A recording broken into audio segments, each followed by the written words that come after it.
going to get back to you, I promise. We got Lisa Loeb on the line who wants to say hi real fast. Lisa Loeb. #1 single. Lisa, you watch the show? Sure. Well, I do Best Week Ever on VH1, so there's a lot of stuff that I, take a look at. Right. Lisa Loeb. That was one of them. Hi. Hi, welcome Lisa. to the Opie and Anthony program. How are y'all doing? We're doing good. Very high-spirited show today. We love her show. You like the show? Bonnie and I watch her show all the time. Do We you? love her show. When she went out with this guy, and he goes, "Don't slide across the seat of my car," or something. Sit in. That guy was an asshole. Yeah, I watch the show every week, too. It's a great show. She showed her hiney, which was just gorgeous. This is Rich Voss, last comic standing. Wow. It's a great show. You really like the show? I'm telling you, I just hate the told you. show. I don't care. I love it. No. I really don't like this show. I do. And What's the problem? Well, explain the show, Rich, to everybody. She goes on different dates. She's trying to find the right relationship. One, she's attractive, all right, and she's Jewish, which is great, okay? This is Rich Voss from Last Comic Standing.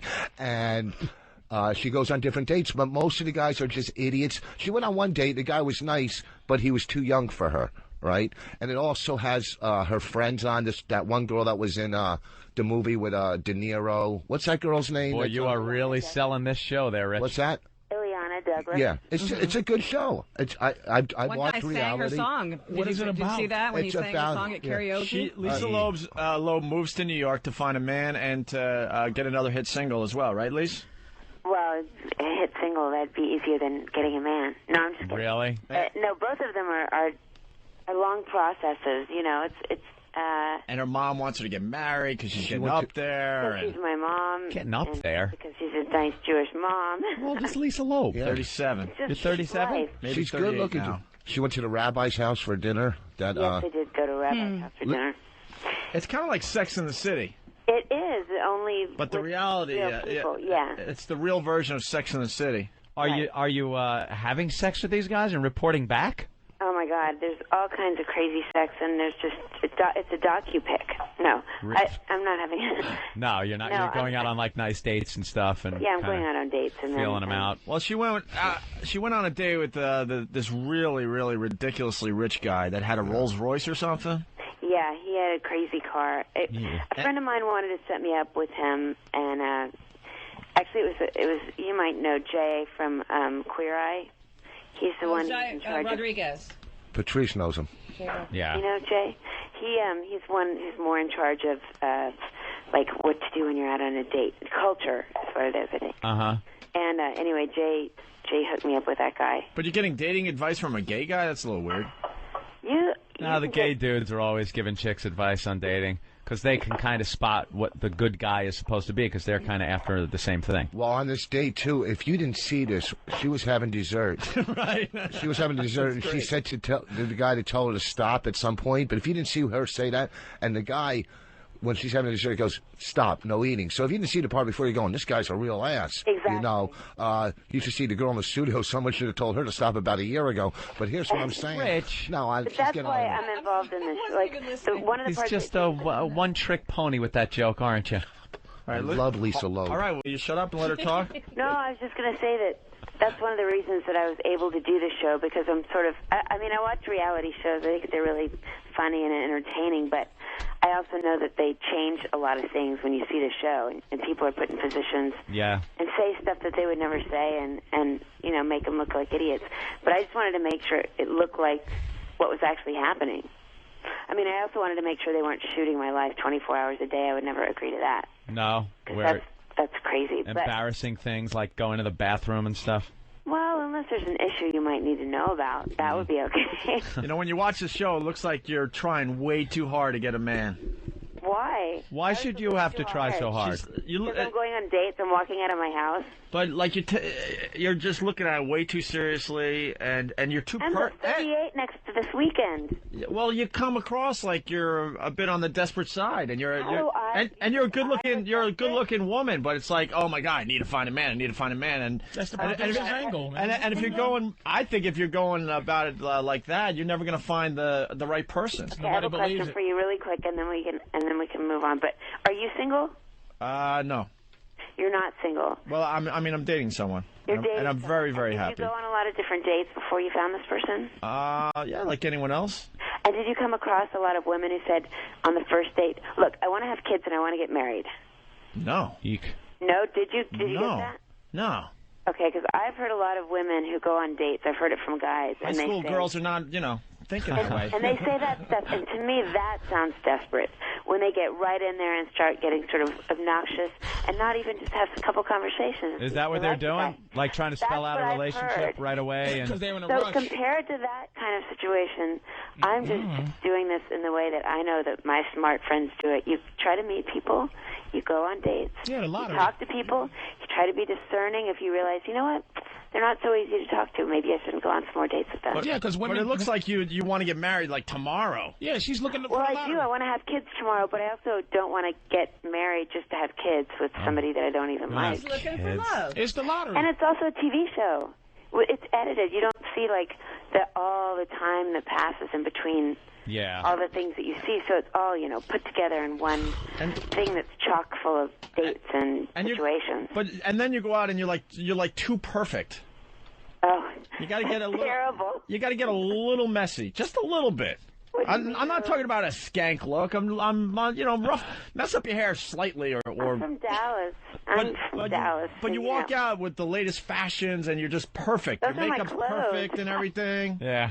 I shop at the Gap, but I love you. That's very nice. It looks like you wouldn't just hang out in like a bar and just throw back shots. Well, I probably wouldn't loose. Do that anyway. Who's her husband? What's her husband? What you looking for? Like, what's the main thing you can deal with, and the main thing you can't live without? You're looking for a Jewish guy, right? That's not the main thing I'm looking for. No, what is the main thing you're looking for, and what's the main thing that's a no-no? The main thing I'm looking for is somebody who's kind and loving. Actually, it's hard to say one thing because I want somebody who's kind and loving, who's ready to get into a serious relationship, who's single. They should be single. That'd be a good thing. You haven't met him yet? I've met a lot of those people, but then there also has to be some kind of chemistry. Right. You know. Well, there's no single guys out there, right, Lisa? Where'd you hear that? Here he goes. He's an expert, by the way. Patrice O'Neal is an expert. He's got his own radio show on relationships. I'm just saying, Lisa, there are no single guys. When you meet them, there's about 10 other women. So you just have to have enough patience to weed them out. You have to be competitive with those other 9 that are hanging around. It's not a game. It's just, you meet people. It's like when you're a kid and... Yeah. You're picking your teams, and you say, I like that person. You put them on your team. Oh, it's really and then you see if it works out. Well, yeah. All right, 37. I'll tell you what. Good luck to you. Well, I know. It's like, why look at it in such a negative way? Well, because that's the truth way. My sister Debbie and I talk about it all the time. They say, there's no single men left, blah, blah, blah, blah. There aren't. If I was single. Well, then who are, like, the 20 people who have been emailing me and calling me? The ones that want to sleep with you, Lisa, because I'm looking at you, and I'll email you, too, and lie. Because you're hot. And then I will read you and say, no, but maybe that's really nice. You'd like to sleep with me. And then maybe we talk. Maybe I'd want to sleep with you, and we'd be set. And we actually end up liking talking to each other. Yeah, see? There you go. You never know. You never know. Ante up first. That's what it is. You ante up. You got to ante up. I got to bring up an episode that just really pissed me off, Lisa. Please do. All right, so you're dating all these guys in New York, right? And there's a new thing in the dating scene where you do, like, chores together. What is it called? Or yeah, that was funny. Errand date. Errand date. Yeah, so instead of doing the regular date, maybe dinner and a movie, whatever, this new thing is happening where if you're dating, you do chores together, basically. Like, hey, I need containers, and you need containers. Yeah, you do. So they went. So she went.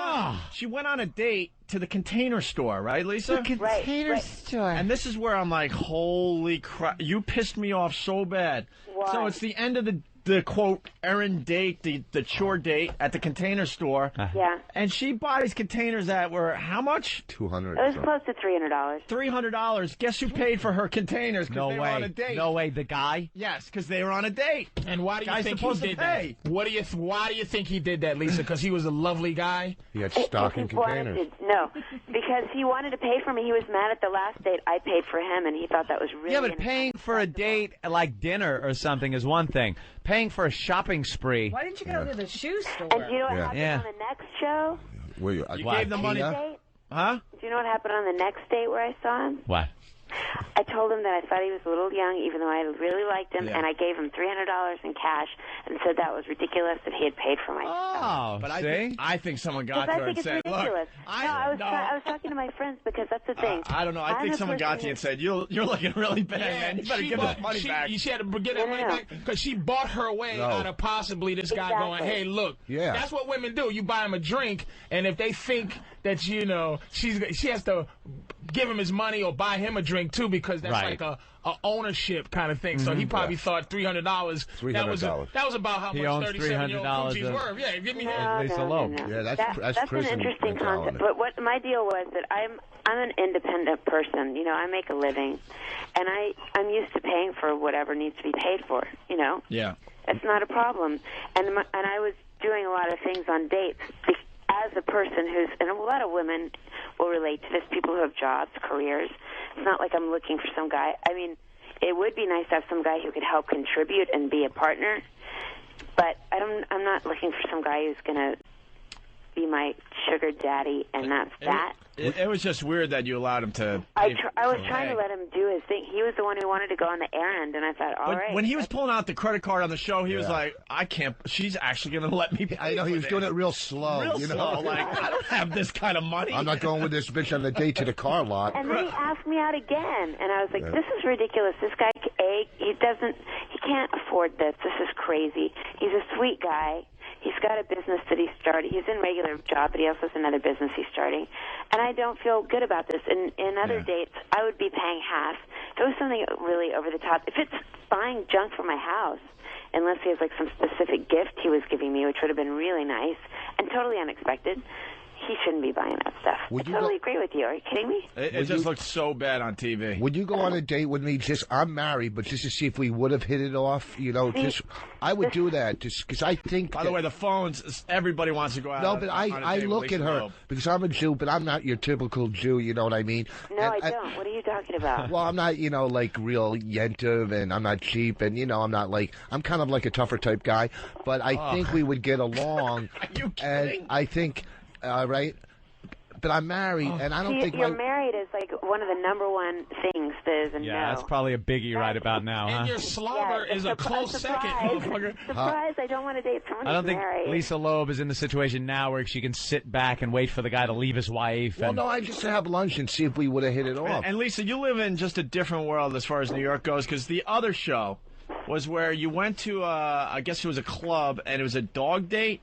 Oh, yeah, that was funny. What the hell is going on with dates with these thematic dates? Can't people just go out? And I got to admit, yeah, this they is... can, but, we're making a TV show. And so, I hear No, you. but this is... she's making a TV show. I understand. We take things one step further. Like, I went with Ileana to the dog run. She wanted me to go to the dog run because she said, you meet people at the dog run, which you do.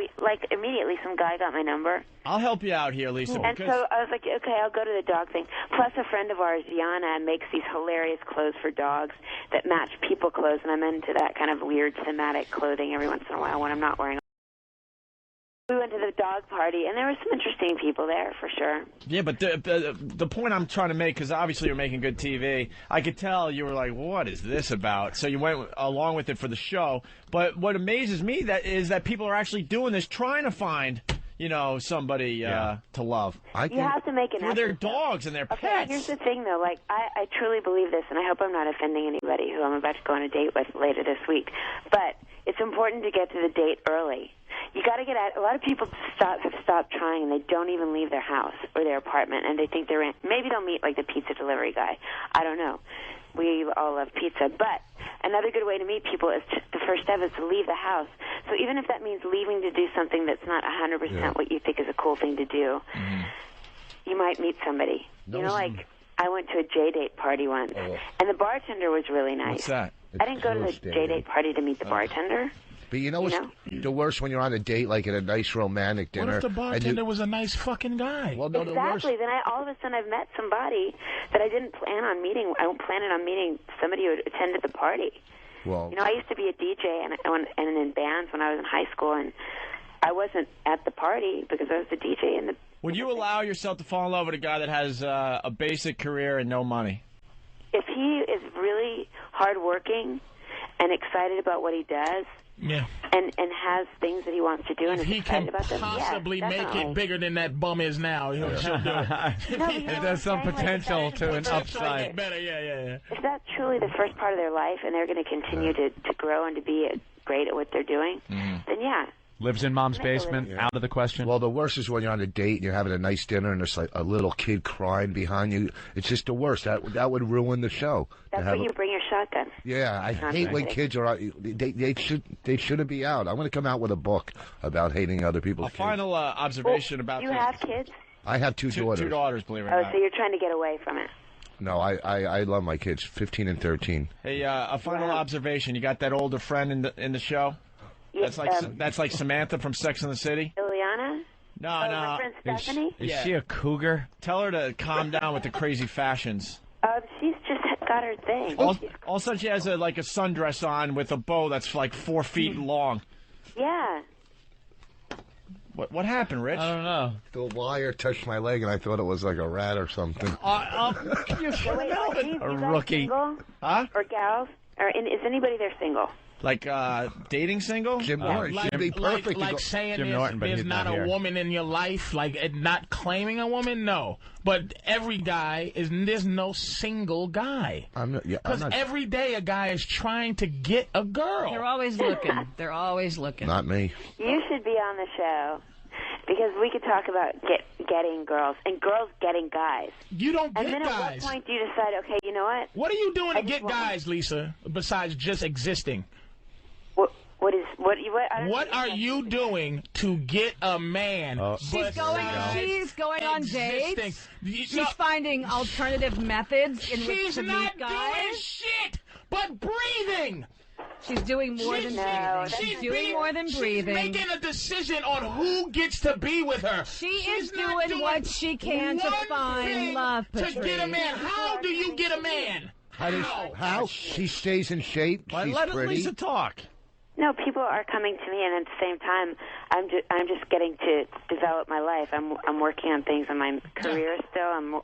I'm working on a new album in the studio. I go to the gym. I'm maintaining mentally, spiritually. I'm maintaining until I find the guy who's worthy of me saying, okay, mister, you have no... All right, forget it. What Good luck This to you, is what you'll hear Saturday Good luck on to you. Patrice's love advice show. Yeah, he's got a twisted working on way my of looking at delicious relationships. cooking. There's just a nice nothing. man. I'm looking at her. She's 37, right? But this picture's so sexy. But this is a picture that should be of a 20-year-old or a 19-year-old. Like, hey, watch out! I'm pulling the little titties are popping out. I still got it, y'all. But you're 37. You got some skills to get. And no offense, I haven't been trashing you. Wait, I but have some stop. skills to what? But what's she supposed to bring to Including the that word. table? What are you talking about? I'm saying What to do you, Lisa, you are getting of an age where you have to learn. You're sounding like a 20-year-old going on dates. You're Right, so what are you almost saying? finished. I'm saying you are acting like you are the prize you were back in the day when you wore poodle skirts. Now more than you're the prize I 3 was back years then. I away am from the big retirement age for women, which is 40, and you're walking around like you're making decisions. Whatever. Enjoy. I don't agree with you. All right, let Lisa talk here. I'm not. All right, hold on, let her It's talk, like though. I'm listening to. This is annoying. Hilarious. No, wait. This is actually hilarious. I want to know what you're talking about. You're making comments, but I want to know how that can actually apply to me and how can it help me. It can't apply to you unless you want it to apply. Meaning the Exactly, fact. but you have to give me some content and asking how it can information help. in order for it to apply. I'm going to give you the context. The context is stop going on these dates. No, not context. Content with an N. The content of it. The content of it is stop going on these dates with the idea that it's about you. You're at an age now. It's about a guy. Right, You have so what to. does that mean exactly? Because that doesn't make any sense. It makes a perfect sense. And the fact that you're just denouncing it, saying it doesn't make sense, doesn't mean it doesn't make sense, wait. Lisa. So explain to me, give me a scenario and say, this is how that date could have been more about the guy. Maybe make that decision that instead of, like we was talking about if a guy lived in a basement, okay? And Right. how instead of, this is what I'm saying, the difference between a man and a woman in this. When a man meets a woman who's a loser, men build that loser up until that girl is his woman. Now, if you go out and you meet a loser, see, you're trying to hit the lottery. You're trying to meet a winner and go, boing, I won. Right. But you're not trying to do anything to kind of create something for yourself. So you want me to change a man? Basically, most men say that is absolutely the wrong idea because men hate to be changed. You don't want to meet somebody and change them. That is the worst situation. No, think about it. Men bitch and moan more about anything than women who try to come in and change them. No, the ultimate relationship. I agree with her actually. Yeah. You notice people's flaws and you notice people's upsides and what's great and what's strange and you accept them. Well, here's and you appreciate them, and maybe there's a couple things here and there that you have suggestions for each other, but you want somebody who you can love as they are. A guy does not want you to come. But you just said you didn't love a guy as he is. If a guy comes in and he's a hard-working plumber, you go, I love this hard-working plumber. As long as this motherfucker don't stay one. See, no, see how terrible that is? You want me to go in there and say, find a guy and make him the right guy. Yes. That's ridiculous. Why would I want to do that? But you're searching for the right guy. That's what my point is. My point is, men, we get like, okay, Opie's don't want to be changed. Come on. I didn't say change a man. I'm saying that men, when we go get a girl, we don't just say, okay. Like, when you don't like us, like, when women go, do you have kids? And you go, yes. And they go, up, check mark, cross mark, you have kids, it's not for me. But when a woman comes in with children, a guy's like, you have kids? And she's like, yes, I have 2 beautiful kids. And you're like, all right, we'll figure out how to work this shit out. You know, I usually don't want I've done that too. Excuse me? People say, I went on a date with a guy, a container store guy, for example, and immediately I knew this guy's too young for me. But I said, you know what? He's a sweet guy. He seems nice. I like his style. His haircut to me is cute. He has a little business that he's starting with making these really cool T-shirts, and he has a whole other business. I know him through a couple of different friends. I'll go on some more dates with him. Maybe he's okay. He's not the exact guy I had in my mind, but I'll try it out. And I give it a chance. But then at a certain point, I realized it's not fair to me to keep dating this guy when it doesn't feel right. But that's what I'm saying. But yeah, you got to be open-minded. You can't just shut your brain down. I didn't want to date any musicians, and I just ended up kissing a musician and actor. And this is what I'm saying, Lisa, to you, is that the frustration in, I don't know if it is frustration because you're very career-oriented, but the frustration that women have is that you go out and you meet men, and then you go, I wasn't going to date a musician, but maybe I'll date one now. See, men don't have that option in their life where they go, I wasn't going to date a girl who worked at McDonald's, but now we have to treat the girl at McDonald's the same way we have to treat the girls that have the books and the girls that have, we have to approach them with this idea that we have to create happiness for ourselves. Happiness has to be thrust upon you as a woman. You're waiting for Prince Charming. Happiness, you have to but be you're happy not before doing you any, can get into but a you're not doing anything to create a date for yourself or more for yourself. It's basically this guy has to come in and be this way. Right out of the showroom. Out of the showroom. We're willing to put some options in the vehicle after we buy. Well, that's fine. That's great, and I assume that. No, but that's what people do for each other when they love each other. You know. No, it's they want to impress each other. But you're what changes are you willing to make? I'm willing to. On the religious side, actually, I've developed a lot, and I'm willing to try to celebrate other person's holidays. Denounce Judaism? No, I'm still Jewish. I like to raise my kids Jewish, but I was a little more strict about it before. If a guy said, okay, this weekend I want you to go to the Stress Factory to see Rich Voss, would you go to a concert? Oh, what a cheap plug. You are the cheesiest son of a bitch. But I would think about that. See, here's what Patrice... Patrice, what you're saying is you want to get a girl... So you're saying, I'll get a girl that's completely has no self-esteem and build her up. Did I say that? Yeah, well, you're saying...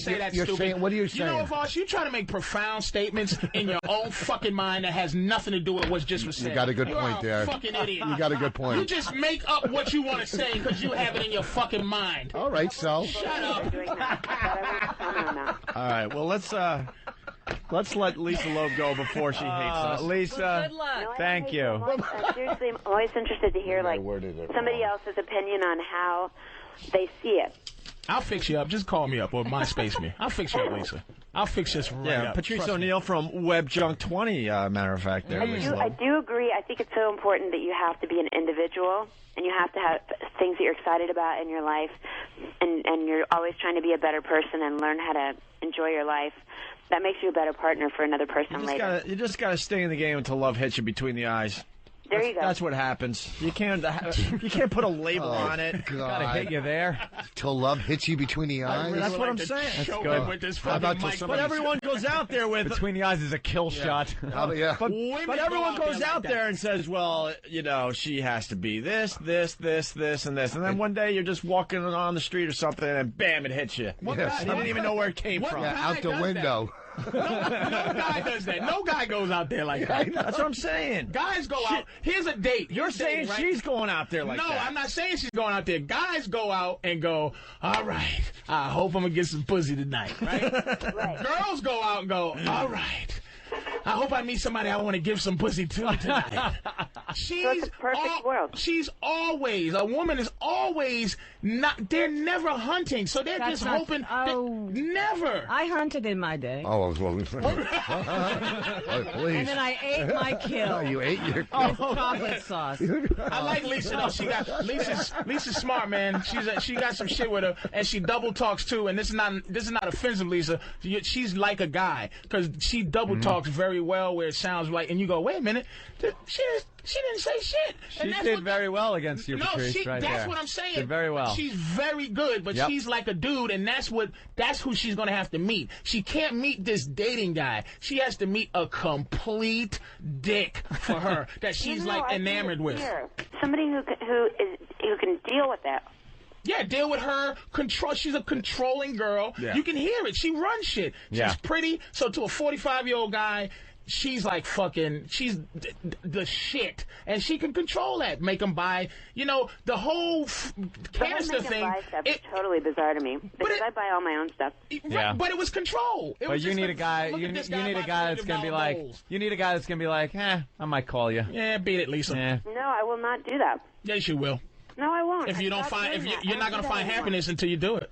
I recently took someone out of my cell phone because I didn't want that anymore. Yeah, because you were scared because he did it for you, and you had a little twinge down between the thighs because you met a guy that had you actually thinking of him. Actually, and you erased his number. Actually, you don't call there was him an again. episode where the guy was on his cell phone the whole time. You liked him more because I think he wasn't giving you as much he attention. didn't give a shit Right, about and you. then when I stopped and thought about it for a second, I'm like, are you kidding me? I'm not going to deal with this. But that was why at first you were more interested in him. I That's think. your fear of being the woman. That's your fear of nature, because that's your nature is to be like, look at your man with that big blinky eyes. I love you.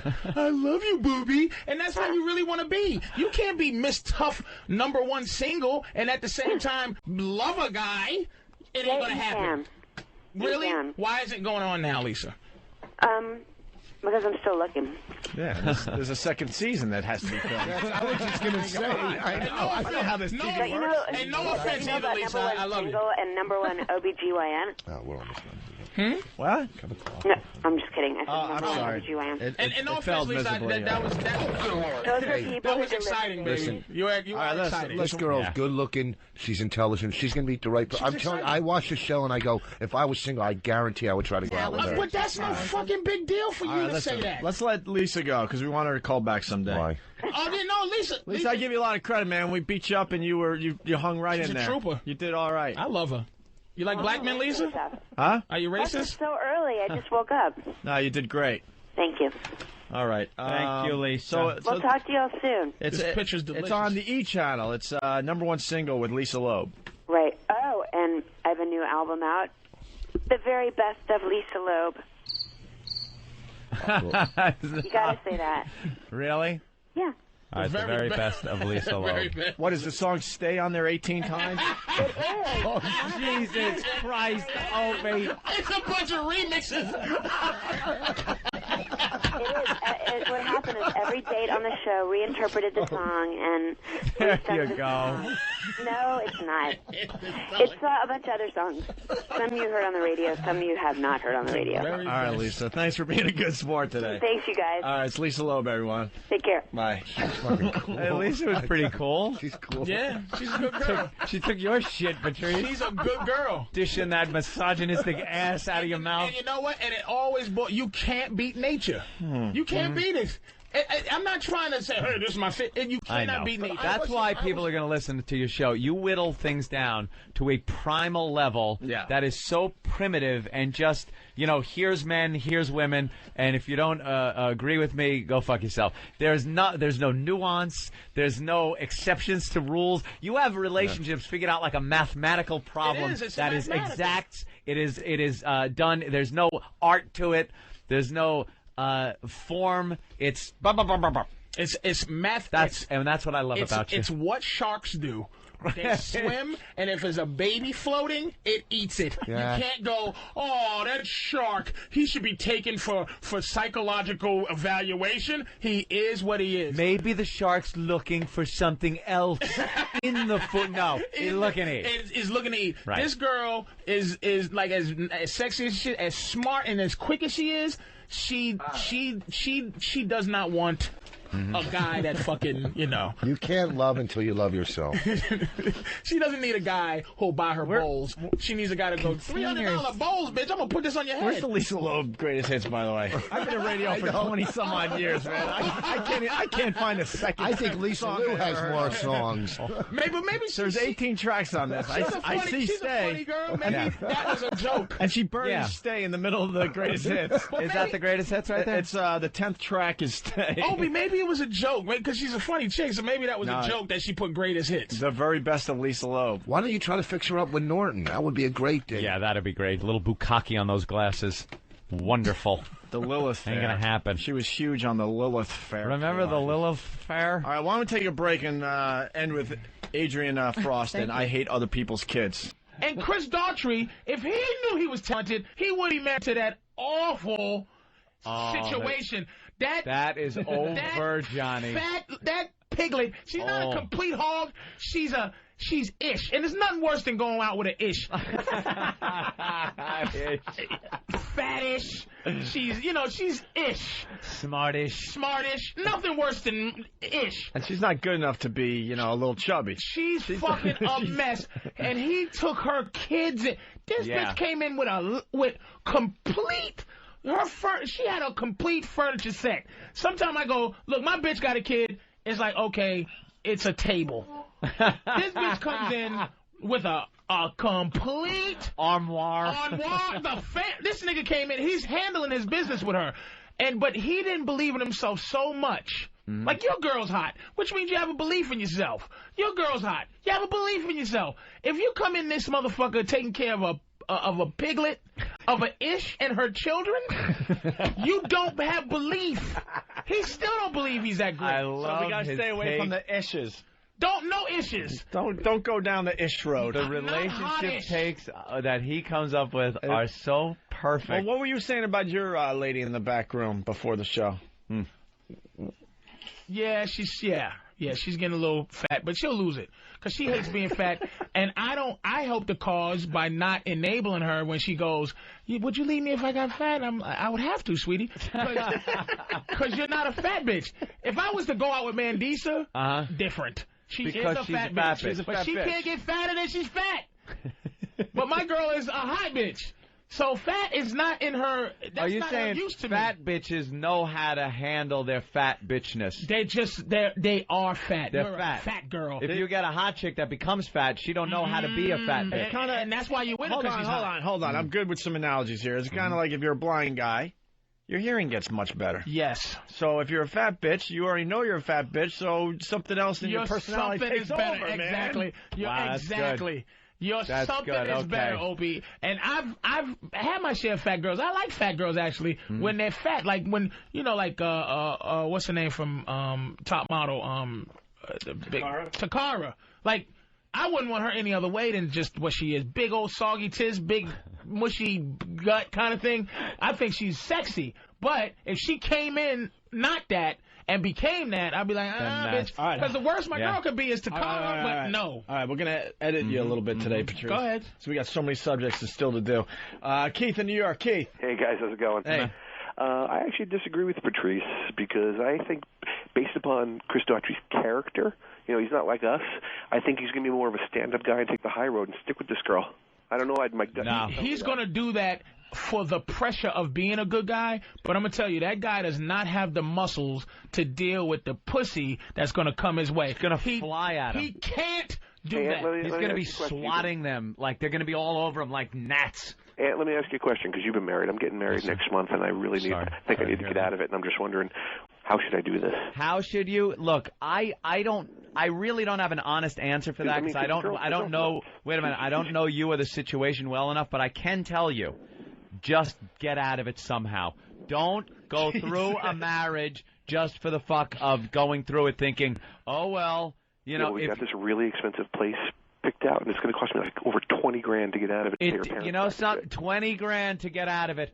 Mere bag of shells, my friend. Mere bag of shells. Because you're going to spend the 20 grand regardless, right? Whether you have them at wedding or not. And what's your life worth? You have to reimburse. Ann would have taken that deal. Oh my God. What's your life worth? Is it 20 G's or 20 What G's? is it? Dude, do you really not want to get married? Well, I am so stressed out being in this relationship. I'm using an albuterol inhaler because I got stress-induced asthma. And you're not even married yet. I know. How did this happen? How long have you known her?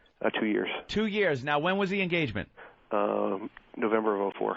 Of 04. Now, you're talking almost right after you met, or what happened? Oh, no, we dated for a year. Dated for a year? Then we got engaged a year later. Engaged a year later, and you figured, wow, it's like, a couple of years off. This is cool. Time goes slow.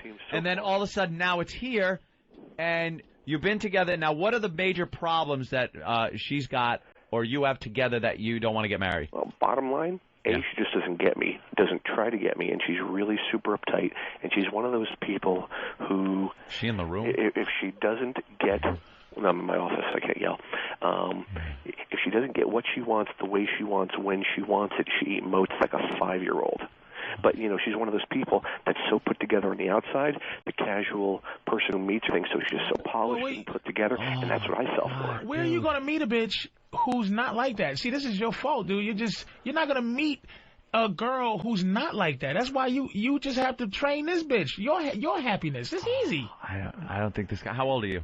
38. Oh, shit, nigga, train this bitch, man. You're lazy. No, you reach first marriage?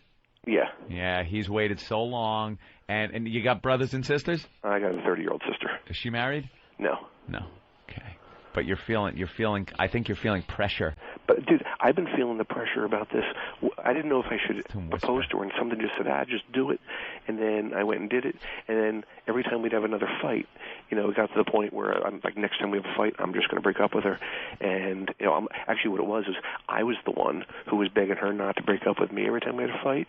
And then it got to the point where the next time this happens, I'm not going to do it. And then, I caught her off guard. And all of a sudden, she backpedaled and decided she wants to be married to me.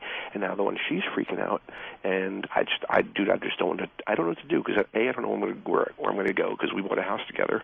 Oh no! Yeah, wait! You bought a house together, so are both your names on it? No, just hers. Just hers. Oh, get out of there! But you put the money up? Yeah, we both did. Wait! You're insane. Why is only her name? Me something I don't know now. I know I'm insane. That's what I'm trying to figure out. But I figured you've been down this road. But what? Bad credit? No credit? Bad credit. What happened? White boy with bad credit. He's a real loser. Now, actually, I know why, because the house was crumbelievable. If you weren't planning to get married, that'd be fine and dandy. Wow, you're going to get married. Oh, my God. You don't need our advice. The listeners are saying it for you. Every line is ringing saying, get out now. Get out. Run, get out now, run. Dude, you have to figure it out. You only have a sister? You don't have no brothers? Yeah, no. Damn it, you got any close friends? I got a lot of them. They're all telling me the same thing. Guys? Yeah. Maybe you need to work something out where... could she possibly be unfaithful? Oh, no, not at all. That's the furthest. Would one of your guys be able to, maybe get her to have sex with him? No. Because that would be a great out. And what's your name and where you're from? Keith. Keith, you might have to tell her you're gay. That's last resort, but you might have to just say, look, I live an alternative lifestyle. I thought this would change me. Right. I dance He's not going to argue that point. Look, I can't believe it. look, What is wrong now, with you Patrice guys, doesn't man? see this. Patrice sees it as he should train this one, but she's too far gone. It's a dog. No, she's a dog that shits on the rug and not a puppy anymore. How old is she? She's 30, but, you know, she's just... Yeah, she's so we're going to have to bring back the relationship. She's not a puppy anymore. You can't smack her and put her rubber nose in the shit anymore. All right, listen, we got to go just because there's someone standing by here. All right, guys, punching out. Hey, you want to get the latest on Paul McCartney? And then we'll get out of here? Yes. Let's hit some current events. The latest. Hard. Nothing. No, I caught myself. All right. Here's what I almost did. Okay. I almost made a leg joke about his wife, which there's nothing better than his wife having one leg. Right. I almost said, she hits the brakes and gas with the same leg, but then I realized so does every human being who drives. Properly. That's the right way to do it. Wow. They do a leg joke in one of these papers. Did they? Yeah, they say that, I'm not making this up, Paul McCartney is going to lose an arm and a leg. in the divorce. That's a headline. That is making a joke. How rude it's is making that? light of her handicap. That's hilarious. Yeah. Let me ask you something. At what point does the spouse get the money? Is it at the divorce point? It's forever. No. You just keep giving it. But can he? What I think he should do is just Brian, start. Are you getting side pussy? Brian Regan is asking side pussy questions in case he gets caught. Brian Regan's finally getting some star pussy. Let Brian finish. Yes, Brian. I'm just curious. Can he start selling all his assets right now? No. Just sell all his publishing As a rights matter for of fact, $300 and go, hey, I've lived like a king since I was a kid, and now you get half of $300. I think if you want to cut off your nose to spite your face, you would do that. But no, they look at what you did. They look at what you sold. Right if a woman files for divorce against you, let's just take some hypothetical situation and say a woman has filed divorce against you because you have a girlfriend. I'm pulling that out of thin air. Let's see that happen. Oh, that's a popular thing. Yeah, that happens. Sure, there's plenty of scumbag guys. Right, and some ones that are just disgusted. and you can't then sell everything. And That's then tuck the money away somewhere because you have to have records of where everything was. No, I'm not saying tuck the money away. I'm saying literally sell it for $300. Yeah, but then what are you going to do? You need and be broke. Or how about this? But isn't it better to be half broke than full broke? I'm saying if he wanted to really leave it without a leg to stand on. My assets are worth $300. Yeah, that's exactly That makes a lot of sense what he's saying. If he's saying it does, but that takes a big set of balls. You like it, of course, because it's screwing over. It's screwing over the broad, but you're also screwing over yourself. Right, but that's what I'm saying. He's lived like a king since he was a kid. Maybe he'll go, I don't mind living in a studio apartment. I've already lived the life. And I'm going to sell everything I have. Do you need a dishwasher? Do you need someone to wash a dish, bloke? I can't really see Paul going on Social Security. Why? Because I wasn't giving that cunt a cent. I don't think he's gonna pull that one. For 4 years, I've been fucking a sleeping pelican. Oh, Jesus. Wow. Good idea. If we do see Brian working at an IHOP, we know what happened. Wait a minute. No one asked that question. Something's going on with Brian. Nobody asked that question. Brian's like, hey, man, it's like we talk about murder. Go, hey, so if you, what do you think it's easier to kill a bitch? You think it's easier to put her in a plastic bag or paper? Yeah, you love when people just come out with that question. Do you think you could kill someone without anyone ever knowing? What's your idea? And he asked it completely. It was dancing. He wanted the information. Yeah. What would you do? What's going on, dude?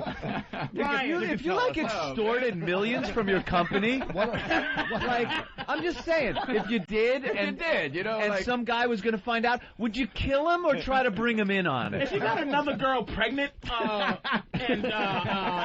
you were married, and this bitch was showing, if I took her on a roller coaster ride and threw her off, would I Is there a state where 12 is okay? I'm just asking.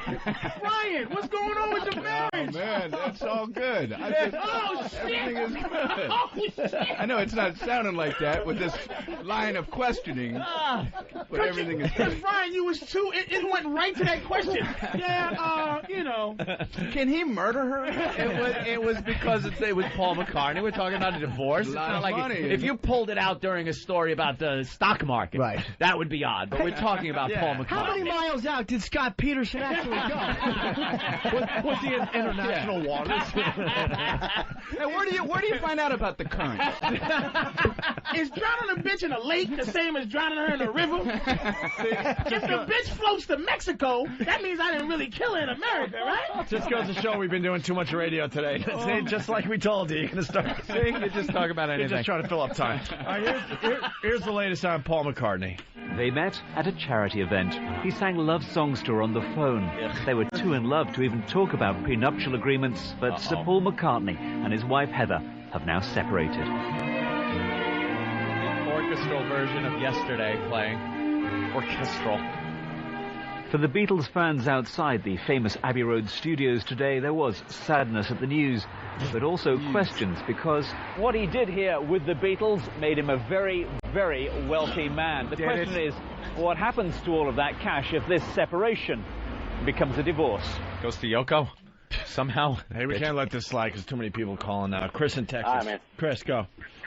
Hey, Jimmy, you asked. It's not a pelican, man. It's a flamingo. Oh, okay. I didn't catch that. Learn about your birds. I apologize, sir. I went for the joke, the one-legged joke, and it didn't work. There's people out there with like a buzzard. Sets of encyclopedias listening to the jokes. They just wait. Looking them up. But no, Voss is right. I do look like a buzzard. I know. Jesus. Why? Buzzard. You took a T and you put a D and put a T there. You fucking taupe. Buzzard. Someone would call in about that. It's not a buzzard. It's a buzzard. I don't like doing comedy. I love doing comedy. Yeah, but it seems to me like when you do comedy, it's just a road somewhere else. You're looking when for I TV. started it, Road is the right word. More saying it's a bad Would also thing. be a good word. More audio. For divorce experts, this could be a landmark settlement, because amongst the richest names in the music industry, Sir Paul's name is at number 2. His total value estimated at £825 million. And on the basis of one recent settlement, that could mean a divorce payout of £200 million. But one leading divorce lawyer thinks the figure will actually be closer to £75 million. I think Sir Paul has a very special position, and his lawyers will be arguing very, very strongly he should be treated differently from most other.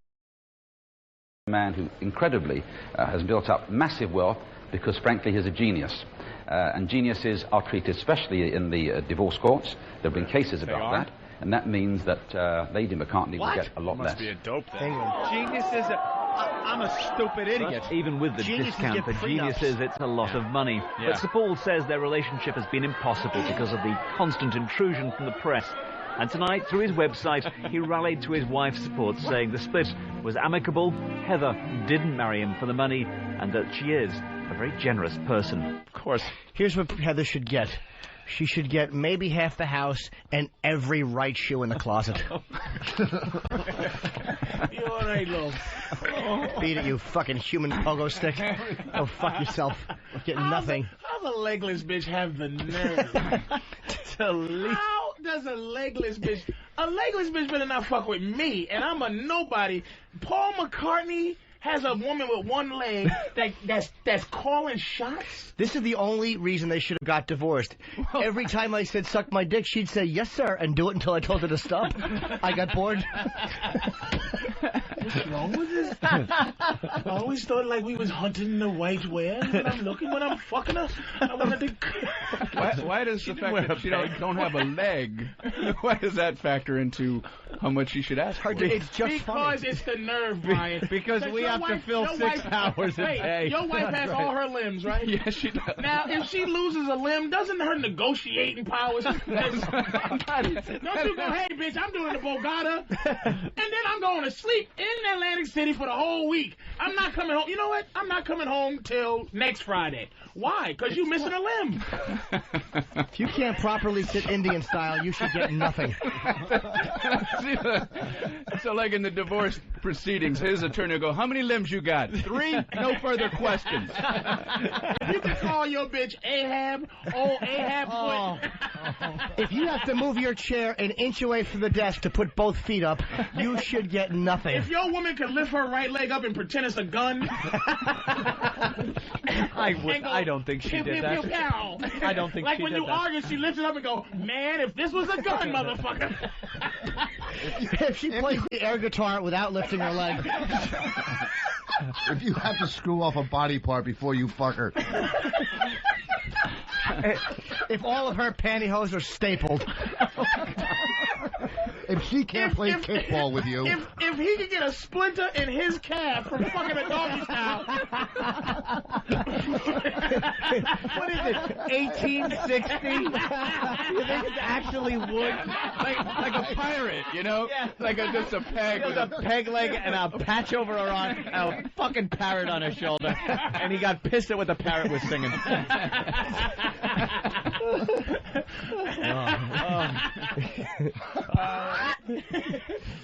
We can help you. John was the one with talent. John was the talented one. Yellow submarine's worth $1 million. Eric in New York. Bird up, bird. If she can only swim in a circle. Go ahead, Eric. Good morning, everybody. Hey. I believe the genius line of Anthony that she worked in the IHOP did not get the credit. I didn't even know I said Anthony it. didn't mean it as a joke. I didn't mean it as a joke until it came out of my mouth, and Jimmy pointed out that that's a very funny joke. IHOP, how perfect. IHOP, she very good at IHOP. IHOP. Travis and Charlotte. Of course you do. Travis? Yeah, man, what's up? Hey. Hey, man, I'd just like to say y'all are doing a great job since you've been on FM radio. Thank you. I got the XM, and it's great hearing y'all for a couple extra hours a day. Oh, thanks, bro. You just got the XM? Sir. No, I've had the XM since about Christmas. Oh, okay. Thank you, man. Yeah, I'm And wondering. the Stanley Cup is coming to Carolina. No, Buffalo's going to win the Stanley Cup this year. Punching out. All right. All right. Indy Mike. Hi, guys. Hey. Hi to Brian. By the way, Brian, this is my little bit that I do to help stretch out the show an extra 30 seconds or so in this bonus time, and it's to thank the guys for doing this bonus time. And that last caller said the extra 2 hours. Well, we're into 2.5 hours of XM stuff that the FM folks don't get, so we just love every minute of it. That's true. 2.5 hours. Time. Exclusive satellite radio. All right. And, We're really good guys. And since he brought it up, radio out. Since he pointed it out, it is getting late. Brian's a good guy because he really has none of that fucking machismo shit at all. And it's like he goes, well, what does that have to do if she loses a leg? What does that have to do with anything? Yeah, we've seen it in him. He's got some stuff. But that's what I'm saying. That question, the way he asked it, and the way he's looking distantly, something is going down. He's having a midlife pussy crisis. That's your sick mind. I bet you, I got Brian. a wonderful wife. Of course you do. But if she loses a limb, Brian, are you gonna get she's some? out. She's out. Dead. You gonna get some college pussy? No, I need 2 legs and a lady. My woman, she had a terrible accident. She lost her eyebrow, the whole eyebrow meat. She's missing eyebrow meat. So you go, fuck you, you're out of Oh my God. Brian, are you a bastard? Wait a minute, fellas. Don't make me look like an asshole. Wait. No, Paris thought we do that. Wait a minute. Tell me this.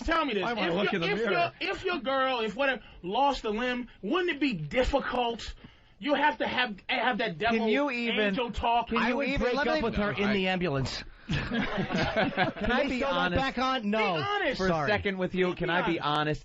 Can you even get past the tragedy that would be for her first 6 and you to actually go far enough to think ahead how it affects your selfish ass? The first 6 months of good karma that you're going to try to have by not leaving this Again, it's all self.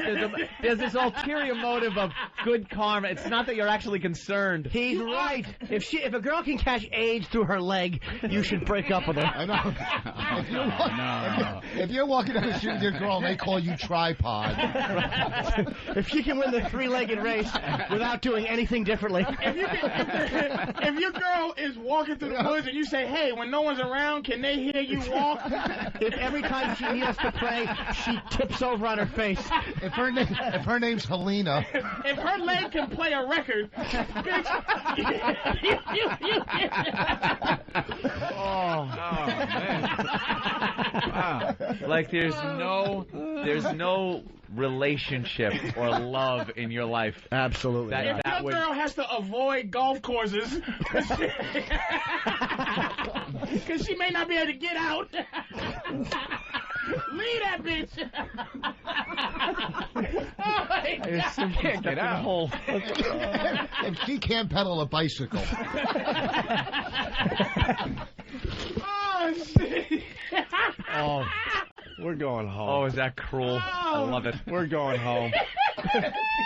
Of course, you'd have to dump her. Yeah, that's what I'm saying. When you meet a woman, you should think, would I love her if she loses a leg? That's the true test, right? You decide that first. You don't want to be in a relationship and go, this is the kind of lady, if she loses a leg, she's going to be gone in 6 months. Ryan, what is, because we all grown men, really grown, what physical thing can't you deal with?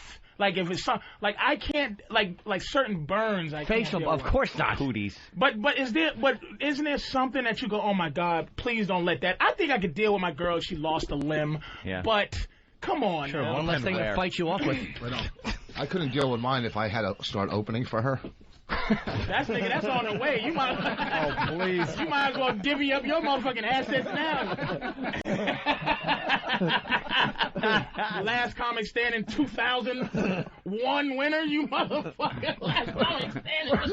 That shit was on before Tebow. Shut up. I love the 80s, 90s, and the 2000s, motherfucker. That's a show she'll never be able to do. Last comic standing.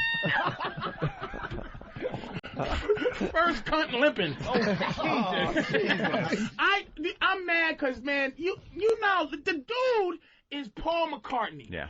And it's like even a fully limbed woman should be happy. She's giving them problems. Are you joking? Come on, man. Come on, Anthony. If someone says, come on, mansion tax. That's Beatle money.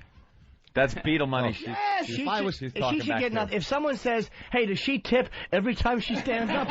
She should get nothing. If every time she walks, you get up and answer the door, you leave that bitch.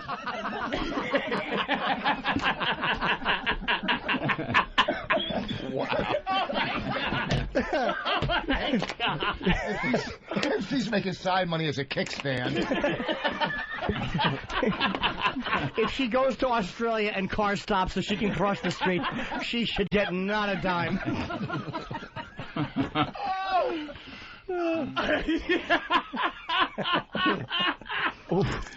Oh shit! Oh my God! Let's go to Nick in Cleveland. Nick. Hey, what's up, fellas? Hey. Hey, you got to get rid of her if you can't make the ass-kicking contest joke while she's in the room. You know, boys. That's pretty funny. All right, can we go home now? I don't want to go home. You got to get rid of it. You say, "Hey, honey, you want to go roller skate?"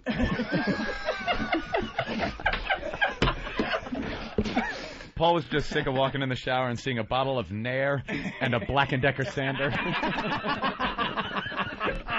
Thank you, you fucking ass. Your legs are a little rough. Did you polish?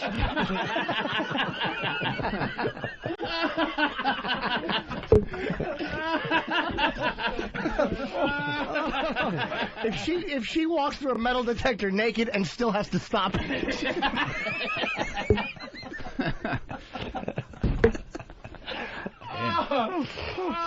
never ends. It doesn't end. If they say she drinks like a, well, forget it. If her, no. Wait a minute, wait.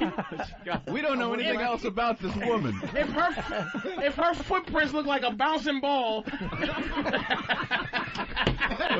We know nothing about her personality. If they need a dog with one nostril to track her.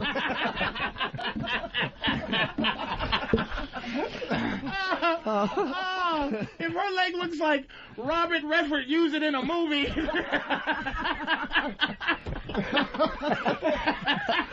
It's a natural motherfucker. Hey, buddy. I was thinking indecent proposal, a pool cue.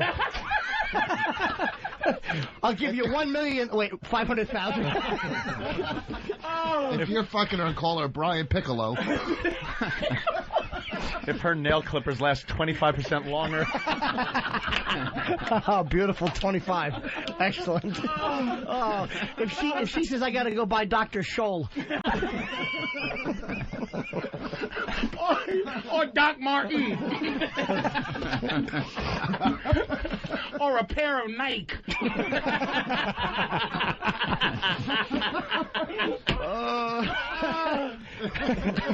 Honey, where's my kid? Sketcher. Look at Brian's like, come on, Brian, Oh, they're one. funny, man. Come on, one, Brian, one. One, join it in. Take some dirty money, Brian. Just take a little bit of the dirty money. Just one. If her greatest nightmares are death and soccer.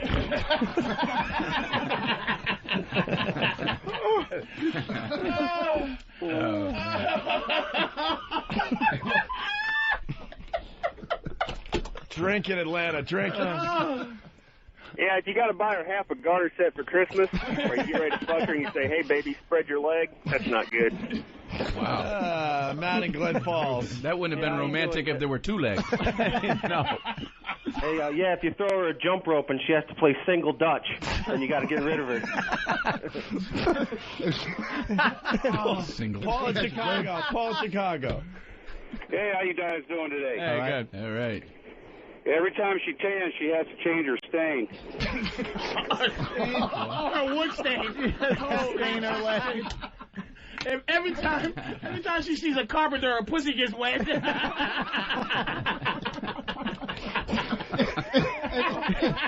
If one of her body parts has termites. Again, Civil War leg. Hey. One leg. There's so much more to do in wood. If there's an old black man on the porch carving your leg.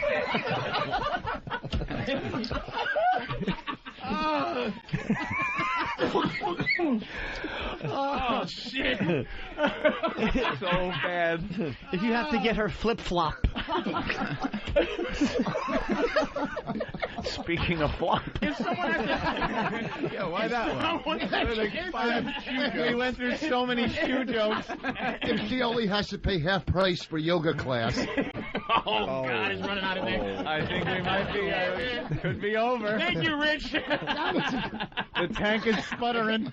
It's a little dry. Yeah, man.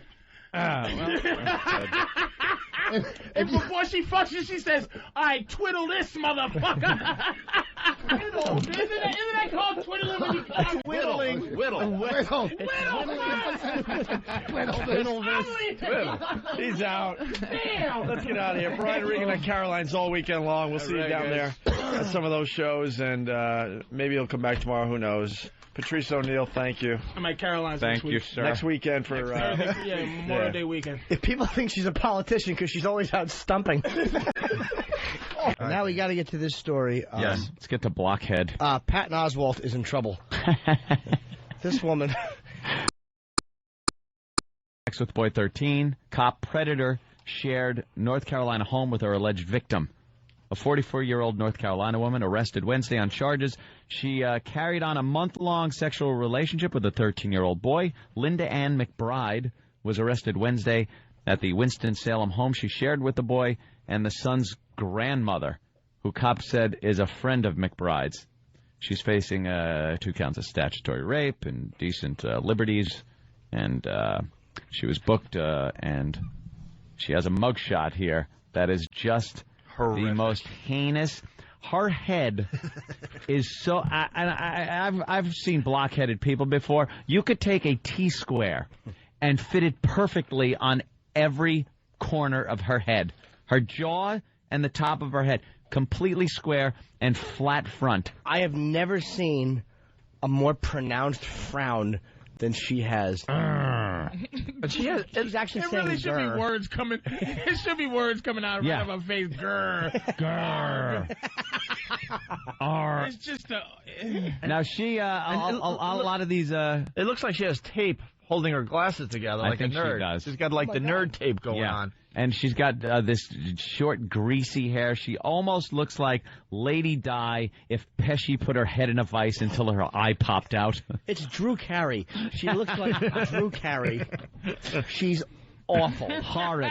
Now, we've seen other stories in the news of late that hot teacher, the blonde, that she had a relationship with one of her young students. And everybody that saw the story was like, wow, what a lucky boy that was to have that girl as his first experience. This one, you look and go, oh, my God, that poor child, what he had to go through with this woman. And that blonde, that luscious blonde, got no jail time. No jail time. She's getting ready to go back. She's getting choked because she can't stop.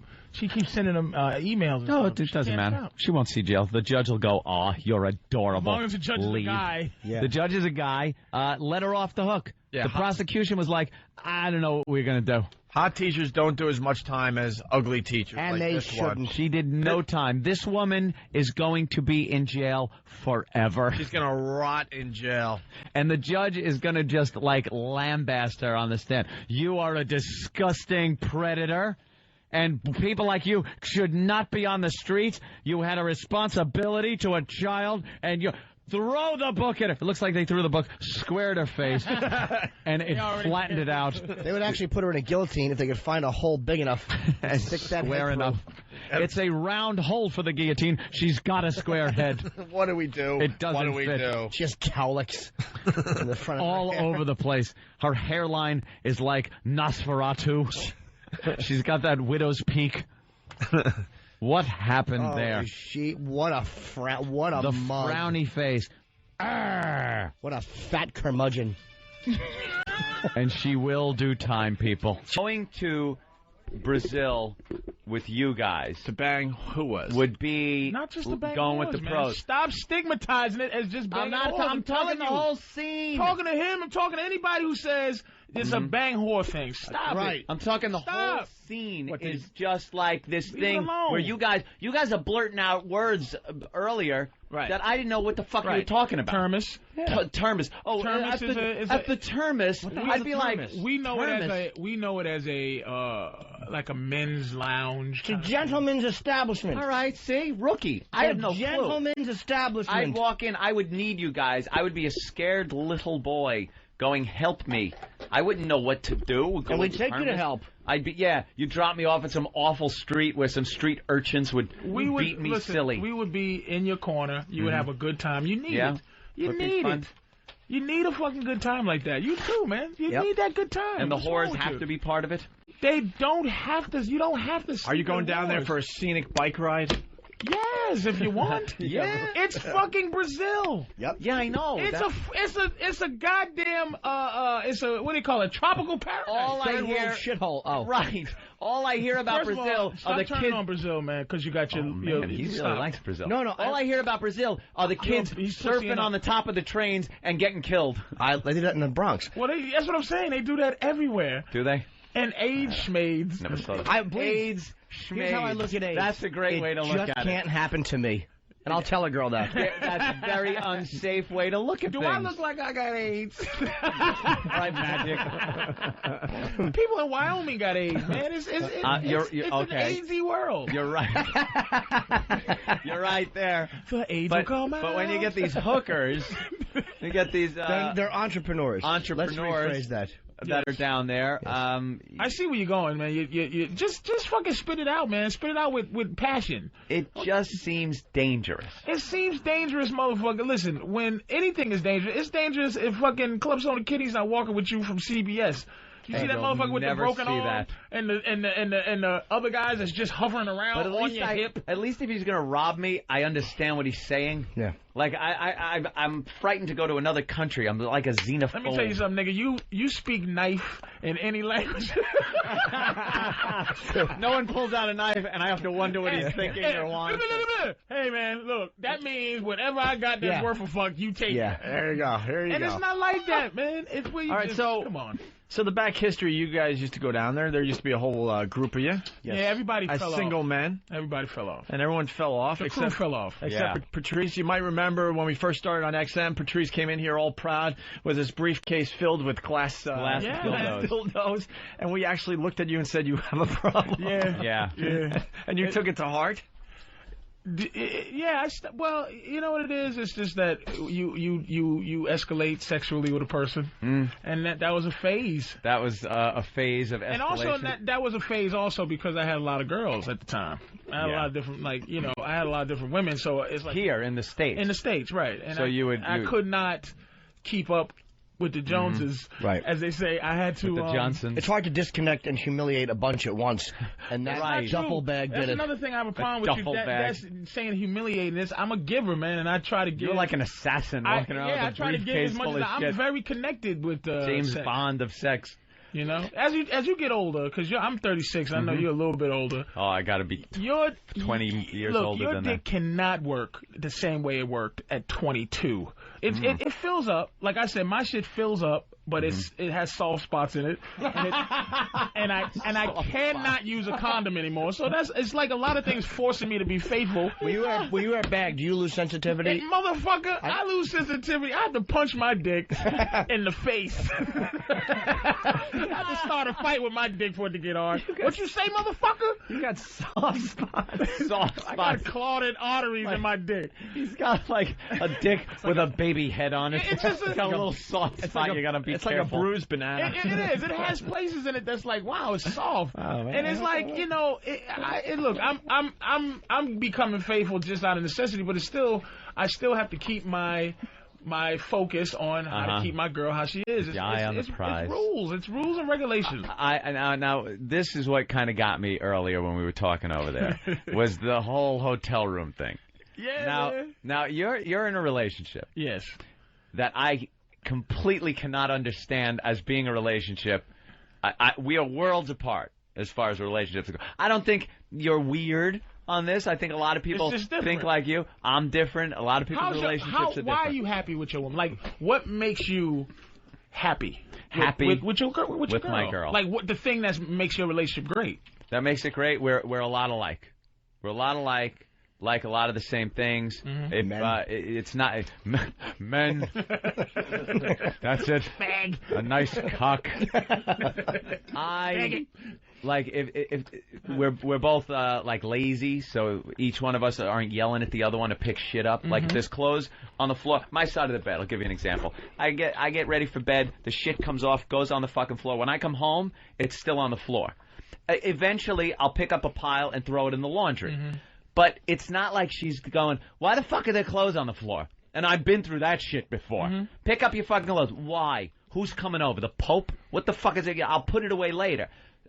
Sunday can be spent all day laying in fucking bed. Basically, what you got, you found, what you got, you've hit the lottery, as they say. You usually men don't hit the lottery. Usually men have to create their own happiness. Oh, did I mention she's 20 years younger than me?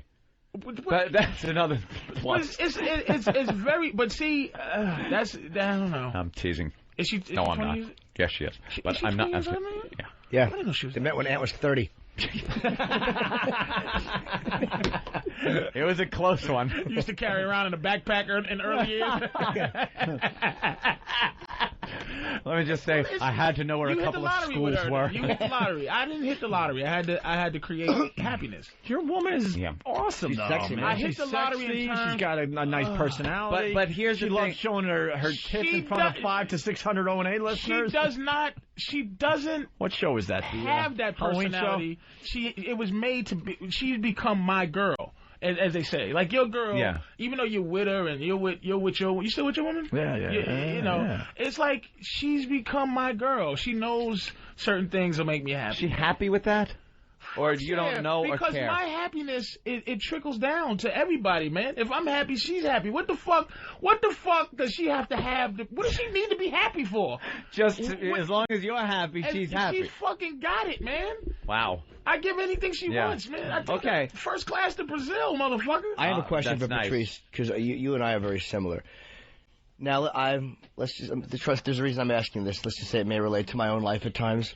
You're dating a girl, and I know you're a girl, who is very hot. She's a good-looking woman. Oh, yeah. Really good-looking woman. I lucked up in terms of her good-looking. She's a beautiful girl. She's hotter than you deserve, and I'm not knocking you because any hot girl I date is hotter than I deserve. She's out of my league logistically. She's out of my league. She just, if you see her, but that was more when you're a young man. I'm fucking pushing 40. No woman's out of my league now because I know it's too late to give a fuck because my dick is slowly getting ready to retire, and the thing is, it's winding down. They play the ticket for 6 innings just so it gets credit for the game. No, I have a question for you. That's why I'm asking that. Go ahead, my question is this: because, like, I'm too self-conscious to take off my shirt around a girl, like, because of my stupid little tits and my mushiness. Right. So it fucks up the sex a little bit because I'm intimidated by her being good-looking. So I don't even believe that. Oh no, it's true. I mean, if it's with a fucking girl I don't care about, but if it's a girl I really like, I'm embarrassed she's gonna like be with me when I'm completely naked and just go ugh. Like I can't even ask her to play with my nipples. My girl in Brazil, she talked about. I have the worst ass in history. Men talk about how awful my ass is. Nick DePaul would call my ass. 2 things that I never forgot to bother my ass that I might get an ass transplant. Nick said my ass looked like a woman cop. And Keith said you need a stunt ass. You need to hire a person to come in and be your ass. My girl for an hour and some change. This is why the trip was great. I found out she's actually hilarious. Yeah. Because it was just like you're so relaxed. There's nothing to think about. She talked about my ass for an hour, and it was the worst trashing I've ever got about my. She just looked at it and go, you know, your ass cheeks are only 2 inches wide and 2 inches deep. And it was so fucking painful as she squeezed my ass and looked at the inches and said, wow, your ass is only 2 inches. And she... and it was like, it was the greatest thing in the world because the reason to go to your thing, Norton, is because they're not us. That's what you gotta understand. They're not us. They don't think like us. They love us for other reasons other than physicality. A woman version of me, if I was a man version of my girl, out. And a woman version of me was trying to be with me, I'd be like, look, get the fuck out of my face. Women cannot personality their way into shit. They can't fucking tickle their way in. They can't joke their way in. They can't intelligentize their way in. And it's like, look at you, you fat bitch with a 2-inch ass. Get out of my face. But my girl loves me because it's like, I'm cool to her. Or the other things, the things that make you happy. You're cool or to make your her girl. happy. You're a winner. You're fucking. I try. You know what I'm saying? You just got how you are, and she's how she is, man. But you still got to be wary because of the animal they are. You know, just because she's lazy don't mean it's gonna stay. You got to keep that. You got to keep the shit. See, what I was getting at is it's the whole thing with the hotel room. Right. Now Patrice mentions, just casually mentions that when he's down in Brazil, he got 2 hotel rooms. Right. And we were, thought that was a little odd. Pull that off? I told her the fucking honest to God truth. The honest to God truth was, I don't want to look at you for 2 weeks. I was there for 2 weeks with her. Why would I want to be? But what you said was, I don't want to see shoes laying around and shit and this and that. But isn't that part of fucking shampoo and all that? Get the fuck out of here, man. I like my hotel room a certain way. Like I'm like you're single. You like your hotel room like you don't have a girlfriend. Look, doesn't that send a signal to her? Like they shouldn't smell. He doesn't want to smell her logs, and she doesn't want to smell his logs. I understand that. It's like we have. She was very happy because she likes to walk around and just look up in the sky like a retard sometimes. Like just you know how girls are. They just like she just did when she practices singing, and she just goes. Like this, she's reading this book about singing. She wants to learn, and she wants to do a play or something. You don't find that cute? I find it annoying because I hear it, and she's going, what a jerk. And then she goes, oh my God.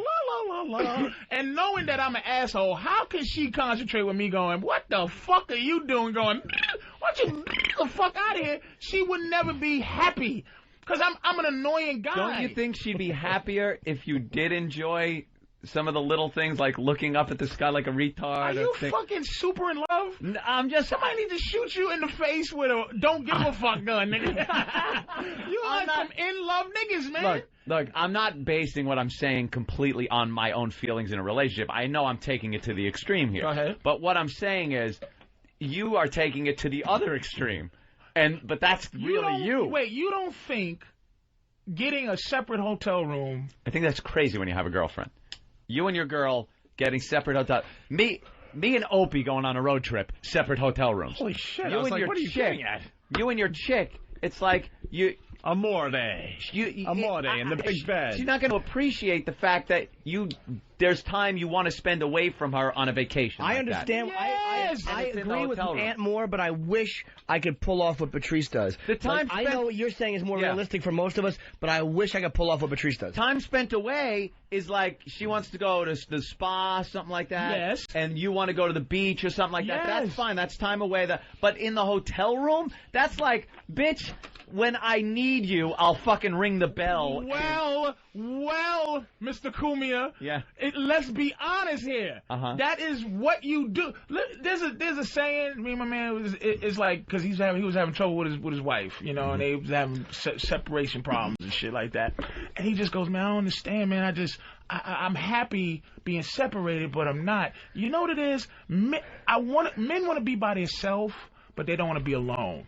I want to be by myself most of the time, but I never want to be alone. Like my new house, I want her and her daughter to stay over, but I don't want to look at them. I just want them there. You want them to know that you want to know they're there? Yeah, I just want them there. I don't want to fucking talk to them. That is a weird fucking thing. It's called an emperor syndrome. when you piece of shit. Whatever, man. This is what Patrice wants. And they come in, which is pretty much what we all want. What the fuck is that bad?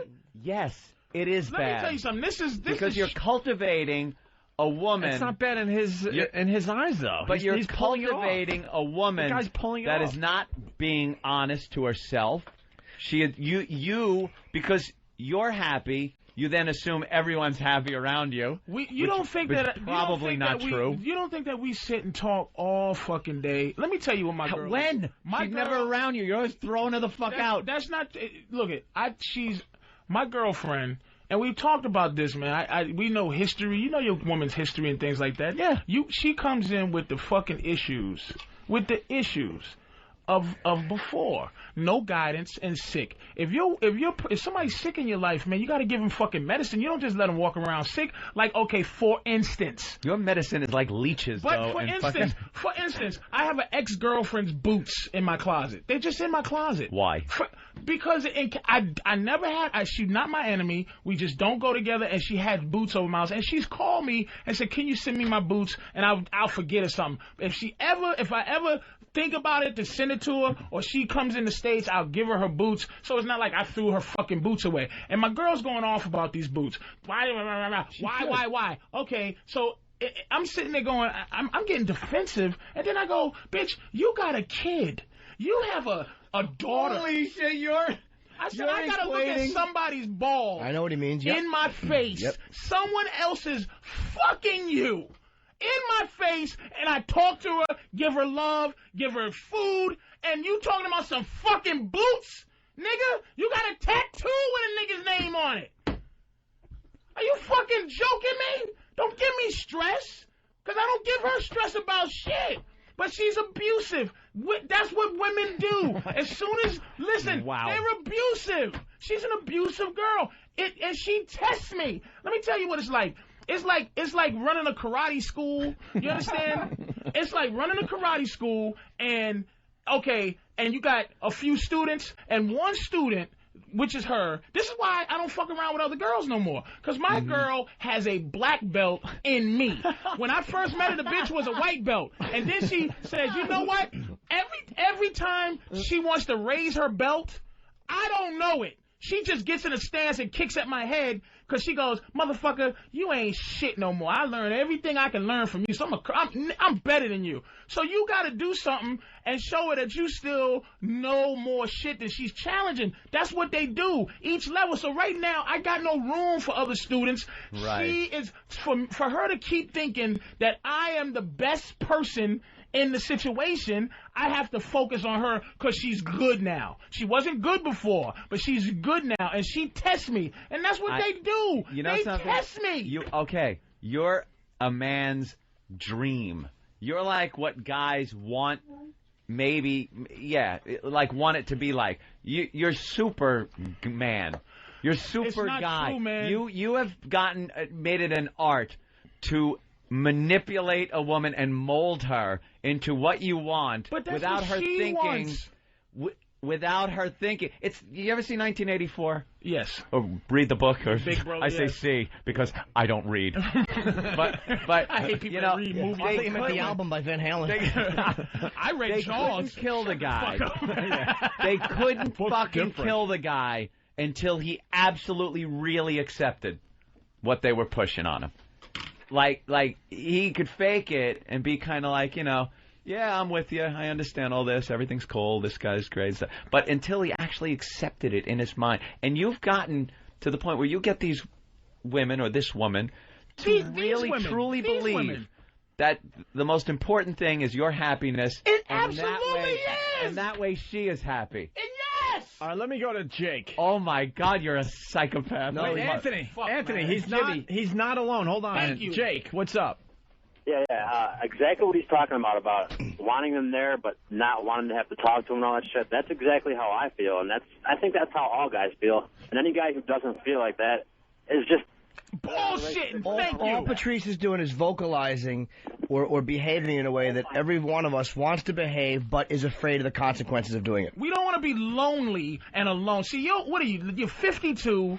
52.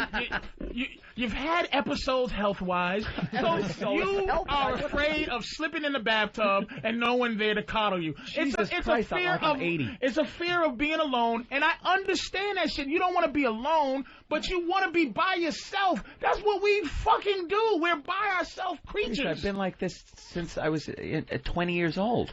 I deal with my relationships pretty much the same way I have my whole life. There's a lot of people. So you know what? Really has nothing you know to do what? with alone. Because you hit the lottery. What's your woman's name again? I'm sorry. Men. I'm sorry, man. I forgot. Listen, you hit the lottery. Your attitude, you hit the lottery with her. The way you go like your last situation. It was bad shit, but you could have made that situation better. It's your fault for not making it better. No. If I let my girl be a certain way, she's gonna fucking take advantage of me. Because that's what this is the secret to the whole thing. You have to keep them two things: hating you for how much they love you, and you have to keep. I'm serious. They have to fucking hate you, and they have to always want you. If there's ever a time she thinks she got you, she's not interested anymore. But listen, I am a fucking mess. I looked at myself naked the other day. I used to have muscular legs. They're starting to get back. I'm a fucking mess. If she ever starts that she had me. Yeah. Do you think the only reason she fucking stays with me because she wants me? To some degree, she believes that she's replaceable. It's an ego thing with women, man. And if she doesn't have a battle with herself by the feeling the way she feels about you, your relationship stinks. And what I'm trying to do, I'm just trying to stay, if this even sounds right, faithful. Mm-hmm. By like, look, she's into that. So I'm just trying to. What I did is like, what happens is anybody out there who's trying to get into threesomes, the protocol is that your girlfriend or your wife, she solicits women, and if y'all want to do a little train thing with your wife, you solicit the guys. What's happening is when she's soliciting the women, she's realizing how dumb women are, like she's a trooper. But she goes, other women must be like me. And women treat her like they treat a dude. Like, hey, how you doing? She's like, hey, I'm pretty, and would you like to? And they go, no, I don't. And she realized. And you would think it would be easy because she's a girl. She's a girl. Yeah. And she's starting to realize how annoying women are in terms of sex. So basically, I met a chick like 5 months ago and put a little work in. Now, we only talked like 3 times, but the first time I met her, I'm like, hey, look, why don't you come on with me and my girl? We're single. Bland. She's like, I can't. But she'll call me on the phone, and my girl got mad because why does this girl have your number? But I give my number out all the time. Like, if a chick, I'm very accessible. If people know me, a lot of people got my number. So it's like I say, here, you need to call me. Call me and find out when I work next. What happens is I then talk to this chick and I say, look, she finally gives in a little bit. I said, go to my girl's job and oh my God. There's so many problems with this story already, man. Go to your girl's job. I said, look, go to my girl's job and just go in and meet her. Because I understand, like, if you wanted me to sleep with you and you had a boyfriend, and I'd be like, ugh, I don't know, some strange dude. I don't know. And then I would want to meet the dude and say, okay, this dude's cool. We'll knock your wife up. Right. So I said to the girl, I said, it'd be cool for you to go and see her down at her job. My girl's a trooper. I called my girl to say, hey, look, somebody's coming down to check you out, and see if you like her. So it was on. She almost got fired from a job because she went down and said she just went bananas. So we're arguing and trying to make sense of it all. And I'm telling her, look, if we're going to do a threesome, which we want to, we can't keep buying hookers. We're trying to find, what I'm trying to do is big love. You seen that show? That's what she's afraid of. She likes the hookers because it's like, bam, beat it, whore. But I'm trying to get a square broad to be our girlfriend. And I'm like, look, if I take you shopping, listen, baby, if I buy both of y'all panties, I'm going to buy you 4 and her 2. You know what I mean? Right. Just to keep. You're still a little better than she. Do you understand what I'm saying? Yeah. Like, I'm going to keep, she's going to be, and I told her, I said, look, you are our girlfriend. And when people ask you, do you have, you say, no, I don't have a boyfriend. I have a couple. And you are treading on some dangerous ground. But by the end, logic wins, man, because she can't do it because she keeps playing around because she's frustrated about how dumb women are.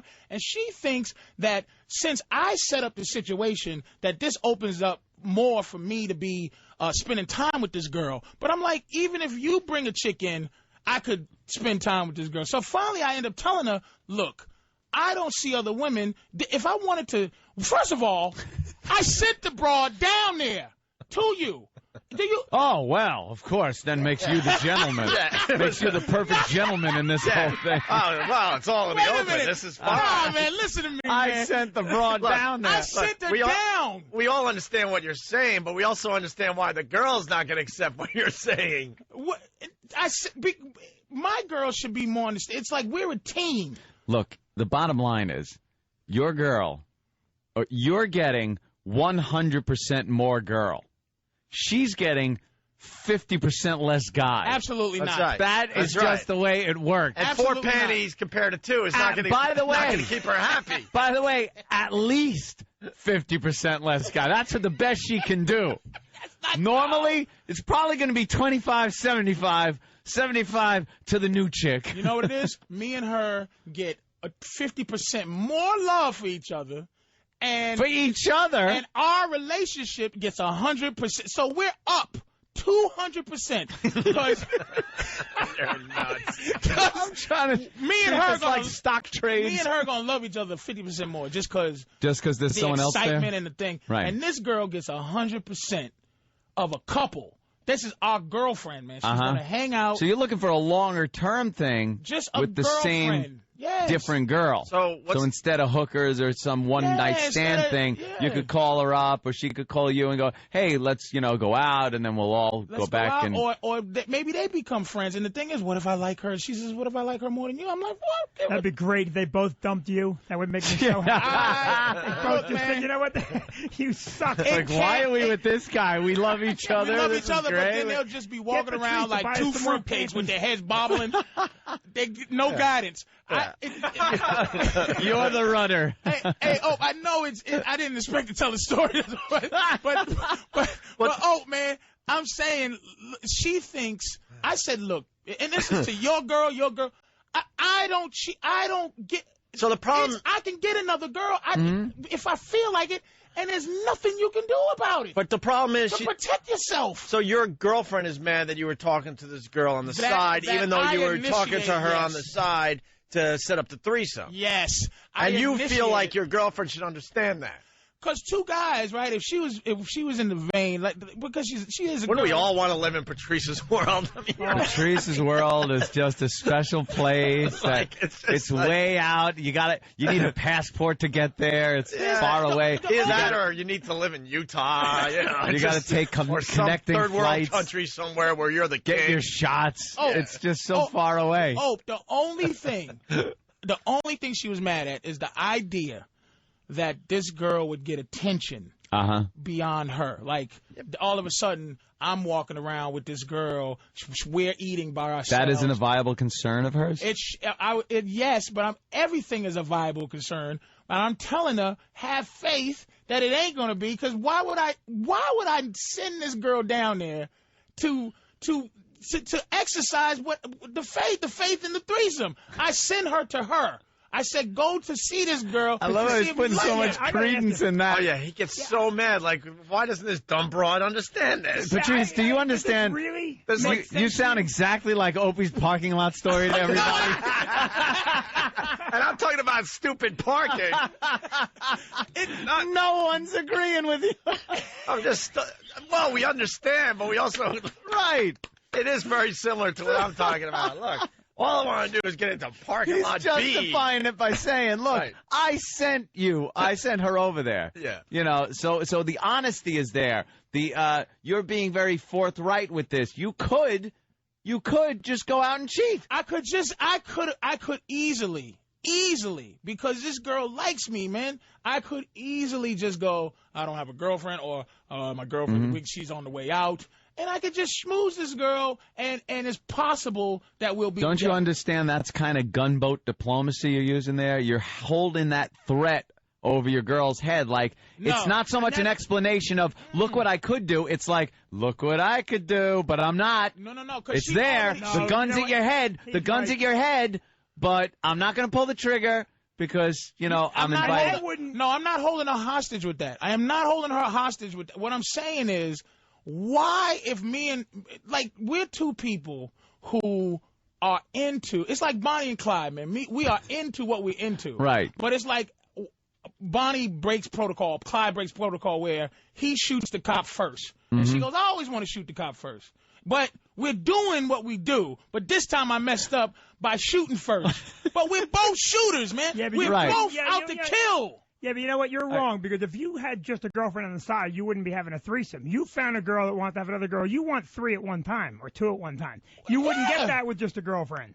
What are you talking about? If you had just this new girl on the side, right, that wouldn't be a threesome. Oh, see, that's just another girl. You're going laterally. No. You want to go up. No. Wait a minute. Time out, Vinny. Time out, Mr. Family, everybody. All right? You kiss your wife in the mouth the same way you kissed her 10 years ago? Yeah. No. Yes, I do. That's Shut why up, I got so many kids. You liar. I'm spitting out kids every 9 months. Let me tell you something. No matter how fine that girl is, after a few years, man, you want a little strange. I'm a fat hog. I'm a mess naked. I make me sick. And my new house got big mirrors. You're a mess dressed. My girl should not be in the bed. She shouldn't be loving me this much. All right.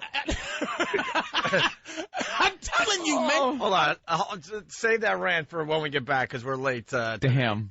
Stay right there, because we're not done with this. By a long shot. A bunch of people calling up. The threesomes are a disaster.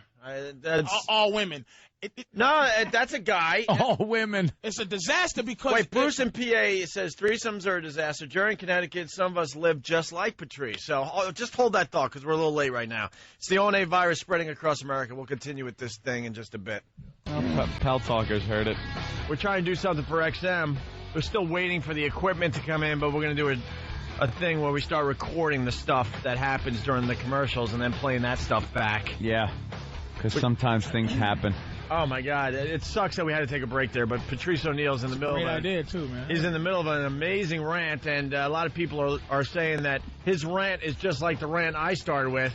I'm talking about a dumb parking lot. He's talking about a relationship, but it's pretty similar. With trying to get a threesome together. Mm-hmm. And it is the same thing. It's personal entitlement. You feel entitled. But there's a difference, man. The difference is this. All right. Here's Opie's like, hey, I can't get in this stadium. This is making me sick. It should not be like this. I am angry about it. All right, Opie, what are you going to do? Nothing, but it should be better. Yeah. All right, Patrice, I want to do threesomes. Preferably have 2 girlfriends. All right? Or basically one girlfriend and we have a girlfriend. So your relationship has a girlfriend. Yes. You and your chick, your girlfriend, have a girlfriend. Have a girlfriend. All right. That's what I want. I am trying to make strides in doing that. I am trying to make it happen. Because I think that... You're trying to park closer to the stadium. And the only... That's all I see. I want parking. I want parking space. He wants VIP parking. And your girl is at every single aisle waving you further from the stadium. And you're trying to explain to her that you'll be happy if I'm closer to the stadium because I'll be happy. Because she's in the car with me. And she's always going... She's riding with me. So my happiness... is happiness, man. A woman's happiness is not based on anything except for trying to figure out how to be happy. So if I'm happy and I have to cause her, I have to bring happiness to it. I have to be happy so that I'm in this mood. All right. Well, to give her this happiness, to give her what she needs. So how does this come into another girl dropping in and having sex with you too? That makes me super happy. And I'll have enough happiness to give 2 women now. So you're using the Reagan's trickle-down economics. Trickle down, man. With happiness. Trickle down, man. Because a woman's happiness, she doesn't know, like, what makes her happy. She just, women go from place to place, specific to specific. When me and my girl argue, I always try to argue the context of the entire thing. But is she even allowed to argue with you? Absolutely. Oh, it doesn't seem like it. I got a big in mouth. Patrice's world, But it seems like you shut your mouth and let me rule the whole place. When I met her, okay, I had a few women, okay?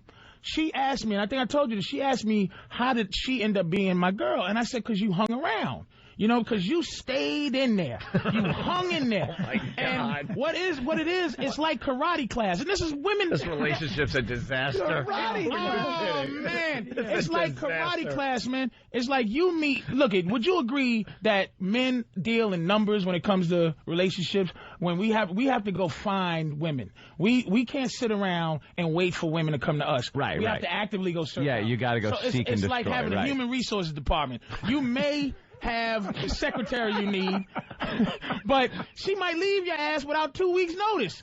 And see, you stuck. What, your company gonna go out of business? So what happens is, when I met my girl, I had about 5 or 6 girls that I had been.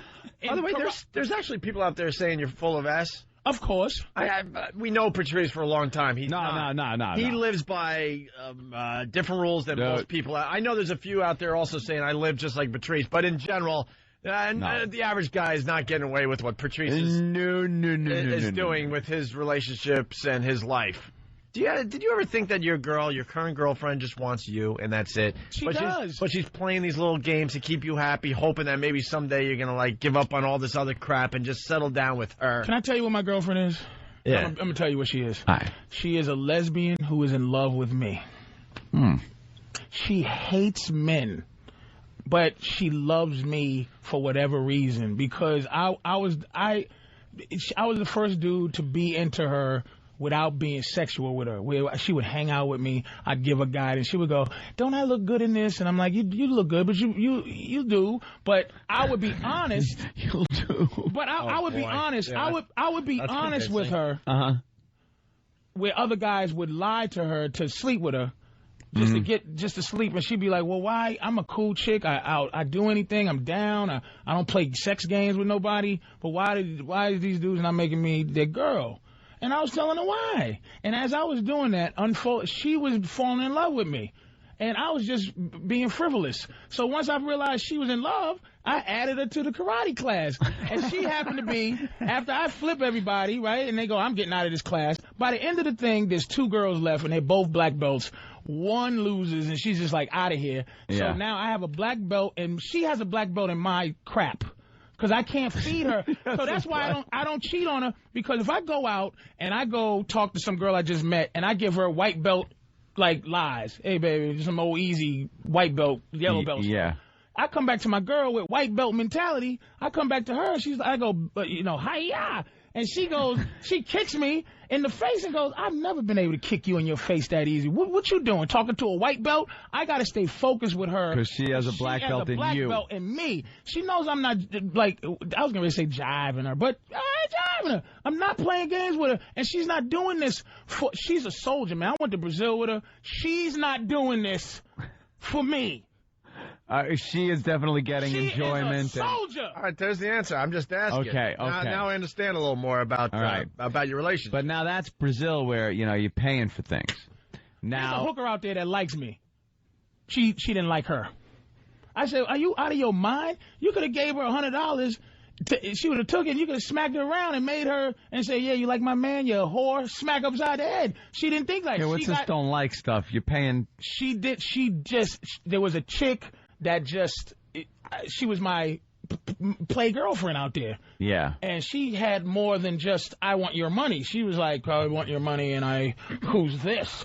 And my girl's like, who's this? Oh, looking at you like she like you like that. So she's getting into it with third world whores when they give her that vibe. But the ones that don't give her, that's all she wants is not to be challenged, man. And she won't be. Let me ask you. You're bringing another girlfriend. Yeah. And that's what's going to happen. Let me ask you. I was just going to say that. Now this other girl comes in. Mm-hmm. Your girl digs her because she's a lesbian that's in love with you. You love the situation because now you got the 2 chicks.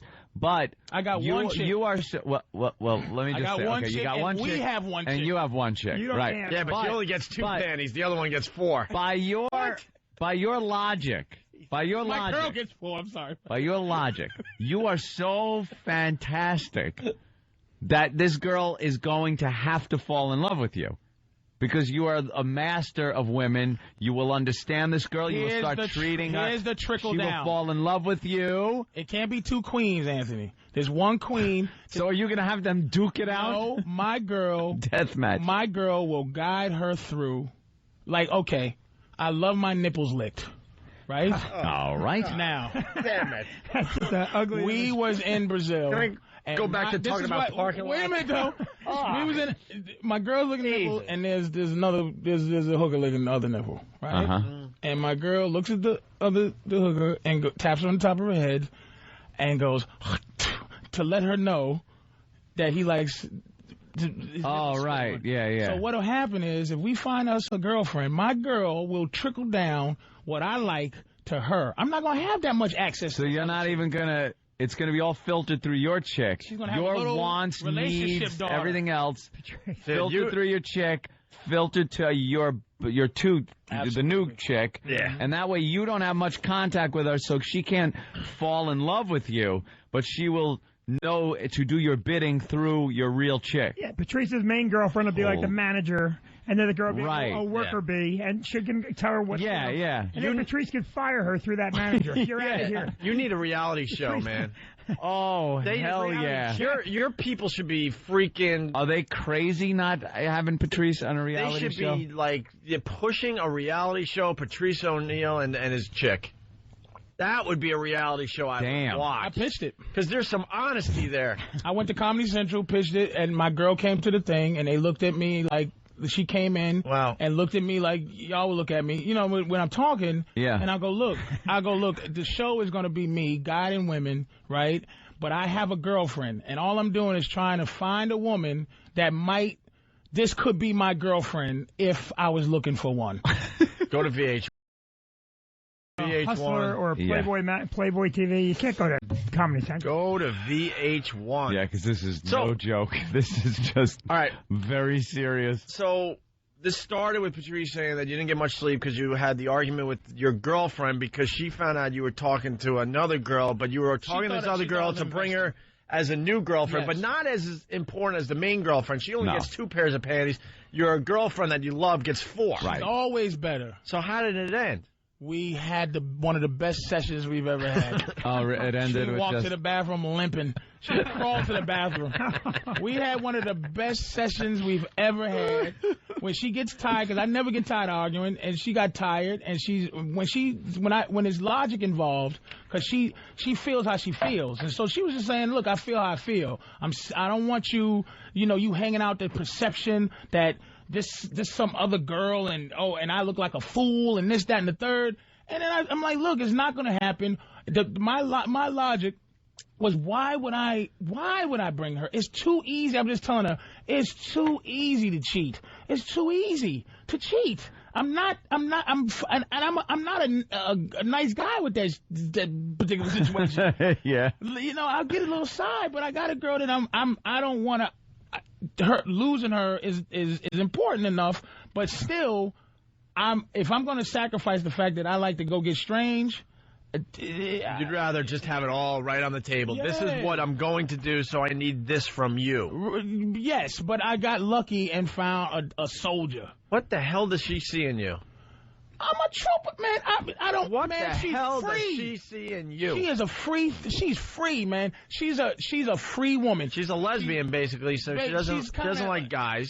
But she loves you. She loves me. Why? Because your honesty? Because you take care of her bills. Because you buy her nice things. Like every other woman who falls in love with me, I guide them. I don't leave them hanging. All right. I told her, if we break up, man, some lucky man's gonna get a good woman. Some of you dudes out there, if you break up with your girl, I gotta get a maniac that I gotta fix. All right. Now let's get back to what you said about Vinny.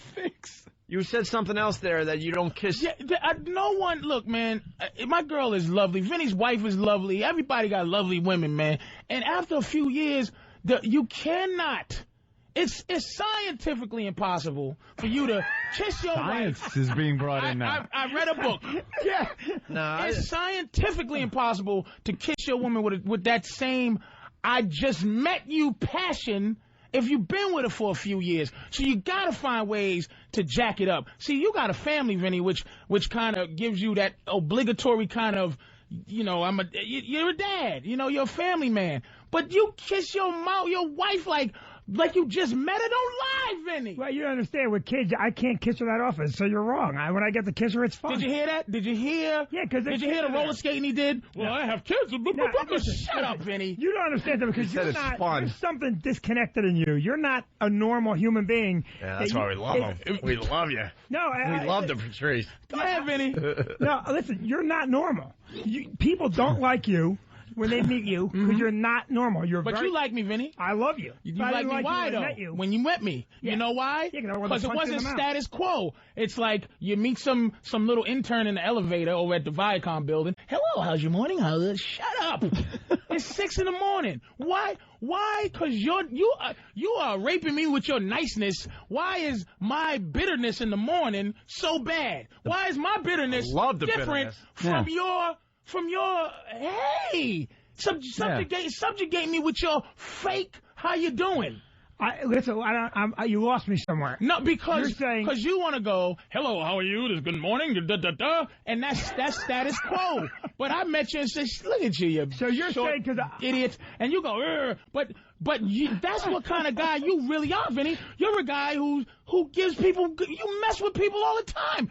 And you go, wait a minute, you had to get used to the fact that we didn't go through the social contract. And all I'm trying to do, this is what I'm trying to do, Opie. I'm trying to eliminate the social filter and go from this is how I feel to saying it. And sometimes it still gets blocked and choked into the contract. But I just want to come up You're and not going to get an argument from me. We relate on that level. Right. I just want to say what I feel like saying. And if my girl asks me, you just want to be with 2 women and make them 2 women your girlfriend, I go, yeah. Well, yes, that's how I feel. All right. Wow. You were asking me about the dumb parking lot. What's the solution? So what's the solution to keeping the passion going in a relationship? I think it's possible, actually. I really do. You tell me. So far, I'm beyond happy 2 years in. So, I mean, so I'm not at that point. I mean, Vinny's trying to say how many years? 12 years. 12 years later, that it's exactly the same, the kissing? This is what I do. Like the other day, now look, you're going to fucking jump. No, I'm not. You're going to jump over me. Listen to him and watch this unravel. No. All right. Yeah, you're going to jump over me because you're going to say, the other day I got up, I sent my wife flowers, just to send her flowers. That keeps her happy. That makes her happy. She got the flowers. Why'd you do that? Because I love you. That's why. That's how. That's protocol. Because you got to court your protocol. wife. All you have to do, Opie, you got to court your wife. You got to look. I take care of myself. I keep myself in good shape. Yeah. That's how I keep it fresh. You court. No, exactly. It's not boring. It's easy to court your wife. Vinny. $7 million house, Vinny. Wow, you're really. It's easy when you live in a house where you can ride around in the house. You have a roller coaster in your house, Vinny. Wow, you just gave all the guys out there a blueprint to keep their relationships going, Give Vinny. your wife flowers. Flowers. You know how that's hacky after a while. I mean, sure, flowers are good, but you got to do a little more than flowers. It's not just flowers. Just give her a credit card, tell her to go spend the money. You go take a vacation. Exactly. That's what you do. You can't get in a relationship and get bored. What happens, Vinny, right, when the money runs flat? You don't need guidance because you have enough money to that's the guidance. You can buy her stuff, you can send her on her cruises, you can do all that stuff. But where's the guidance? Where's you have to constantly figure out ways to buy her new stuff. Oh, Vinny, thank you for a new. This is a diamond washing machine. Thank you, Vincent. The same thing. 4 panties, 2 panties. You're buying. You said the same thing. No. You got to keep her happy. I don't keep her happy with buy. I keep her happy with guidance because you know what? Guidance? Here's what it is. Once here's your guidance. I'm bringing another girl. Here's your hunt. Train her how to lick my nipples. And you don't think that's exciting for her? To train another broad? You're going to mess up. You're going to lose that girl because you're trying to have 2 girlfriends. You're going to blow it off. And here's the reason. Here's the reason I'm not going to lose her because I'm trying to have 2 girlfriends. I'm not trying to have one each. You'll get bored with 2, and then you'll need 3. Trying to have a girlfriend for his relationship that he's in. Can I speak for Patrice? I think I know him.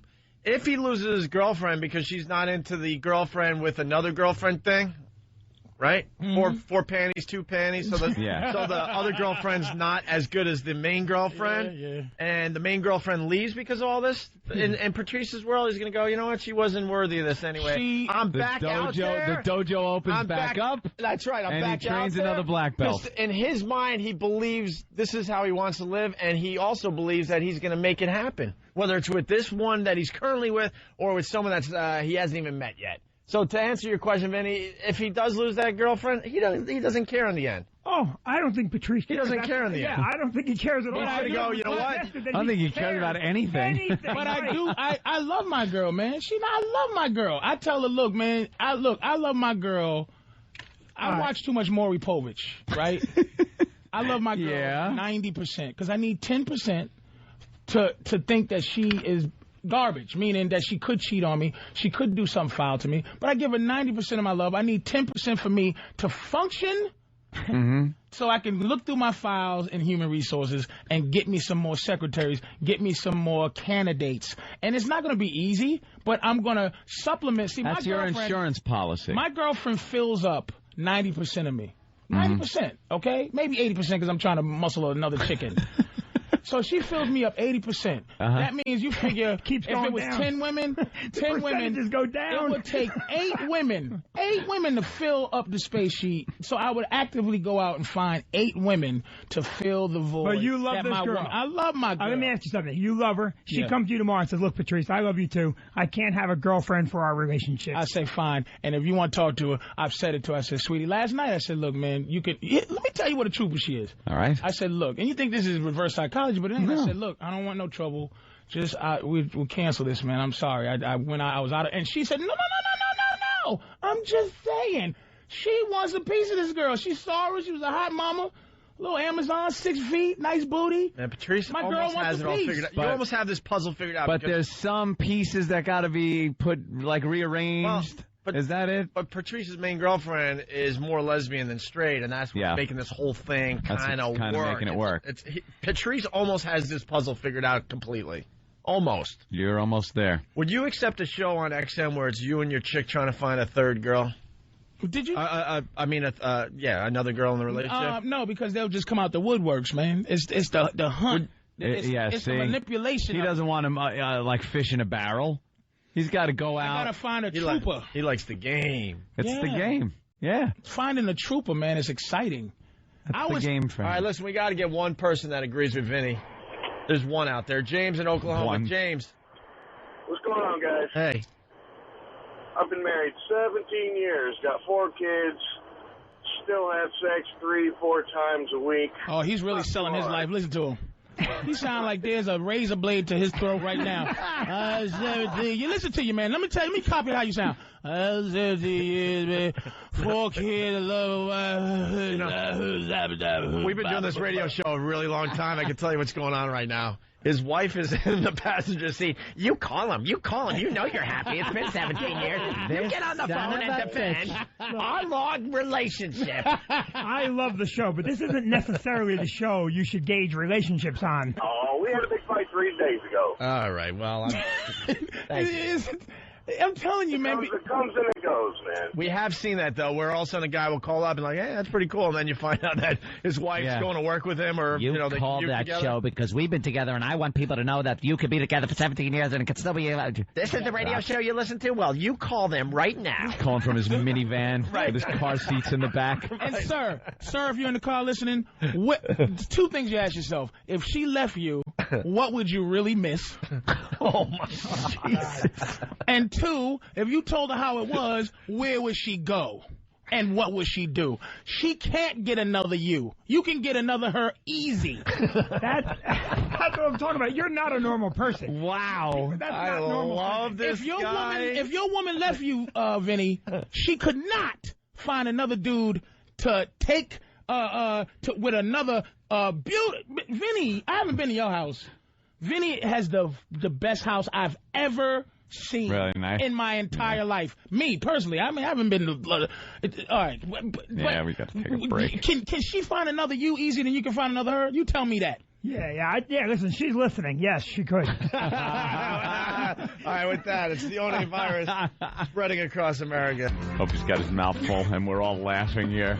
Wow. Man, it doesn't stop during the breaks. Patrice just keeps going on and on, just with all this knowledge and wisdom of relationships that is from the planet Krypton, because it's nothing that can work here on Earth. If for some reason, I think it's our oxygen, nitrogen atmosphere that just screws this whole plan of yours up. Maybe you got to go to, like, Venus, because you are just talking fantasy world. It can happen. Whatever you're talking about, let me tell you. There's somebody out there living it more than I want to. No, whatever you're talking about is possible. It can happen. Mm-hmm. But it's the after effect, the repercussions, these things. You're making it sound like you do this, and then it follows up with this. No, you do this. It's like, all right, we got to clear out a spot here to build a house on. So let me nuke it. And then I'm going to build a house without thinking it's going to be irradiated for 8,000 years. You're like, what? It cleared the ground, and now it's clear. When you look at it like that, that's pretty funny. you like your plan is good up until the repercussion point. Well, we just asked the repercussions. You're kind of assuming too much you're planning too much on what this girl that you're bringing in is going to be all about. Don't forget one basic thing, that I am not putting it on her to know anything. I am guiding. Right. I am driving.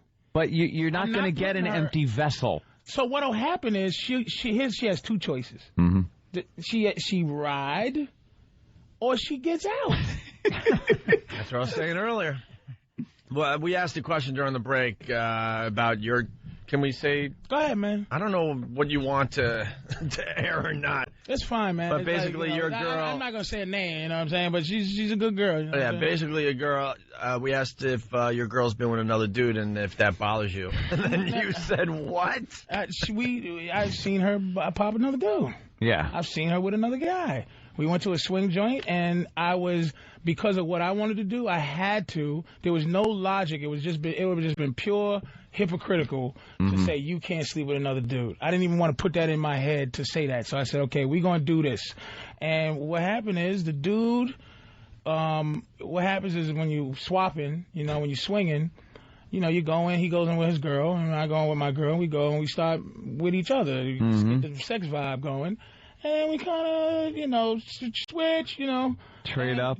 Switch up, and he was very gentle with my girl. She liked him. No funny, no strange fingers, no weird action. And she nailed him like a soldier. He was very good to her, and I was very good to his girl.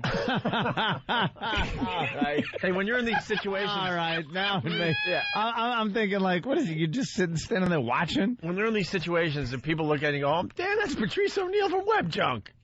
Do you get recognized in those situations? Whatever. Like, most people that watch... look, most of the people... My fans are more the fans of this show...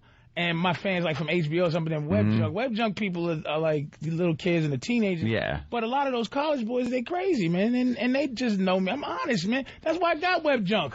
It's like, I'm trying to be honest as I can. Well, you absolutely are. I'll give you that much. Call me out, and I might have lied about something or something. I got these girls out there that mush my heart, couple, when I was young. And you just learn. You live and you learn. And my happiness, must have been I just want to be a hell of a mushing. What's wrong with some happiness? It must have been a hell of a mushing because you have gone like in a wacky direction, Patrice. Let's go to... There's nothing wrong with your happiness. Yeah, let's go to Jerry in Connecticut. Jerry. Hey, boys, what's up? Hey. Is this my boy? Patrice. Hey, man. What's up, man? This guy's a trooper when I was doing Black Phillip. This is my boy. You know this guy? He's on my top 8. Never took him off because he's living it. Tell him, Jerry. Listen, boys. I've been married for 10 years, 2 kids, and I got a girlfriend living in the house for the last 9 years. There you go. What? 9 years. Vinny, you got a 10,000 square foot house. You can't have another girlfriend in there running around? I think you might find her eventually. Who's that? I keep seeing that girl. Yeah, just a fleeting glimpse down a hallway somewhere, a long corridor. This guy's a soldier, man. She live upstairs like what's the thing from Pulp Fiction? The Gimp? The Gimp. She upstairs. Him and his wife, I remember the whole thing. Him and his wife, the girl and the wife have a little thing going. He doesn't care that they mess around with You know why this works? Let me tell you why this works. Because Jerry is like one step away from serial killer. Like, it's got to be... He's a black guy. We don't serial kill. Well, the mentality is that of a serial killer. Like, how can you say that? Because it's so out there. He's got a kept woman in the attic? No, she's not kept.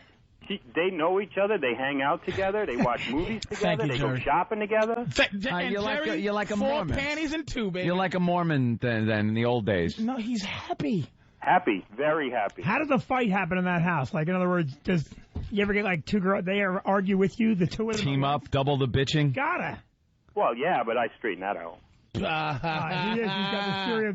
That comment, I straighten that out. Why is that a serial killer, man? Why? It's just some kind of weird mentality. Why? No, I'm exactly what Patrice is saying is exactly the way it is. It just doesn't seem to. I train both of them. I taught both of them. See, training. It's this. He's raising a good bitch. He's raising his girl. And you know what? Neither one of them would leave if I asked them to. Why did you marry the one? Did you know the other one before you got married? I did know her, but we weren't sexually involved. And then after 1 year of marriage, you got this girl moved into your house? Well, we started having sex first, so probably 2 years or so in the house. Just you and her, or you, her, and the wife? Me and the wife were living together. We started having sex with my girlfriend, and then within 2 or 3 years, she moved into the house. Delicious. That's my plan, too. I just got a house myself, Jerry. It has a nice attic. Oh, man. Oh, man. And does she come to you and say, like, I need money for, something or clothes? No, we just started living together, and I started taking care of her. I bought her a new car. I bought her What does the third person get out of this? That's what I don't get. A new car. I can see what you get. I can see what the wife gets. But what the girl, in the attic with the chain around her ankle, what does she get in the end? She gets a fulfillment, man, that she's not going to get. He has enough guidance to lead two women. He can guide these women to something that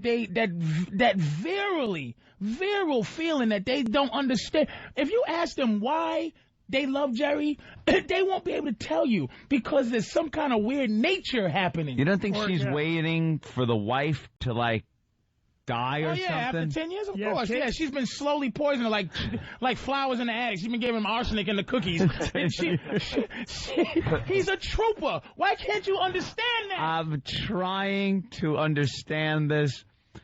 I can't understand it. You have kids? Yeah. You have kids? And you got kids. What do they call her? Aunt, what's her name? Aunt Whore? Aunt Whore. What, Jerry? They just call her by her regular name. Yeah. And how old are your kids? One's 11 and one is 7. All right, and what do they think about this relationship? What are they being told? She's the nanny. No, it's perfectly normal to them. They don't... Wait, it's perfectly normal. How much do they know about this relationship? I've had my kids go... Uh-oh. Is that your new girlfriend when I have a girl come over the house? Who goes to back to school night? Yeah, who goes to the PTA meeting? Look at Vinny. That's all he cares about. I can't understand that. He can't wrap his... You do understand it. He can't wrap his arms around this in any Jerry, way. man, I'm sorry I left us hanging. One of these days we're gonna... So who does the laundry? And if I bring flowers home, who gets what? Yeah, are there shared duties? Dude, do they... And Jerry's not is not like, hey, baby, and then if they get out of line, I'm going to smack him in the top of the chops. I've never touched my girl. I'm threatening my girl, man. None of that, man. It's a guidance. It's a thing. It's tapping into this thing where she's just looking at you, man. Like, this is so sexy. I've seen TV shows about Mormons and people that are into polygamy and stuff like that, and the women are always a little screwy in the head. Stepford. I'm sorry. Yeah, they're like I'm Stepford. sorry. Which woman do you know that's not screwy in the head? In a different way. I'm talking they're a little like way out there, a little screwy in the head as far as like their relationship with the man is very submissive, and they have a relationship with each other like almost sisterly. And Patrice isn't saying anything wrong. He's like, and this is great. So they're not real women. They're puppets. They're Stepford wives. Yeah, why? Because there's two of them. So if he did the same thing with his one wife, you're not getting a loving relationship from. Are you loving, Jerry? He's on hold because I want to go to Joe. You're not getting a real loving relationship. You're getting sex from two different women. How do you know what you're getting? Have you ever done it? How do I know? Wait a minute, Anthony. Have you ever done it? You is it now? For what I pay through the nose every 3 months because of it. Yeah. Why do you think I got divorced? I'm saying, but did you experience any of this action with your old wife? Did you find out if this is wrong? Didn't I just explain everything? Do you think I'm talking out my ass about this whole thing? Did you do I am so experienced. Of course I did. All right. I know everything. What happened? What happened? I write huge checks every 3 months. You got divorced because of a threesome? That was part of it. That was the straw that broke the camel's back. The threesome was it? Yeah, that was the straw that broke the camel's back. There was a lot going on. Joe in Jersey. That was the one where when the questioning came about in the courtroom and I would watch the news and the Post reporters there, I said, let's go in the back and settle this. Immediately. Joe, what's up? I just want to say, Patrice sounds exactly like every cult leader I've ever heard. Yeah, cult leader, that's what I'm sorry I said serial killer. I meant cult leader. That is absolute. Bravo, sir. Sounds like cult leader. You're a cult leader. He's got nothing to say. He's been found out. Look at him. Wow. That's right. He's proud of that, though. Because once he swings two, do you think it's going to stop? That's right. The hunt is going to go like stop there. He's going to then go. You know, if I could get 3 girls, and I got some one poison girl. Kool-Aid waiting for a hole right now. The FBI is going to be lobbing grenades through your window. No, they're not. They're going to be joining me for dinner. Come on in. Come on in, Lieutenant. Have a little piece Doesn't here. seem to be hoarding weapons. He's hoarding bitches. Is there a law against this? Officer, put that down. Come on in. Let's go to Edward in Queens. Edward. You want to have her over there? Go ahead. Edward, parking lot Y. I can't believe it. Good morning. Yeah, it all started with parking lot Y, by the way. Let's remember that. Fair enough. All right, Edward, what's up? Yeah, what's up, gentlemen? What's up, man? Yo, Patrice, I've been married for about nearly 6 years now. I love this woman to death, but I want to get away from her now. Yeah.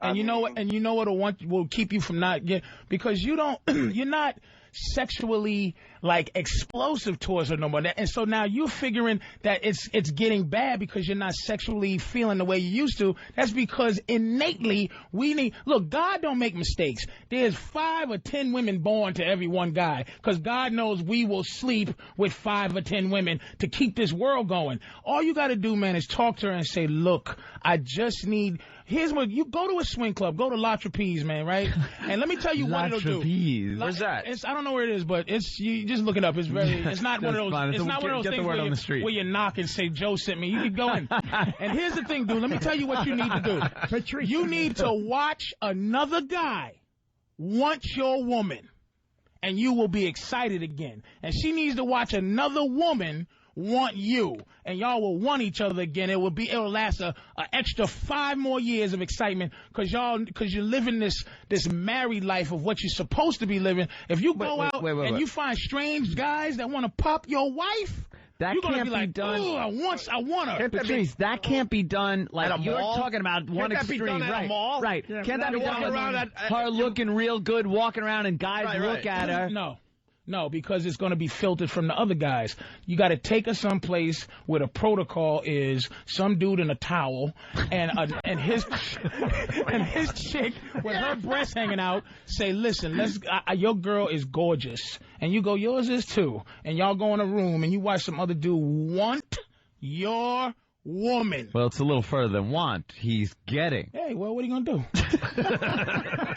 Can't have everything. And I'm telling you, that'll spark y'all up, dude. I'm telling you. Jesus. No, I'm not lying to you, man. I'm telling you. We're talking animal stuff here. We're not talking. Let's get socially. Let's Vinny, you taking notes over there or what? I'm listening. I'm going to try and sell Let's to my clear wife our tonight. minds socially, man. Let's just clear the social contract. Let's talk about animal. Let's talk about what you feel, man. I don't know what you feel, but whatever you feel, you just aren't into her. And, you know, you're a good guy, and you love her, but you're questioning yourself. You're going, why? You know what? I'm going to tell you why I feel like this now. Because for the last month, it's just been beefing. And last week we got into a fight so bad that I locked out the house, and she had me committed for the night. You're done, dude. Yeah. Get out of it. Yeah, it's over, Johnny. It's over. Don't get out of it. This is your fault, dude. Because it's your fault because that's what they do. You have to guide them. You have to let her know anything crazy she does. You have to dismiss it with logic, man. You have to beat her down with logic. I'm telling you, man. Your marriage isn't over. She's got something where girls get a little like, I need excitement. Let me tell you something. Any emotion is an emotion for a woman. Hatred is the same thing as love for them. If a girl hates me, I know I can get her. Because I'll flip it over. It's yin and yang, man. Flip your wife, I'm telling you. Hate is love, work is freedom. What? I love it all. Yeah, I'm telling you, man. Dude, don't give up, man. I'm telling you, man. Try that out, man. Because let me tell you, he's got to throw this one back. That's what I'm saying. Cannot. Yeah, you're locking people out of the house. Let me tell you something. You're not going to find a woman who won't do that. You got to make every woman you with, you got to make her into your girl. Your wife is your wife, Vinny. If she left you, she has to become someone else's wife. And I don't mean just I do. She has to know what makes you mad, what makes you happy, and she has to care about what makes you mad and what makes you happy. His wife doesn't care because she thinks he doesn't care, so she's doing dumb stuff for drama to get attention. And that's your fault because you started off like that. If you're going backwards, it's hard to turn around, man. But now you got to start turning around, and you got to take a L. Patrice wants every guy out there to be a pimp. This is like pimp mentality. But not hit your wife or put her on the avenue. So what's he supposed to do now? Let's say, here's an example. She walks up to him and, what the hell do you do? You didn't vacuum the floor. This place is a mess. Blah, blah, blah, blah, blah. She's bitching. What's he supposed to do now after 6 years of taking that? Bring home a new girlfriend. Apparently. What haven't you been listening to? Apparently. What, am I stupid? I know. The answer was right in front of me. Somebody wants to call your cult 45, by the way. That's a good one. He doesn't have a name, but he did it from his cell phone. Feedback. Can I have that for the book? Colt 45. Colt 45. And some girl from Austin. I watched my husband F 2 women on Saturday, and he still F'd me when he got home. This does happen in real life, and Patrice can get what he wants easily. Many couples we know have a girlfriend. Delicious. There was one more God bless. I go to. God bless. It's a big world. A lot of people out there. A lot of people. Go to Adult Friend Finder. Tell me that. Go to Pal Talk on whatever lonely room and watch some broad somewhere taking her boobs out just to be loved. I've seen it on Pal Talk, yeah. Mammy Pellegroso. Let's go to Paul in Brooklyn. Paul. Hey, what's up? You got people joining your cult like crazy, by the way. Yeah, man. They're calling in. Yeah, Paul. Hey, he was talking about that place, La Trapeze. It's on 27th and 5th. I've been there. Delicious. Another soldier. Another soldier. Yeah. Paul, what's this place about? Hey, the place is what it is, just like he says. It's you go there, you have to go in there with a woman, or if you're a single woman, you can get in. No guys just walking in. Hey, I want to screw somebody. Well, hey. I got nothing to trade. Yeah. I want to pick someone up on waivers, if you don't mind.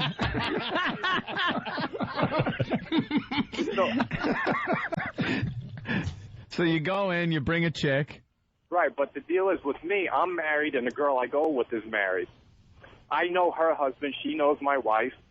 So, but her and I get together, and we go there, and then we swap with other couples, and then we go back to our prospective others, like, whatever, and we just have a good time. It's hard to explain.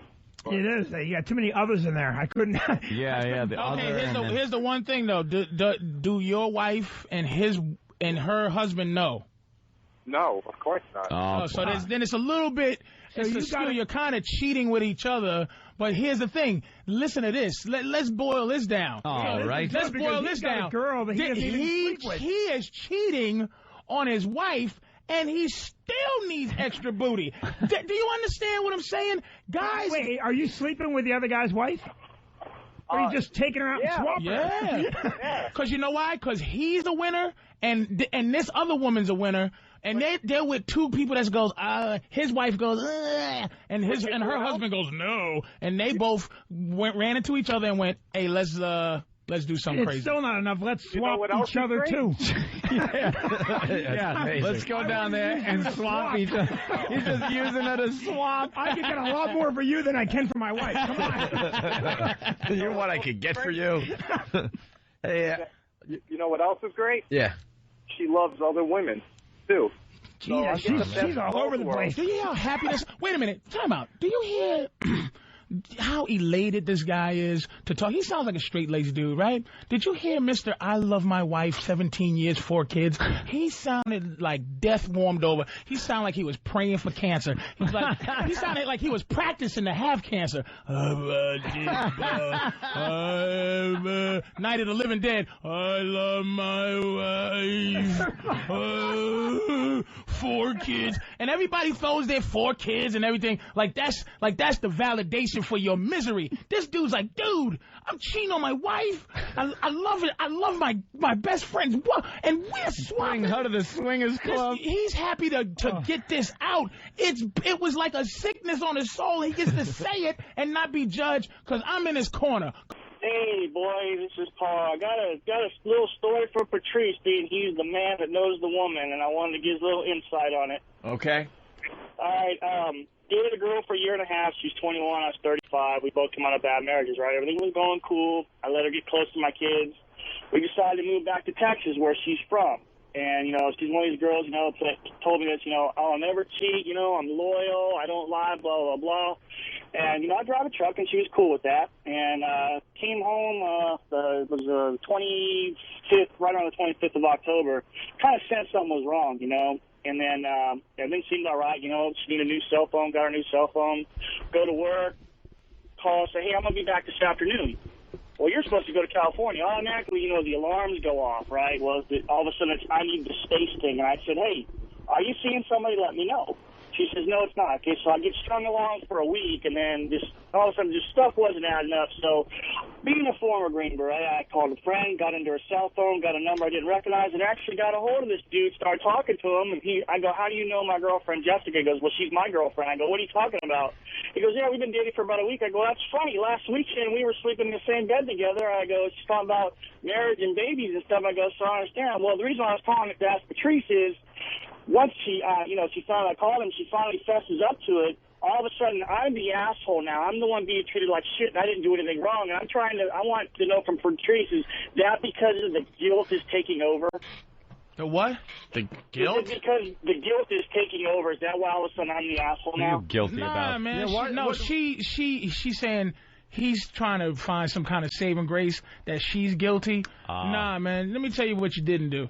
You're 35, right? She's 21. Yeah. Your fuck game, you're not going to be able to fuck a young woman so that her body belongs to you. So you have to have her mind belong to you. You're not a big dick fuck machine that she needs for her body to be completely under your spell. You're a middle-aged man now. You're getting up there. You don't want to fuck as much, and you're on the road driving a fucking truck. But listen. Your mind ain't right. You first of all, she's probably too pretty for you in your mind, but she's not. You have to have her think, this is what you do. You have to have her convinced that her cheating and fucking another guy in some weird way, you're happy about it. You understand what I'm saying to you? You have to pretend to be happy about it, because she's doing that for attention. Let me tell you something. Women cannot do anything by themselves. There's always a reaction to something you did. You understand? So this is her little way to go, hey, you're on the road, motherfucker, and you're not paying me no attention. I'm some hot whatever, and I can get pussy or I can get dick anywhere. I tell my girl all the time, it ain't no big deal. My girl could fuck anybody. But I make it seem like it ain't no big deal for you to fuck. I almost take the sting out of fucking, because fucking for her is not... It's not a fuck. It's easy for her to fuck. Then why were you keeping tabs on her during our Halloween show? I wasn't keeping tabs. When Flavor Flav's posse showed up. Because I'll tell you what happened. Hold on, dude. I'll tell you what happened. Oh, this guy won't shut up. Okay, hold on. Hold on. Up, Paul. Oh, I'm gonna tell you something, Obi. Ask Marcelino. Mm-hmm. I'll get up and walk away. Mars is like a 50 grip black belt or some shit. Yeah. He's like, dude. She's there fucking talking to your fucking girl. I go, calm down, Mars. Calm down. Listen, they're doing their job. They're trying to fuck her. And this pertains to this dude. The only way I can keep my girl from fucking Flav's guys is that I'm on her mind. You understand what I'm saying? You have to be on her mind. Like, she has to say, it's not worth losing this for maybe the potential better fuck. Do you understand what I'm saying? The fuck means nothing to her. Dick means nothing to women. Do you understand that shit? It's easy for them to get. You have to make your knowledge, your guidance, and your slight love. You give them love like little bits of medicine. My girl says, you know what I say when my girl says I love you? I say you should. Like taking a vitamin every day. You should. There you go. You fucking should. Because it's easy. It's not easy for you to get love. I'm a pimp. Except if I don't have bitches on the street. Right. Because that's that one little weak part of me where it's like, I'd like, keep your money if you're fucking. It's your pussy. But you treat him like that koala bear. She was keeping tabs on me because let me say this correctly. I've devised a way, and you see my girl. She's a good-looking girl, man. I've devised a way to have her discredit the fact that she can fuck anytime she wants by seeing the way I need. She knows that a guy has to have no affection, no liking towards her to fuck her. She knows that in order for me to get pussy, that most of the time a girl that wants to fuck me feels about me the way she does. So it's moving in on her territory. Right. If a guy fucks her frivolously, it's not moving in on my territory. That's just you giving up your pussy. Hey, that's on. Hey, you doing me a fucking favor. Now I can go shop again. You know what I mean? I can go open up the human resources department. That's why I act the way I fucking act. Do you understand what I'm saying? So, dude, this is what you did.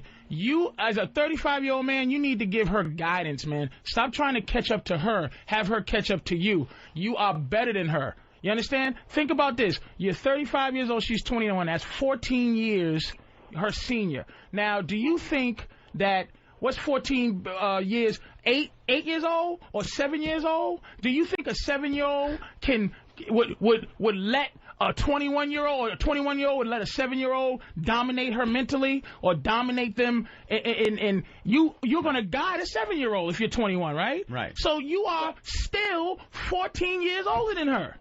Guide the bitch. You're not guiding her. Don't dump her. She's just goofy. She's goofy. I was trying to guide. I'm telling you, Patrice, I'm being honest right now. I was trying to guide her, and the thing is, it never was about sex. She just didn't really. She wasn't a sexual person. She would rather lay down and cuddle. That was more important to her than sex. And I was like, okay, but see, I'm a very sexual person, and 3-4 times a night I want to go, where she never wanted to, and it had always been that way. And the thing is, I walked away from everything in Virginia to go back with this girl, and it just came out of the blue. It was like 1 minute, it was like move on. Yeah, dude. Let me tell you what you are right now. You are, if life was a road, you are behind. You are 3 cars behind, and you on a dead end, one-way street, you're 3 cars behind and you can't pass her. You're stuck. Soon as you said, I'm going to drop everything, which innately makes you unattractive to a woman. You drop everything. You're in a Taurus trying to keep up with a sports car. It's take the next exit, man. Learn from this, man. Because, you could turn it around, but it might take more time than you need. No, actually, I don't. And I'm not mad about it because the fact that she was young. I'm not mad about it. I'm a little hurt about it, but I'm not mad about it. All right. I'm going to walk away from it because I look at it as a learning experience. All right, Paul. Good luck to you, all right, buddy? Good luck, buddy. All right. Yeah. Hey, we're in the middle of talking about Andrea Peyser's column in the New York Post Saturday.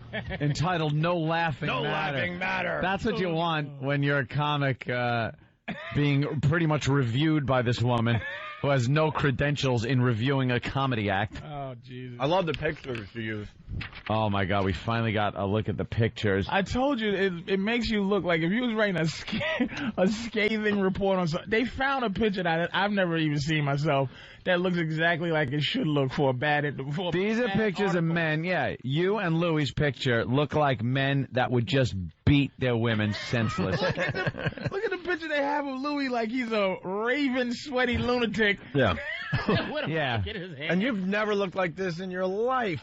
I guarantee you this was a joke pose you did for somebody. Because you got your head back, tilted to the side, all attitude, like. This is just when here's Patrice's picture. Just when the woman is coming to again after you just knocked her out, she's looking up, and this is the face you're giving her, like, bitch, I've hit you harder than that, and you didn't go down. And don't let me cut that index finger off so you don't dial 911. Like, that's what a face is. What my face that's what your face looks like. All right, let me do that on purpose. Let me do the quick recap here. So Patrice was part of this comedy thing with Louis C.K. The Raunch Fest, called Comedy Cares for the Homeless, took off at Town Hall in Midtown, headlined by funny woman Paula Poundstone and Carolyn Ray. But after suffering through the show, one major donor immediately yanked her support from Care for the Homeless, which is now building a Bronx shelter for women, many of them victims of domestic violence. So she's like, I'm out. I'm not helping black guys anymore. And that woman was Merle Hoffman. Merle Hoffman. Merle, a woman named Merle. What the other? Did you get another? Hold on, yeah, we're getting there. It's open season on women, said an angry Merle Hoffman, president of Choices Women's Clinic, who removed her support. That's what really... And a lot of fetuses. Said Merle Hoffman as she tweezered a hair out from between her teeth. Merle. Merle. Hey, beautiful, what's your name? Merle. Merle. What's his name? Bob. Also in the audience were an unamused Sonia Osorio, president of the city's National Organization for Women, and Liz Abzug. Liz Abzug. I'm so sorry you have Liz Abzug. I do. How long do I have to live? How do you have a B, a Z, and a G in the same 5-letter last name? She should be shot. It's just how do you spell the most unsexy name in the world? Merle Abzug. Or Merle. Well, Merle Abzug would be the winner. Merle Hoffman's a guy you borrow hedge clippers from. It's not a friggin' woman's name. Merle. No, M-E-R-L-E is Merle. No, Stephanie. Well, I thought maybe she spelled. You know, sometimes girls will spell their name. It'll be Jill, but they spell it like J-Y-L-L-E-X. There is no way this is Merle because it's M-E-R-L-E. It's Merle. It's Merle. How about Merle? Her name is Merle. How about Merle? No. I still say it's not Merle. It's Merle. She wears tight dungarees and work boots. Her name is Merle. Of course she does. Walks around with a pocket kazoo and a ukulele with a strap on it around her neck. She has hair like Joe Dirt. Merle stinks. I hate Merle. I hate Merle too. I hope Merle gets Abzug on her. I was going to say ovaries. You have Abzugs. There's Abzugs on your ovaries. We're sorry. The picture they had, the Osario girl is the picture. Let me see. Let me see what she looks like. Oh, that's her? She's kind of hottish for somebody who's like, you know. It's not totally bad for I wouldn't mind for what that. she does. No, she's kind of cute for whatever. But she's the president of now now? What a wonderful sense of humor she must have. I bet. All she deals with is bleeding gums and, you know, black eyes and bad excuses on why they didn't get their housework done. I was cleaning and he was drinking. Yeah, all right, fine. But why don't you explain why dinner was cold again? How about that, Toots? Don't give Sonia one side of the story. I like putting her picture right next to Louis and yours, Patrice. Yeah. It really fills out the whole thing. No, put hers to the left of me, and I'm in the middle, and that's the caption. Oh, okay. And it is, just like that. That's how it went. Oh, wow. Okay, that's bad. Wow, yeah, that's not good. It looks like you two are indicted for raping her. Right. That's exactly what it looks like. Wait, but do you know in the original paper, it takes up half the top of the paper. The next article was Nazi riot at a Jewish wedding. A Nazi riot at a Jewish wedding was the next story to read after. Did it also say no laughing matter? After your filth. No, Nazi riot was a laugh reference. Nazi riot, it was a bunch of like a laugh riot. And well, I tell you, I want to see Sonia Osario's desk. I'll bet you she just has tissue box after tissue box for all the snivellers that walk in. Got a refrigerator with raw steaks in it for their eyes. Oh my God! You know, it's the organization's logo on the side of the tissue boxes. Everyone likes the merchandise. Dude, I don't know, and they didn't tell us it was a beating. It was beatings of homeless women. How great is that? You're backstage getting ready for your set you've done 1,000,000 times, and you have no clue that there's like people in the audience that have been beat silly. And I told you, Louis, the same thing you do. You know, Norton, you do what you're doing at the time. So no one told you. They said it was not that you would have changed your act because we know you. Not that you should. Yeah, hell no. Of course not. It was a regular. We thought it was just all regular homeless. Not the beat up one. You know, it changed my whole thing. The article gets much better. Not only is now National Organization of Women, but it's when you should do the housework when you're told. Oh my God! They had a problem with our Whip 'em Out Wednesday promotion. Of course they did. Yeah, we had our run-ins with them. Yeah, she's the president of the New York chapter of Now. Of Now? How much fun could she be? It was so, you don't understand, man. How it was so anticlimactic. Yeah. The situation. I just came in, did my abusive humor, and left. Went to a party. Can I ask you something? Were you getting good reactions from the crowd? Of course. You were killing, right? Of course. So you were killing, and stupid Andrea Pizer was in the audience. She didn't like what you were saying, probably because maybe it hits too close to home, I'm thinking. And all of a sudden she has to write a whole column on it.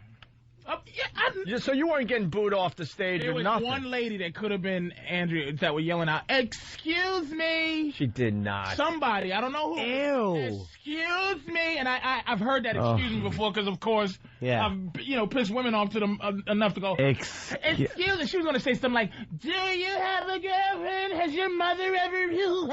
I like this. I was in the middle of doing. Oh, you heard her and you stopped your set? I said like this. I said, let me just finish this one here, and I'll get to your question. Because she was very deliberate. She had a very... Excuse me. I'm empowered, and you should not go to a comedy show. Don't. It's as simple as that. Wait a minute. I go like this, which I know had to piss whoever it was off. I go, hold on. I finished the joke, and then I go... Oh, they said I gotta go. Like I did. They said I have to go. Thank you very much. I gotta go. Like, good night. Not addressing you dope. She should be that zealous when she's dropping those little blue hockey pucks into the septic tank. That's when she should have that type of go get 'em attitude.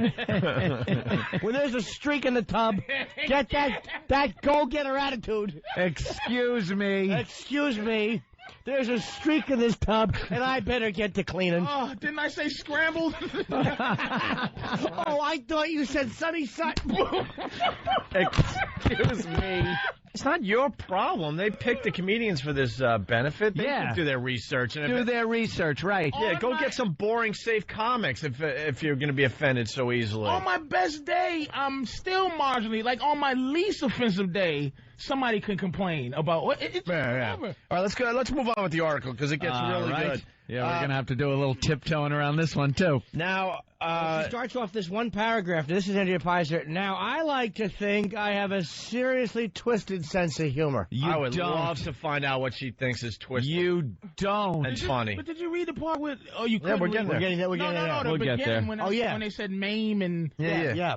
Maiming, killing, and we couldn't say the other thing. That's seriously twisted. How could she not find that funny? That's not. She didn't even say a twisted sense of humor. She said seriously twisted. She likes to think that about herself. You know what? Oh, You don't. honey, I can go with the best of them. I bet at her little coffee clutches she goes to with all her little old maid women sitting there. She is the life of the party with her jokes. You know what it is? They're probably all around with their dumb broad friends, and they play cards, and they watch soaps. And someone says something about having too many drinks, and she goes, oh, I had too many drinks once. It was crazy. Let me tell you. Twisted and seriously crazy. Twisted and crazy. Oh, she's a You're nut. not twisted. Your sense of humor stinks. It's not. And if Andrea Pizer was the one saying, excuse me, call our show.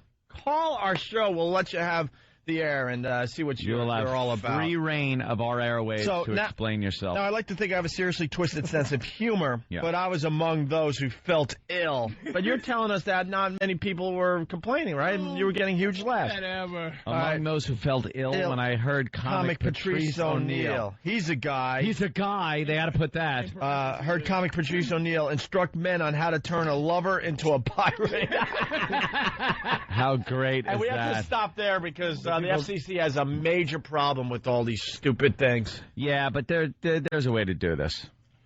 But the fact that she wrote it, that you're reading what she wrote, is not... It's amazing. That's why the FCC stinks on ice. It's doing something. It's doing something in the heat of passion that will end up with the woman having to have one of her eyes shut real quickly, like getting something in her eye, so it'll shut. And that is supposed to represent the patch over the eye. Oh. Yeah, you slam her in the face with your fist. And that's supposed to represent the patch being over the eye. And then it says, then kicking her leg until she says, and it's spelt out in quotations, arg. This is why when I was reading it, I thought that she was not trying to make a bad article. Because why would she? Why would you write it? The joke is, it reads funny. It reads funny, She's right? so stupid for doing that. Like, you don't put arg, and then that might have. But she put arg. Well, hey, she's showing she's got a twisted sense of humor. No, Opie, she's so stupid. No kidding. Why would she do that? Because as a dumb woman, she doesn't understand that is funny as it is, so she writes it out and thinks that's terrible. And Merle agrees, and so does Abzug, Liz Abzug, and so does that other pie eater, and Sonia Osario. And then it says Sonia Osario. That's what you should have said when you didn't give the eggs right to your husband. I'm Osario. Osario.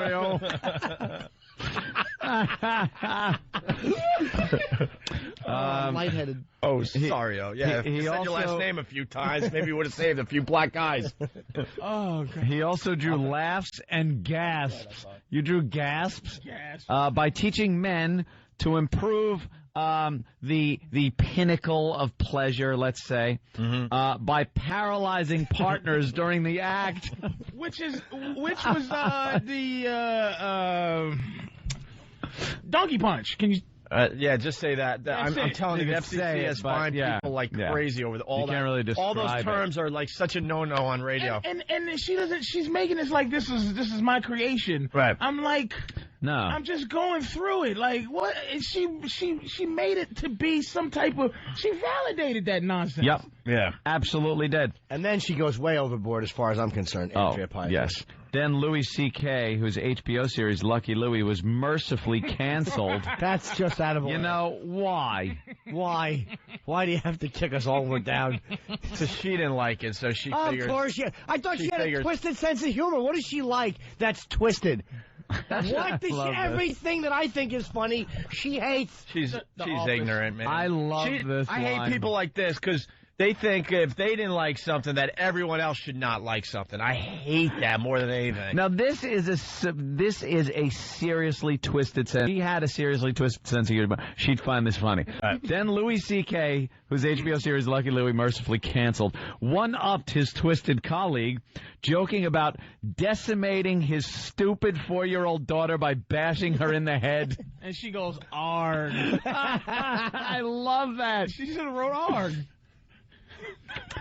I've seen the words arg since Batman was on TV. We have someone that was in the audience, Sheep Lover, who's listening on XM. The girl who stood up yelling, "Excuse me," was not Andrea. I saw the girl who did that. She was yelling, "Would you like that done to your mom or sister?" Of course. And then he writes, "Ha ha, Patrice killed. He's the best." The crowd loved it. So for the most part, the crowd loved it, except for this bitch. Too bad you didn't hear that, because you could have answered yes, that you would love that done to your girlfriend and mother, and would pay to watch it, depending how much you'd spend on the ethnicity of the person doing it. You could have really tried. I'll pay extra for an unclipped gentleman. Oh, wow, this is interesting. The next paragraph. Bobby Watts, executive director of Care for the Homeless, told me he had some complaints about the show. Though in a frantic email to Hoffman, Watts insisted that one of the show's producers, Carolyn Thompson, was outraged by the material and let the comics have it backstage. In a way, I wanted to smash Bobby Watts. But he's the director of Care from the Homeless, and she yanked money, so he kind of has to do that. I was going to say, I feel like I should be loyal to the guy, but they didn't say anything. Screw them. He's just trying to get And money. did anybody catch hell backstage? Stop. Could you imagine Patrice O'Neal standing there as somebody lambasts him about his act? You'd make that face. That was in the paper. That's where they'd get that picture. It's just, I couldn't believe it was that political watching this thing. Like, reading and I'm going, what? I just did that stupidness and left. Oh, poor Bobby Watts. He then had to. I want to state that I do not condone the offensive women-hating nature of the routines Watts wrote to Hoffman. I wonder if Merle got the email. Did you write, "Dear Merle at Yahoo"? Was it "Dear Ms. Hoffman," or was it "Hey Merle"? Yeah, she got the email in between cooking tips. Merle she was looking up on the Google. Merle Merle flips up her flannel collar. He said Merle. Merle. Dear Merle. Merle's got some emasculated man. Some emasculated man that cooks for her. Dear Merle, LOL. You don't even put a comma after Merle. It's a colon. Merle.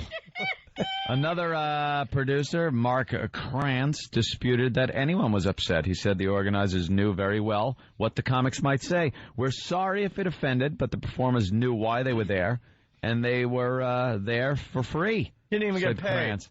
He said the event's organizers walked into this with their eyes open. I'm sure on some planet these comics are funny.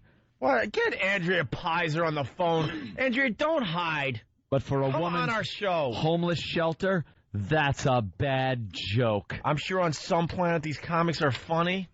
What an ass. Just because you didn't like it, that's fine. You have your own opinion. I respect that. But to think that people don't think Patrice O'Neal's funny is ridiculous. I don't know, man. And According to Andrea, she has a seriously twisted sense of humor. Seriously twisted. I'll bet you her and Merle and the Abzug girl shared a few belly laughs backstage. Oh. Remember that time you got pregnant and then you sneezed and you weren't pregnant anymore? Bah! I bet they chuckle watching that clear hose trying to identify what pieces are going through it. Look, is that a lil hand? I would have shaken that. Oh, my sense of humor is so twisted, I'm laughing. Uh-oh, mess on the linoleum. O-T-E. Oh, well, that could have been a president. Oh, boy. That's good. Great. Hey, what happened From with bassinet to biohazard bag. we got more. We got more on the story from Patrice O'Neal because I guess his fine woman there what a trooper. got into an email battle with Andrea Pizer. Oh, what a trooper. Good for her. She ran in the house. Good for your girl, man. Her main thing was she was upset mostly with Merle. Merle. Because it's like, why would you yank your money? Yeah. Because of what my boyfriend said. But yeah, that's worse than like what the women don't need the money Not because that you upset her. I don't think you did anything wrong, but if you're thinking about what's worse, I think what's worse is like pulling money out of an organization that needs the help over a dumb joke. Right. I'm sorry. I just got so distracted at what I think was the news. It is the news. Anthony. No, it can't possibly be the news. No, you're kidding. It's white people dancing, and two of them are wearing the Jamaican hats. They're wearing Jamaican hats with the fake dreads coming out. Losing weight to reggae. And they're dancing behind the anchor desk. Could you ever see Walter Cronkite? With a reggae hat on and dreads. No. How the hell could you lose weight to reggae? Lose weight to reggae, yeah. You're not losing weight to reggae. You're Reggae smoking makes- pot and sitting in a and lounge eating chair munchies. next to a pool. How the hell do you lose Eating. weight freaking listening to reggae? Smoking blunts. Are you Just kidding? stop it.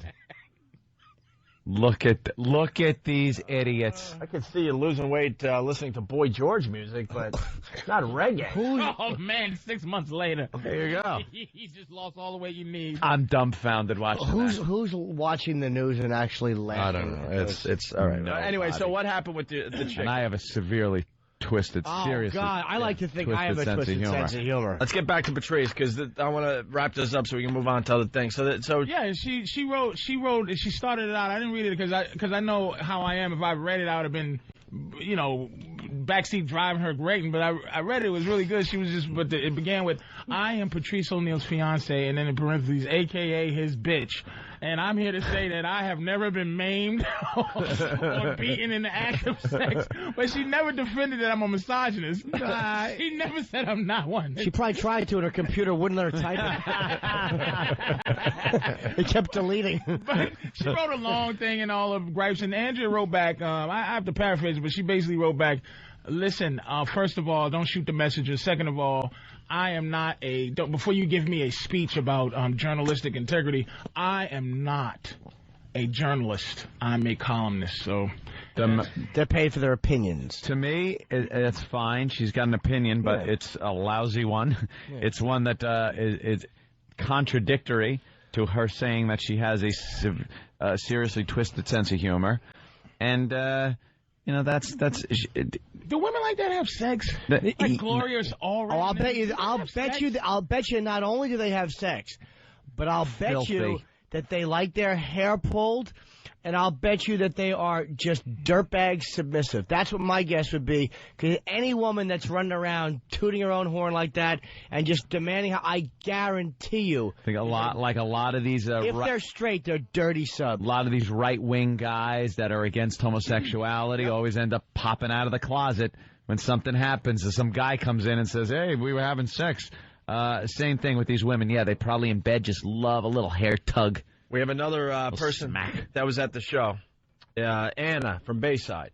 As someone who attended the show, it's ironic that twatty Carolyn Ray and Paula Poundstone weren't lambasted for their tacky attempts at man-bashing. Oh, was Paula Poundstone and Carolyn Ray trying to... I wasn't even going to ask Patrice that question. He has no clue. I don't know.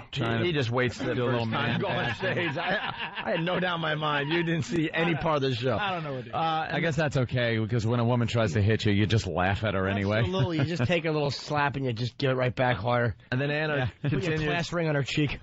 Anna continues. They just wish they got laughs like Patrice and Lewis did. Stupid. And then she used the C plural word. Yeah. Wow. Oh, yeah. She went there. Comic kooks. Comedians. I can't believe here's the worst thing of Andrea Peyser. She's a homely woman. They're columnists like Linda Stacy and they're all ugly.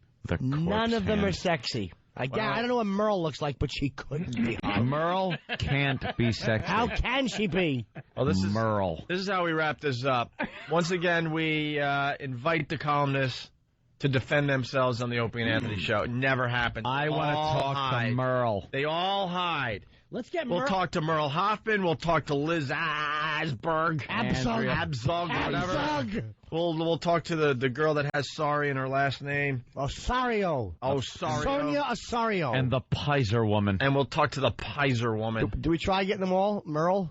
All at once. What happened? Too early, right? They all say that. Oh, too early. Take care, man. We'll see you there. I'm doing the Saget show. Oh. Maybe the three of us can hang out since there won't be four. Yeah. I don't think so much, no. All right. Thank you, Louie. I don't think so much, no. Louis Thanks, Louie. By the way, before we move on, someone's got... What happened? No, the empty seat. I was pointing at Greg to see if it was the empty seat. What? If you was the empty seat, supposed Oh, to no. Oh, okay. His girlfriend? We didn't break up. Oh, this is the problem. You broke up with your girl. Well, I didn't feel no magic there anyway, dude. Nah. Wasn't no magic there. I met his girl. I'm good at that, man. I met it. Yeah. There's magic with him, you and your girl. Yeah. I never really see you guys together, you and your girl. It's like weird. Hope it doesn't take her out. He doesn't. It's weird. It's only certain circumstances. No. When I see you together, it's never like a feel something. Well, it's usually during radio an event. Yeah, I have to worry about so much crap. Right. Yeah. But this new one here. Because when I first met Norton, I hated Norton with a passion. We did a gig up in somewhere where it snows even in the summer. It was a college. No, it was someplace. He brought his girl, and he was just. It was a 6-hour drive, and I had no car. Just got there, just met Norton. Oh yeah, we had met before then though. Oh, I hated him, and he was just oodly boodling with his girl for 6 hours. I'm in the back like I'm in the back like a slave, like a like I'm sitting back there like, hey, let's do some comic talking, about life, and he's just like, mwah, and driving down Route 17 with no lights, and it's just like, but he loved that girl. This new one there that you just broke up with, I didn't feel it. It was supposed to go anyway. I don't know, man. I didn't feel it. I didn't feel it at all. I that should help him today. I hope that helps. Norton, you're a celebrity, dude. Oh boy. No, I'm not. What are you heard about? Here he goes. No, I'm not. There it is. What did she did? What did she enable for you to miss her now? What do you miss? I don't. Well, it's your own ego that's acting up. It's not Norton. even a miss thing because I'm so angry that I don't think I would want to repair it even if I could. What did she do? Just fought, What did she do? It's good that anger's there instead of complete just sadness. Wait, what does she do? What did she do to you? Oh, nothing. Why are you mad? We just fought. You know how it is. You fight, and it's just ugly. It gets ugly. And you got rid of her? That was mutual. No, I can't say it was mutual. You going to come crawling back to her? No. It's over. Good. We're done. Now, how many women do you think the void. How much emptiness do you have now? 5 women? How tall am I? There was. How many women do you think? Oh my God! How many women do you think? Let me enjoy that one. How many women do you think? It's like a science project. It will take to fill that void now. I don't know. Let's see. We started last night. $300. No, man. The chase of square girls. You got to chase the square girls. I completely get that, but at 2:30 in the morning, kind of hard to find a square girl. You got to get a circle off Craigslist. So it was sexual emptiness? No. Partial, but no. That's not. I can't even. I won't knock her for that. No, that was more my thing, actually. No, he doesn't want to trash either. So he's. No, I can't. No, I won't. That's trash. not Jimmy's thing. Yeah, it was just. It is Jimmy's thing. Who are you? Do you even know him? No, not trashing like this close. Oh, in like a couple of weeks? Forget it. Yeah, I can't. Yeah, he'll be, calling her awful Are you gonna take her back? He said. No, she doesn't want to get back with me. I don't get back with her. There's nothing that she wants to get back and I don't, or I want to and she doesn't. He said. It all happened 2 nights ago, and we're not going to talk. That's it. I know it's it. Oh, look at his eyes. Has all the stuff been removed from your place? Anything that was hers? While we were arguing. While you were arguing, that was happening? Wow. Are you serious? Wow. Your mansion is now empty? Well, there was never much there. It was just a few pair of panties and, Oh, I'm going through it now, dude. I mean, it ends up, with her coats in my closet. I'm just like, wow. I got 1 million coats and jackets. I'm looking at, what's this girl's fur coat doing in my jacket? Sweetie, can you get your... Wow, you're that territorial where you don't even want... Because that's where it starts. It starts there. It starts. Just and then before you know it, what? Before you know it, it grows. You turn around and it's just everything is everywhere. I banish her stuff to where I never see it. That's why Patrice is brilliant. Banish her stuff. Patrice is going to be doing his relationship show in the very near future. November. Yep. 25th, yeah, the Black Phillip. On XM exclusively, XM. right? But couple weeks. No, a week from Saturday. Go ahead. Sorry. I'm sorry. But I'm saying she knows. My girl knows that I am looking for the big fight because I've had no other women in my house. In my crown molding painted house, I have had no one in there except for her and her kid. So you're looking for the big fight. I'm just she knows I'm sniffing out something. So like if you're gonna have a fight with a girl, bitch, and she just goes. If you're gonna have a fight with a woman, it's gonna be a big one, and it's gonna be her because who else are you gonna fight with? I gotta have a big fight with her so I can have some. She knows I'm waiting to have somebody else come in there. Are you serious? Your mansion's empty? Your mansion tax house with some ungrateful stuff in your house? Your big Panasonic TV and you all frumpy? It's ego, stupid. No, I say I know the ego thing. It definitely is part of it. But then there's times where you just get sad because you like somebody a lot. No, maybe love them. It's the banana in the tailpipe. Here's why she did that.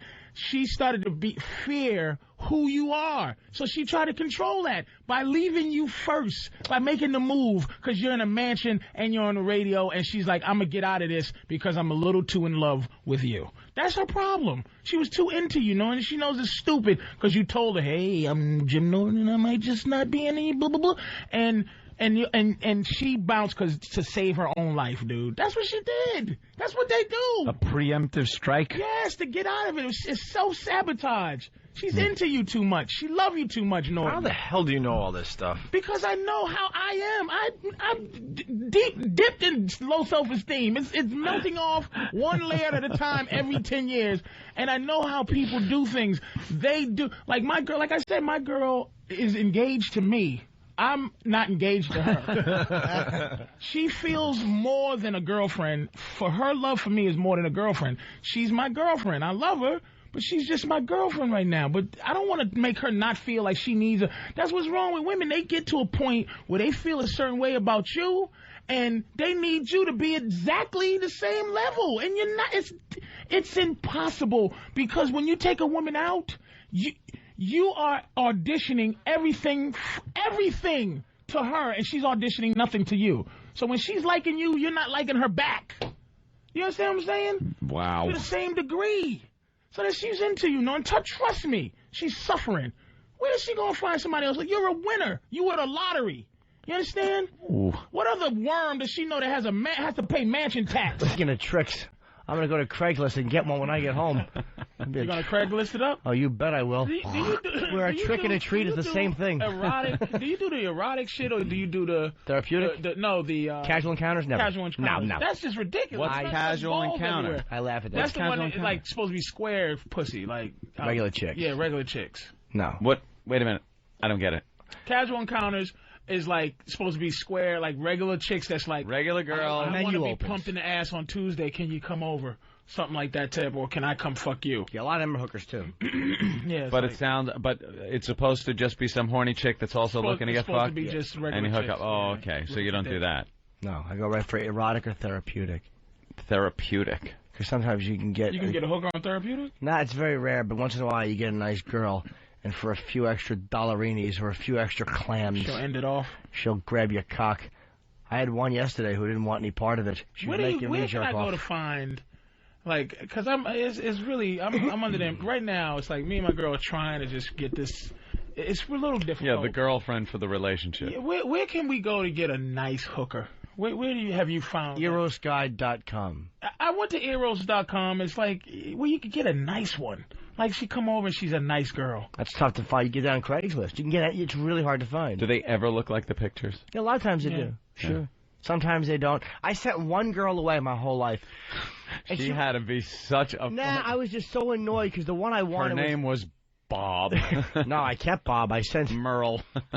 She was a chubbier girl. Not awful, but the one I wanted was a smoking Amazon tall blonde. I had a fucking vibe for her. She was so sexy. And in the one pictures, yeah. And I said, is this the one from the picture that's going to come? Because if not, I'm sending her away. And this other girl showed up, and I'm like, look, sweetheart, no disrespect. You're a pretty girl, but this is who I called for. And I showed her the picture, and I'm like, that's not you. I'm like, you're very pretty, but this is the girl I wanted to see tonight. And I'm like, the agency said it would be you. So I think I gave her $50 just because she was so nice, like just for travel, because she had to pay for her car probably. I don't want to fuck her because she was nice. No, he was scared that the fucking big black dude that drove her was going to choke Not at all. Off. No, I really wasn't. That was only for her to be courteous. Why didn't you just fuck her? Because I was so annoyed at the agency. The principal of the whole thing? I called the agency. Oh, yeah, there was a principle to it. I'm like, There's a principle to it with him. I'm really upset that you fucking ex-blue-collar motherfucker that you never purchased a hooker in your life. Never. Swear on my family. Ant's a straight guy with that stuff. Never did. Ant likes a Never naked went girl. to a hooker. Ant likes his girl just to be naked and have regular sex. I like not regular sex, like a fucking you don't stick missionary. Hang a sheet between them. Come on. Yeah, there's got to be something that you what's like. Your freak thing? Your thing. I'm not saying your thing with you and your girl, because I know you won't share that. But what's your thing? You like a little pee on you? Nothing weird like punching? that. Nothing that. I don't want anything up my ass. You like your nipples licked? I don't want anything like that. You like your ass licked? No, you don't like your taint licked under your balls? No, your balls licked? Nothing like that. Spit? There's that geographic line of longitude or latitude that can't be crossed. But you're getting a whispering. You like dirty stuff and you're getting whispered to? No, the talking doesn't really. What's your thing? There's not a big talking thing. What do you do? And I don't like the way you're trying not to be a piece of shit. No. You look at your goatee. I like fun. It says you got a problem. Fun, different positions are cool where you can get a good look at things. Like I like looking at stuff. I like to look. I got to be able to see nudity. I don't like girls covered up with shit. I don't like that. Skirt with her skirt lifted. I like. Well, skirt lifted, that's good, as long as you're seeing some real estate. Or the fucking diapers just pulled down a little bit. But that's got to end. That shit's got to, come off at some point. How about chicks pretty early on. Yeah, that's pretty cool. I mean, what's your thing? The thing what's is your fetish, man? What really fucking gets you damn, what really Really my thing now is unsexy, sexy shit. Like I said, I went to Brazil. It's like I'm getting off of now. I watched this Chinese porno, or this Asian porno. I don't know, Chinese, Japanese. But the two girls were unsexily, if that makes sense, squirting each other with titty milk. See, that's not sexy at all. With not a sexy but I know vibe, what you mean. not like a, ooh, yeah. It was like squirt, and then they're you're like... joking with super soakers. Laughing, having fun. And then the other one would squirt the other one with milk. And my girl washing a hooker in the shower without sex appeal. Just scrubbing really her and scrubbing sniffing her, making sure she's clean, was turning me on, dude. Wow. Just a chick... walking around, if I can get 4 girls to just walk around my house naked for no reason, eating food, watching television, just being, and pee with the door open. And just being there nude with no sex appeal, I think that's just right now, that's fucking jerk off. I have that to a certain degree, too, where I like a massage therapist who's kind of square and regular to go over the edge. Because you go so full circle with perversion that you start to seek out the normal again. Because like, that becomes so that's different something, than what you're watching used just a to. girl shower into the girl.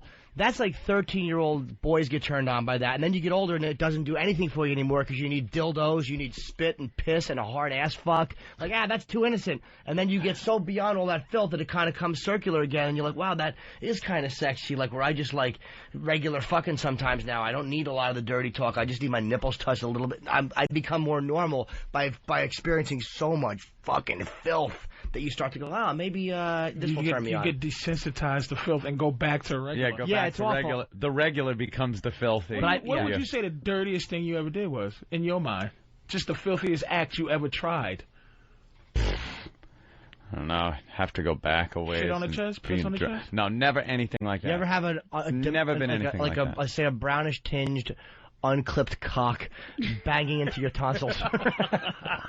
Brownish tinged? Unclipped cock. Like, an unclipped third world cock down. Did you ever have a Blatino straddling your face? A Blatino. I can honestly say no. That has never happened. Just not like, because you two are fucking like, you two are way out there. I used to think so you're like, I used to think Norton was hideous in terms of piss. Now the shit thing, I can't go to the shit thing because human shit. It's just worse. If you ever nothing see human sexy shit about in the street, any type of shit. Human shit is the worst thing I've ever seen. I looked at a human fucking piece of shit that was laid out by the parking garage every day for a year. I wished after a year I had taken a picture of it every day to watch it decompose slowly. But every day I had to walk by and go, some homeless guy and you could tell right where it was in a corner, so he found the perfect place to lean and take that fucking big log of human shit. It's the worst, and I don't know how, you had to be disgusted with the idea of it before you did it. Oh, who isn't? What did you do? What would any consumer do? You take it in the mouth and you jerk off, and then you rinse for an hour and question everything. I watched a shit video, one of those shit videos, and it just did nothing for me. And those little white girls were shitting out giant alligators, like it's just muffins. It's and I was unfucking watchable. This is disgusting. But a little pee, and I told him about this, and he explained to me what it did. Because I told him I was in London when I used to go to England all the time, and it was like it's just an unceremonious place. You just walk around late night in this shitty English. Everything's dusty, nothing's clean, and I'm just walking around and I'm sad and lonely. And I was walking to the store to get some fucking cookies. I was ready. I was on killing myself mode, like fucking cookies and fruit punch. I'm gonna kill myself. So I'm walking through and I see this drunk, beautiful girl, tall, just go behind a dumpster and squat, and she fired out a laser beam piss like Star Wars. Like it wasn't sexy. It just, you heard it sizzle coming out. And I got so uncontrollably horny. Like I got that kind of horny. Like I had to run home because I was shaking in my fucking wow. Face, how horny I was, like animal horny. And I was asking Norm because I knew he was in the piss at the time, but he was like, because it's naughty. And it made sense. It's just because she's not supposed to do that. You probably could have fucked her. A girl with the caliber that's pissing out the but she was behind a dumpster. Was like a model. That's what made it was like she was gorgeous and just took a dumpster piss like behind a dumpster. It wasn't wow. Someone's looking squat. It was a drunk and just I was like and I looked at the puddle. You waited till she left. She stumbled away. Did you and track her home? And I'm just looking at this puddle behind a dumpster. And I'm like, wow, if I didn't see that, I'd be like, some nasty motherfucker. But it was some gorgeous girl. Dab it behind your ears. A laser beam out. It's also the privacy of it. There's something about seeing somebody do something so traditionally private. Yeah. There's something kind of sexy about that. That's why people like peeping in on windows and bathroom, whatever. If I hear, we see that woman across the way over at CBS. Naked. And she's naked. Doesn't matter that she's, fat or whatever. She's just naked. She's in her house. Whether she knows or not that people are watching her, she's running through her daily routine, and she takes her clothes off. There's something, sexy about that because it's When's the last time you jerked off?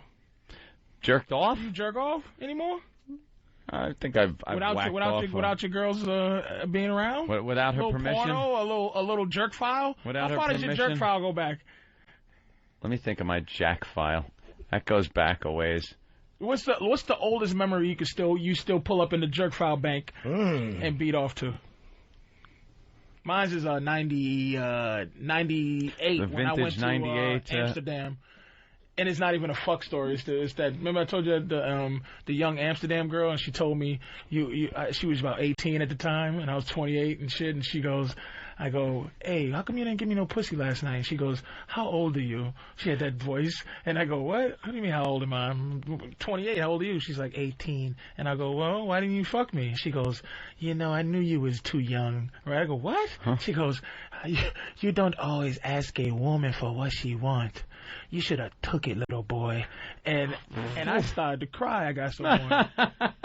Didn't I meet her? Did you bring her to the States, or she came to the States? She came to the States one time, this girl. What was her name? Was O'Deal. O'Deal, yep. I remember O'Deal. She was delicious, dude. Is that 10 years ago or 8 years ago? That was 8 years ago, man. And I'd still I love jerk how off you to guys know the same hookers in other No, fucking I don't. I remember. I knew who O'Deal was through Patrice. Well, that's just it. I didn't meet her. It doesn't matter. Oh, you didn't? No, I met her, but I didn't fuck her. Oh, okay. She was his girl. He liked her. Oh, she was delicious, man. She was a hooker. No, she's just a regular 18-year-old girl. Yeah. See, this is the thing that I tell you guys is what pisses me off about y'all and how much you degrade the homeland, Brazil. You can fly a shorter flight to get the hookers at the red light district, but the hookers at the red light district are hookers. You go in a room, a shitty room, and it's a shitty girl treating you shitty, and then you treat her shitty. You dirty whore, and she's like, fuck you, you buying pussy piece of shit. Here's my pussy, and give me your money. And you're just sitting there going, fuck you. You resent it. But Brazil is not that. Much better. They're much better liars. Just yes. Perfect. And I know you said that with your little fucking condescending shit, but that's exactly what it is.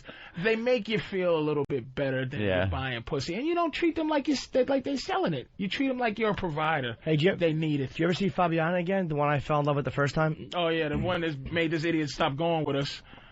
Fucking Fabiana. Who gets dumped by a hooker in Brazil? No, she was the first one. She left him. Yeah. I got my heart broken. You felt like that? Wait, but that there, you know what? I was going to fuck with him for a minute, but that is what it's like. That's what Brazil is. She was so much like... It made him feel like his hooker was cheating. You thought she was so into you because of the way she put across, like... Yeah. You stand on the balcony. And she was a pretty girl, too, man. You almost started falling for this girl. Yeah. And then you stay all night. Oh, my God. What, like you're hanging out on the balcony and isn't this beautiful? Kissing. You should see the guys running around doing the Flavor Flav with these whores. Just tongue-kissing hookers. I never got up to that point because the tongue kissing bugs me. But he would stand us up to wait for this dirty hooker. Oh my God! Let's go, man. Just get another one. 2 trips in a row, I fell for chicks that both spoke English. The ones that speak English are deadly because they have the deadly. They have the run of the place because they can communicate like the other girls can't. Because the other ones be like, you what your name? Yeah. You go, Jim. You. Apartment or hotel? What? You like me?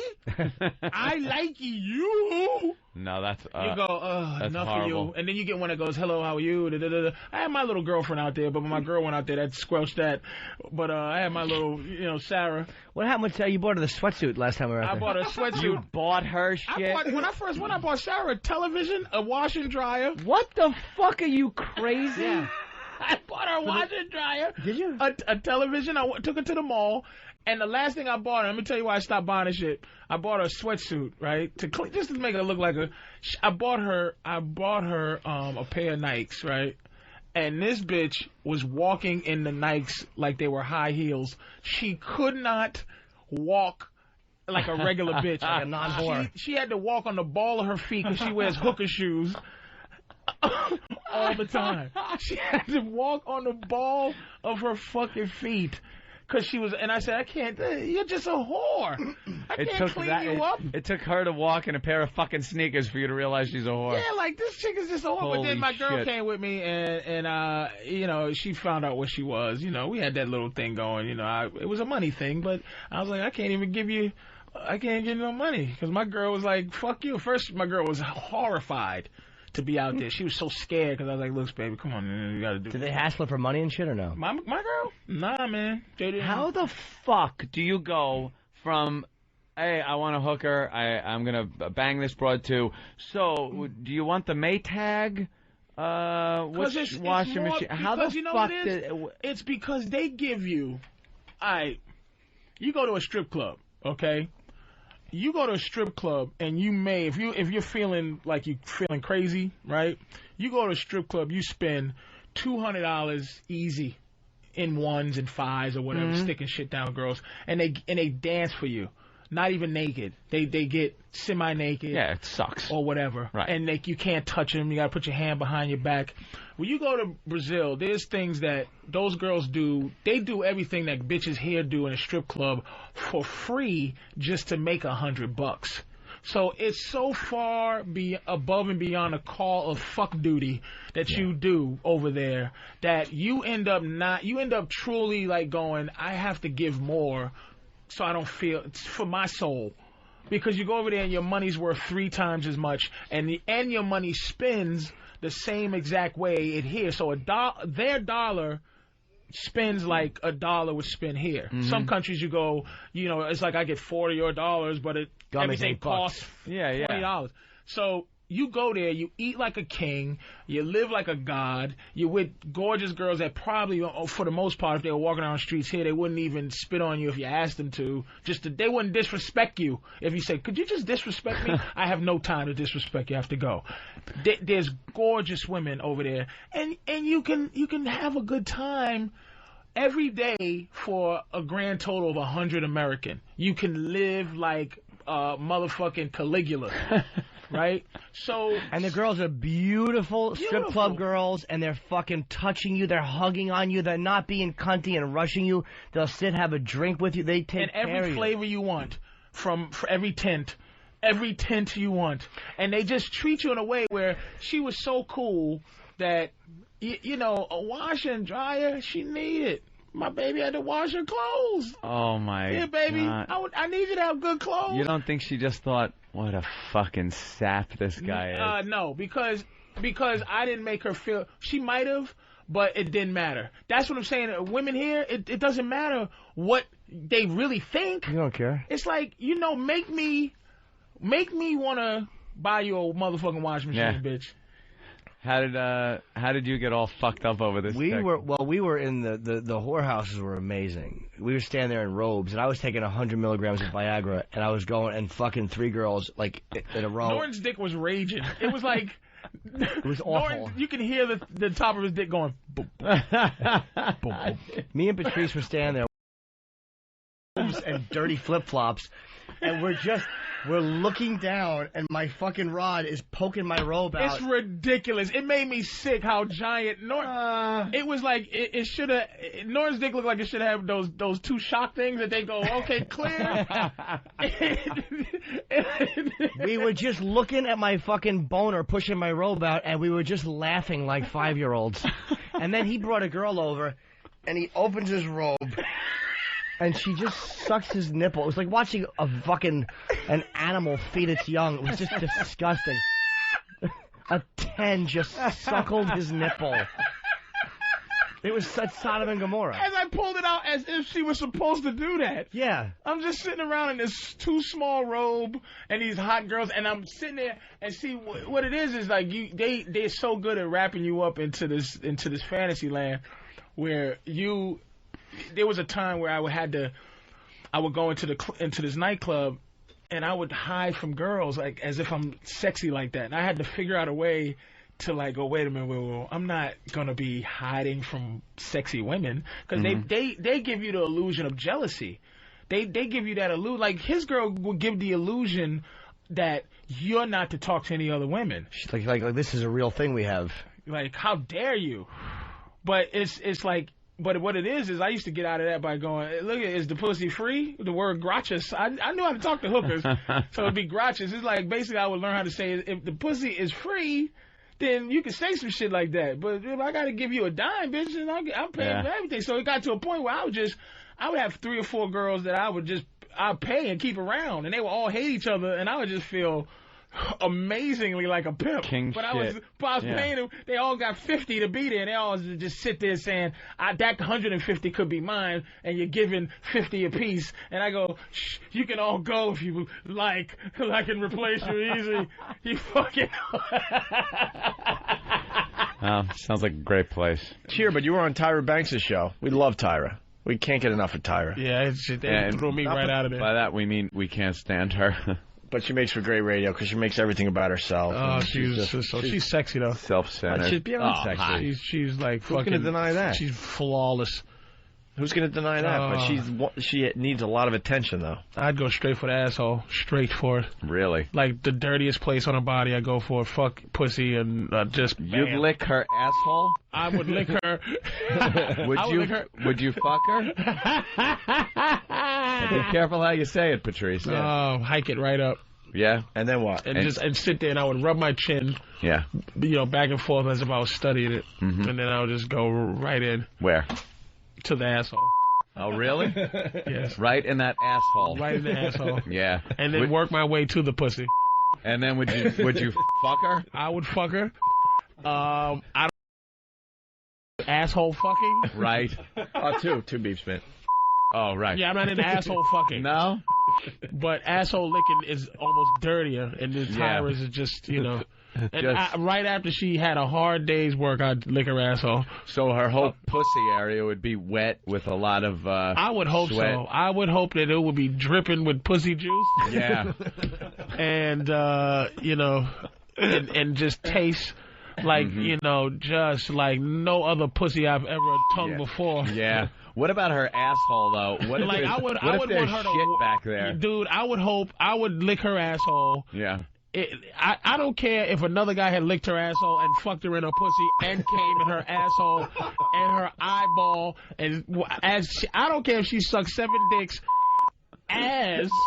Oh. I thought you said ass. I don't care how many guys had fucked her in her asshole before I had got to lick it. Yeah. I would go straight for Tyra Banks' asshole. Right. And then pussy. Okay. I hope the people out there got that. Then I would fuck her between her tits. Yeah. And I would try to shoot a hot load right in her assholey puss hole. Well, we kept it clean for regular radio. Yeah, you might as well. That's what some of these dopes try to do. Grab that tape and we'll play it tomorrow on CBS. So Patrice, this could be funny actually. Did you see your appearance on the Tyra Show? And they cut that all out. They cut it all out, and because of the nature of these fucking bitches that come on, girl, and do the dance and all that fucking girl power shit, and girls don't even know how to really have fun. They're really useless at it. It's like, go girl. Women are supposed to be watching men have fun and be jealous. That's what their job is. I think I can get Tyra. Huh? Yeah, I think I can get her. Really? Yeah, you have to just take her up to an emotional level. Just dismiss her and be arrogant, like if she's talking. Wait. Walk us through how you get Tyra. You have to get her. You have to get her to be emotional because she's about as dumb as a unlit candle. So it's like if you dismiss Tyra, she's the type of girl that is she thinks she has something to say and she has emotions and it just goes straight for her mind, but she doesn't have a plan 2. Our plan B. So all you got to do, like when she's talking, you just go shh. If you shush Tyra, she will get livid. And if she keeps screaming, you just go, shh. You just, Tyra. Just keep going. Yeah, you just go, shh. Tyra, you're not saying anything. You never have, and you know it. You're just an idiot. Listen, let me talk. let me run this for you. And she would scream and get mad, and all you got to do is take that passion of the hatred. It's easy to take passion, women's hate, and turn it right into love. I'm telling you. Because an emotion is an emotion for a girl. I'm telling you, I could get tired. As long as it's strong. I just the emotion is strong. I believe turn that around. I can tell that you're serious about I this. tell my girl all the time, don't you ever let a fucking guy get you mad. Because that means you have passion to spare. That means you got passion that you could be using with me to spare. You don't fucking let some guy say something to you. That means that I'm not giving you enough. Enough emotional fucking shit to feed on. And she has no emotion. No one says anything to her that challenges her. She's an idiot. If she called in, I would say, Tyra, let's be honest, you are a fucking idiot. And she would scream and she would be emotional, and I would laugh at her because she really wouldn't have any logic behind her emotions. No, I'd be like, stupid. I'd be like, Tyra, look, sweetie, if you was a fat, ugly girl, you wouldn't exist. Yeah. And you're lucky that for some reason modeling has made tall, goofy, big head girls like you to be pretty. We got Tyra confronting a World of Warcraft addict. All right. World of Warcraft, one of these she's never even heard of in her massive life. multiplayer. Yeah, online role-playing game. She's never heard of it. She's fucking a model. What does she know? But an addict. And she's confronting this person? Yeah. All right. So...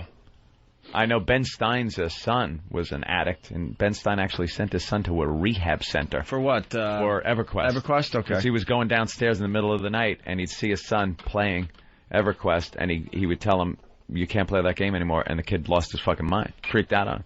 So he put him in rehab. So now Tyra is going to be taking on somebody. This is Autumn, and she is seriously ready to walk out on her fiancé, Sean, because she has had it. He has been seduced by a new love, but it's not. But she hasn't had it, or she would have walked out. Seduced by a new love. A lot of chicks get really fucking pissed at this shit.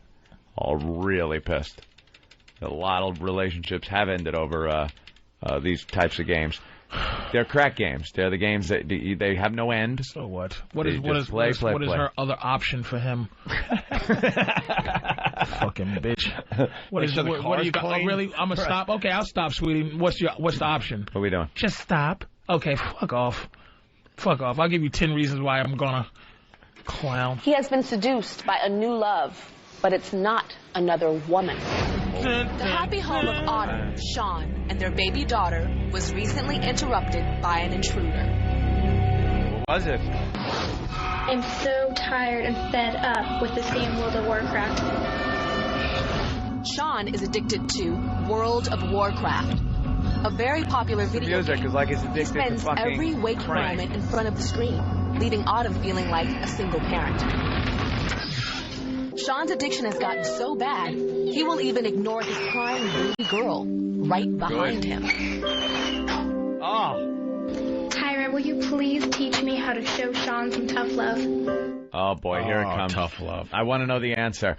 First of all, more tough get rid of the computer.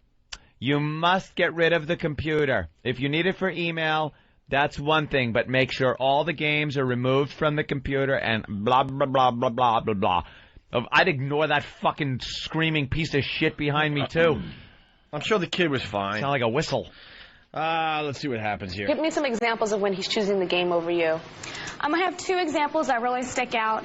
On his birthday in June, we were supposed to go to a birthday dinner, and he kept telling me 5 more minutes, 5 more minutes, and it turned into hours, and we ended up missing his birthday dinner. And also... You know what, though? He had a great birthday. Yeah, that was what he wanted to do. Listen to this. It's his fucking birthday. So what's Let him do what he wants. Yep. He had a great birthday. Enough. Sounds like he did exactly what he wanted on his birthday. Shit. That's hilarious. Women always... 5 more minutes, 5 more minutes, and it turned into hours, and we ended up missing his birthday dinner. All right. And also, when I was in labor with our daughter, it took a while, so he went home to take a shower, and he ended up getting on the computer and playing for about 3 hours, and then came back to the hospital before I gave birth. All right, before you gave birth. Supposed to sit there and listen to you fucking yell? Oh. Yeah, I don't have a uterus. Breathe. This is between you and God. Yeah, I'm going to be gone. Just do this. I did my job. I pumped you full of hot lead, bitch. Yeah. Here's a bucket of ice chips. I'll be back in 3 hours. I have an epic weapon to get. Computer and playing for about 3 hours, and then came back to the hospital. 3 hours goes by in 2 seconds. He left you to go play the game while you were in labor? Yeah. That, Dr. Gary. You know, I think that's pretty intense. Oh, by the way, Dr. Gary. Dr. Gary, please. From the Danny Bonaducci show. Help us, Dr. Gary. This is his new gig, helping out Tyra. What are they going to do for this guy? I don't know. They got a solution? Well, we got to leave. So. I need a solution. Oh, all right. Was there anything major that happened that would have sent him to the couch other than this computer thing? Yeah. A huge fight that you guys had? Yeah, just to set it up. Obviously, he's now sleeping on the couch. On the couch? Yeah. About something else, any of that? Not a huge fight. I think this is kind of bad, but I gained a little bit of weight after I had our daughter, and that's what... Shame on you. Goddamn rich cunt. That's what it is. I mean, I'm not. You got fat. I got to go online. I'm not sexy anymore, but I want you to continuously treat me the way you was before I tricked you into marrying me. When I used to look good, and now I look like a fucking piece of garbage. I look like a blowhole, and you're supposed to treat me the same way when I was faking it until I got you to marry me, and now I tricked you, you fucking dick. You think I'm gonna fall for the banana in the tailpipe? And he did. Not a huge fight. I think this is kind of bad, but I gained a little bit of weight after having... Oh, no. And that fucking phony Tyra didn't go, all right, sweetie, you fucked my whole show up. You became a fat bitch? Yeah, let's make believe it's about the video game. Oh, no. Not a huge fight. I think this is kind of bad, but I gained a little bit of weight after having...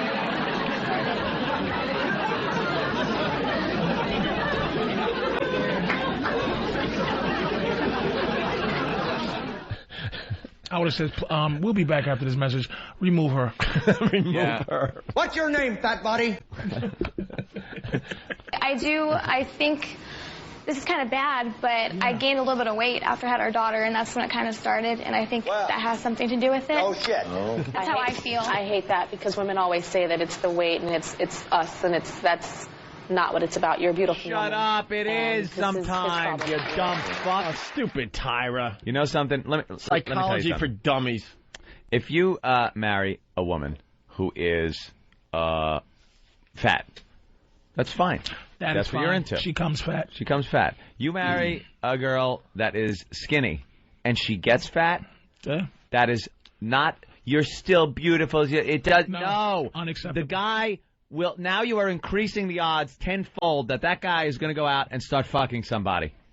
Because he's into skinny chicks. And he got you because you were fucking too thin. And that's what we're inclined to do anyway. We're inclined to get new pussy. So these people, this women, she has to compete with other women. She can't be up there fucking deciding that she's gonna that love keeps us together. Men don't even love is almost when guys fall in love, it really is the end of our passion. We're more passionate in like stage where we like them. Love is fucking no. You know what I'm saying? Because that's all we got left. So you gotta have a bitch that keeps that sex appeal going, man. You can't fucking have a woman that... Because there's some fat girls out there that carry it sexy. Because they're fat. They've been fat their whole life. I look good. Exactly. But some skinny bitch who has to figure out how to be a fat bitch now? No. And she's mad that she got to go to Lane Bryant and all these fat stores? And the husband... Not good. You think the husband... Here it is. If you marry a skinny broad, and not bone skinny or anything, just a normal average weight for height girl... If you marry her and she gets fucking fat, your man is embarrassed to take you out. He's embarrassed to take you out in front of his friends because they look and go like, all the guy's thinking is, when he sees a guy, one of his friends with a hot girl or something is, I remember when, I remember those days. And we're very superficial. I mean, see, guys are superficial. These fucking girl shows and all this girl power shit, the women are always mad at us for being how we are. You know what I mean? And just because I'm telling you I'm inclined to fuck a bunch of different women, That doesn't mean I do it. It just means I'm inclined to do it, and not doing it is a chore. You're mad at me because I'm telling you it's difficult not to cheat, difficult not to have 3 or 4 girls on the side. Don't get mad at me because it's fucking, it is what it is. Work with me. You know, work the fuck with me. Patrice is the shark, and someone is getting mad that the shark is biting things. That's what I say. It is what, that's the animal we are. It's like, stop doing that, but I'm a shark. Like, here's the thing. I always say like this. If you had a dog that you love, and you ask a bitch this, you had a dog you love? And they go, yeah. Did it love you? Yeah. Well, how the fuck do you know? Did you bother it and make it say I love you every 5 fucking minutes? Gave me kisses. No. Right. It just existed and did what it did. This motherfucker, you know why he loves you? You continue to be around him, you funky fat girl. Let him play his goddamn game. More of this on Saturday night. Oh, yeah. Oh, yeah. By the way, Patrice is doing a show Saturday night. Great relationship advice. Little ditty before we, Black Phillip, we're going to talk just a little bit, is why your woman loves you. Why scientifically we will never love at the same time is because your girl loves you because you're handsome, charming, funny, smart, right? And she'll say that. That's why I love you. And then she goes, do you love me? You go, no. Why? Why should I love you? Because I'm charming. Holy fuck. You're not charming. I'm charming. So holy shit, Patrice. If that's what you needed to love me, then that's what I'm gonna need to love you. So I have to make you charming before I can love you, bitch. Wow. Dude, that's a birthday gift. You just ruined it. I think you just blew his Valentine's. I think it was supposed to be a surprise. No, it wasn't a surprise. You said she asked you for it. Wait, will you get on mic? What happened? She was hinting at it, so I was going to get it for her. She didn't know I was going to get it for her, but she does now. Good. Oh, don't try to make me feel guilty, you sentimental sissy. So Patrice is really disturbed that E-Rock would get a 360 for Valentine's Day, and he said that's a Christmas gift. That's a Christmas gift. You don't get him a Valentine's Day? What happened to flowers? What happened to roses? Or something that in the shape of a heart. A couple of chocolates. A box of Brax chocolate. Out of your mind? Brax. You go to CVS and pick up some Brax chocolate. What is this? At a stationery store. Good God, stationery store at the last minute. So we asked. Did I mess up the surprise? So what? So what? So Patrice, we asked Patrice, what are you getting your lady for Valentine's Day? I'm gonna rewrap the keys that she got to my house. It's the gift that keeps giving. She has a key to my house. That's I'm rewrapping that. I'm gonna take it off her keychain. I'm gonna wrap that up and say, "Here again." It is the gift that keeps giving. And the garage door opener. You can keep getting into your house. Home. I'm gonna, you know what I'm gonna also do? I'm gonna remind her that she has all my phone numbers. When she calls my cell phone, then she calls the house. If I'm not there, she calls my car phone. She calls everything. She calls OnStar. I'm getting my girl. She has me. That's what she's getting. Oh, you're just a treat. But I'm not. You're just a treat. Are you kidding me? I gotta reestablish my love by getting her an Xbox on the 14th? It's not even a holiday. It is a holiday. You're just going to reinforce what you give her on a daily basis. Daily basis. Is that wrong? Is that wrong, Anthony? And who's calling you Mr. You P? agree with me. Who's calling you Mr. P, by the way? Her kid. Her kid's calling you Mr. P. Not ours. That is a fantastic thing. Mr. Her kid lives. They live with me. Her entire family's going to live with you eventually. They just live with me. Slowly but surely, they're just going to start coming. Listen, I made a guest bedroom that was made up completely for an adult. Mm-hmm. For, one of my boys, the comics from L.A. come through. Yeah, they could stay in the guest room. It's impressive. Nice. An 8-year-old girl with a 42-inch plasma TV in the room and expensive statues and jazz pictures. Jazz? Yes. And I don't even like jazz. It's just something you do. So she comes in from school. Hi, Mr. P. Just walks by. Mr. P. It's like a sitcom. I'm just her room now. I got to get you flowers, too. What happens when you take a comedian from New York City? Mr. P. It's like a sitcom you're running over there. I love it. Mr. P. Oh, gee whiz. When you do your show on 202 tomorrow night on XM, I just encourage all listeners to call and ask to talk to Mr. P. You got to talk to Mr. P. Okay, Mr. P. It's what you just said to. Yeah. Yeah. I'm just saying, I'm going in my guest bathroom that I was proud to have. My guest bathroom. I'm opening up his FDS. There's all kind of powders and everything else floating Creams, around. lotions, and... Yeah. All right. Well, Valentine's Day around the corner. Valentine's Day. Getting her an Xbox. Xbox 360. Bump that down to a chocolate rabbit with cream in it. Bump it down to a calculator. What's the matter with you? God. What is wrong with you? Jeez. Yeah, who really cares? She made it a huge deal. Have you ever watched the show? Oh, yeah. I can't get through enough the whole of it. episode. I know it's a girly show, but I can't get enough of it. She's so void of something. It's like...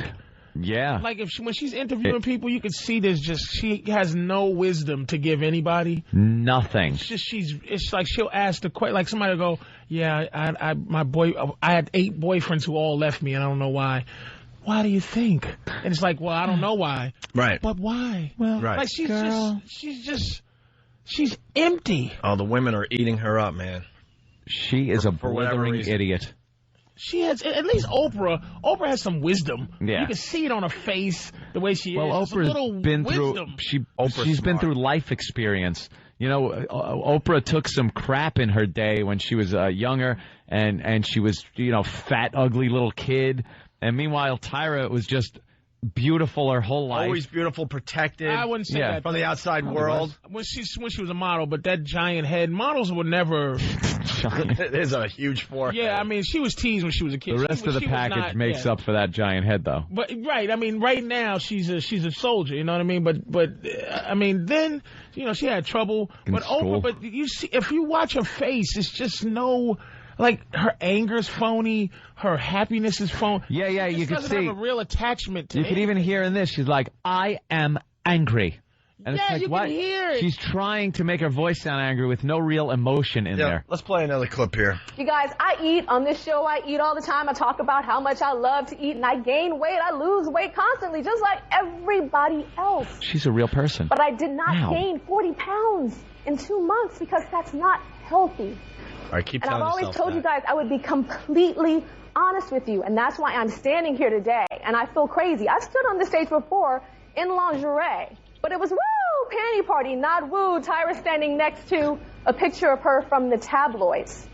Yeah, that makes a big difference. I was looking at the TV yesterday going, are you serious? What is she, what? Weren't you going to have a point? Right, what is Didn't the you point? say the point is, and then you have no point? Well, she thinks the picture's hot and sexy, but it's not her. Whatever that means. And you guys, I'm not saying this is horrible. Like, I look at this picture and I think it's curvy. I think it's beautiful. I think it is hot. I think it is sexy. By the way, yeah, she's completely lying to herself in the audience. Oh, jeez. She looks at that picture and goes, ugh. They caught me looking like that. Oh, she's making this big deal of it. But she's got to act like she's the regular woman now. Yep. I looked at it and I'm like, woo, I can get Tyra now, that fat pig. I should get a hold of her while her self-esteem is completely low. She's accessible now. Right. She doesn't think all those things. She has to say that because she's going after the regular woman. As I give her a butter sandwich. It's beautiful. I think it is hot. I think it is sexy. No, it's not. Sorry. I do. Do you? It's just not me, not right now, but the way that I'm eating, one day I will be like this, and that is okay. But it is you. Oh, look at the front, the picture. See the front? Look at all the celluloid, the cellulite. Celluloid. That's delicious. She's a celluloid hero. Look at the cellulite. Gut. And look at that huge bruise.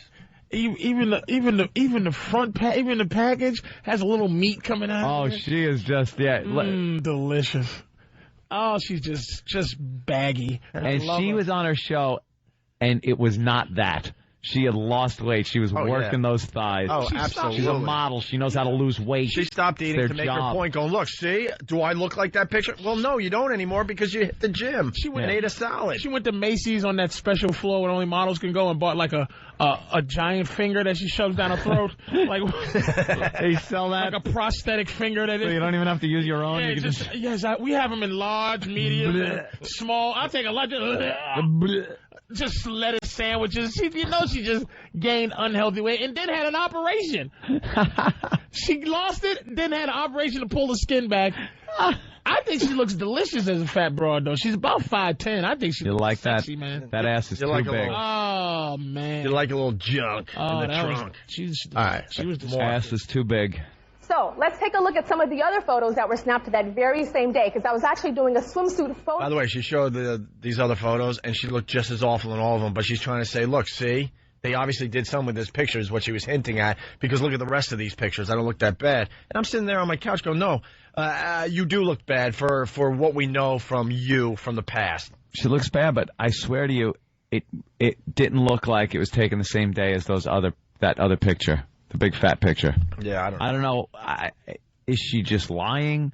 Are they different pictures from a different shoot? How does she look on the show? Still chubby. She looked okay. Even though she lost a few pounds. Still chubby.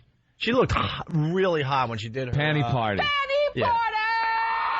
Ridiculous. And then something happened. She was in a robe. Out. She opened up the robe and she had like a lingerie on and looked great. I heard that the CW, whatever, said we're going to cancel your, if you don't lose weight. Lose some weight? Yeah, I heard they were saying she was getting fat. This is what I heard. She's messing with her weight all the time because she went on a crash diet to look hot for her panty party. And then the panty party show was over, and she started getting the weight back. That's hungry. what happened, and then they caught her on vacation looking like the real Tyra when she's not crash dieting to look hot on her show. She was eating her panties. That very same day, because I was actually doing a swimsuit photo shoot in Australia. And this is the raw film from that photo shoot, which means that none of these photos were retouched or altered in any way. No retouching, not at all. So this is me in the same swimsuit. And I actually like this picture. I think it's sexy. I feel like it's flattering, but I know that people in the industry would say, or even some people looking at a magazine would be like, oh my God, Tyra's thighs look a little big. Yeah. So they might retouch that picture. All right, I want to look at some other pictures that were taken the same day, the exact same day. She's doing evidence. What is her? Who is she talking to? Yeah, exactly. What's the point? What is her this passionate plea for what? Yeah. Can I say it wasn't me? I'm raising my hand. She's trying to convince herself. She doesn't care about the audience or anyone else. That you are listening to her inner thoughts. She's trying to convince herself. She having a nervous breakdown right there. Yeah, that she doesn't look that bad. She ain't talking to anyone. She's talking to herself and the inner voice. Same day, the exact same day, but in a different swimsuit. Look at my stomach. Get a close-up of that. Get a close-up of the stomach. It's hanging over a little, couple of dimples, But look at the cellulite, y'all. There's 1, 2, 3, 4, 5, 6, 7, 8, 9, 10 dimples in my booty. That's my body. That's my body unretouched. So there you go. Ugh. That is me. Ugh. What is she talking about? Why is she even? Why is she doing this? It's so funny how different we are. As she's explaining that, I'm sitting there just bing bong, and I'm holding it like, delicious dimples, cellulite, really? And y'all are like, ugh. Oh, because you can get her now. That's how you think. You're in your brain. You're like, this is where I need her to be. It's delicious to the average brother. This is where I need her to be. That's delicious anyway. Just a big swelled up. You said it before on our show. She's now vulnerable and she's lost her self-confidence, and you have her where you need her to be. I'm ready to swoop in like a low self-esteem vampire. Right. Blah, you're fat now. You can smell it in the air. All right. Low self-esteem. We're getting to the statement, which is just hilarious. And she's still, who is she talking to? And she got the whole audience crying. I'm like, why are you crying over the self-important ass? Now let's go back to that first photo from the tabloids. This is the photo that inspired the headline. Tyra Banks gained some weight. And when I say some, I mean a lot.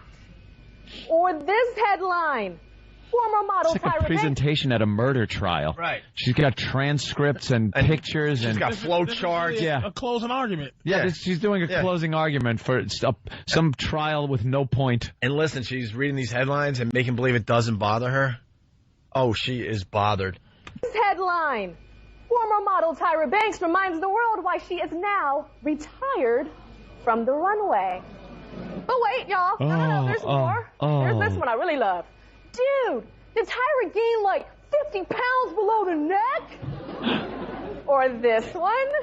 Tyra pork chops. Yeah, and my personal favorite, America's Next Top Waddle. That is a good one. Good. That is a good one. Who wrote that? And did I hear any men in that audience go, ugh? There's not one man in the audience. Okay, good. Not one. I thought I heard a deep. Gotta keep him out. Gotta keep him out. She was having a lesbian party. They'd be laughing. Lesbian party. Betty party. Well, here's the statement where she takes on everybody, all her critics. But if I had lower self-esteem, I would probably be starving myself right now. Or I'll be doing a whole show about it. That's exactly what is happening to other women all over this country. So I have some... We said this yesterday on XM. She was part of the problem. This problem that she's now bringing to everyone's attention, she was a huge part of the problem. We were talking about, could you imagine how many dumpsters were filled up with puke because of Tyra Banks looking all hot in these magazines where girls were like, oh, man, I need to look like that. She was part of the problem, but now that she made her money from doing all that and she's moving on to something else, now she's going to take on the modeling community. The modeling community made her a multimillionaire. And I read these papers, they're cutting down, or they're starting to like make these girls not be so skinny now. So Yeah, it's because like they were like it's completely anorexic. now it's like regular sized women, especially with I guess what's the one that got the fat girls on the posters? Regular women, is it Dove or something? Dove, regular women. And it's like now it's like, you know, fat girls or what they used to be fat girls, or now it's like size 10, 9. Now those are models now, and all this little baggy rib cage girls, they're done. You know what I mean? Right. So you know it's changing up. You know, I don't know why she's so upset. Well, because she's not part of it. Because she's anymore. not part of it. She made her money off and of that. she's bigger than, and believe me, she's bigger than the models that are out there now on the, they might have gotten, or trying to do away with these girls with the shoulder blades poking through their dresses, but she's far from that. All right, here's the statement. It's amazing. The ending. Not that it's even bad, but that's I mean, exactly what why is is she happening saying to this? other women all over this country. So I have something to say. To all of you that have something nasty to say about me or other women that are built like me, women that sometimes or all the time look like this, women whose names you know, women whose names you don't, women who've been picked on, women whose husbands put them down, women at work or girls in school. I have one thing to say to you. Kiss my fat ass.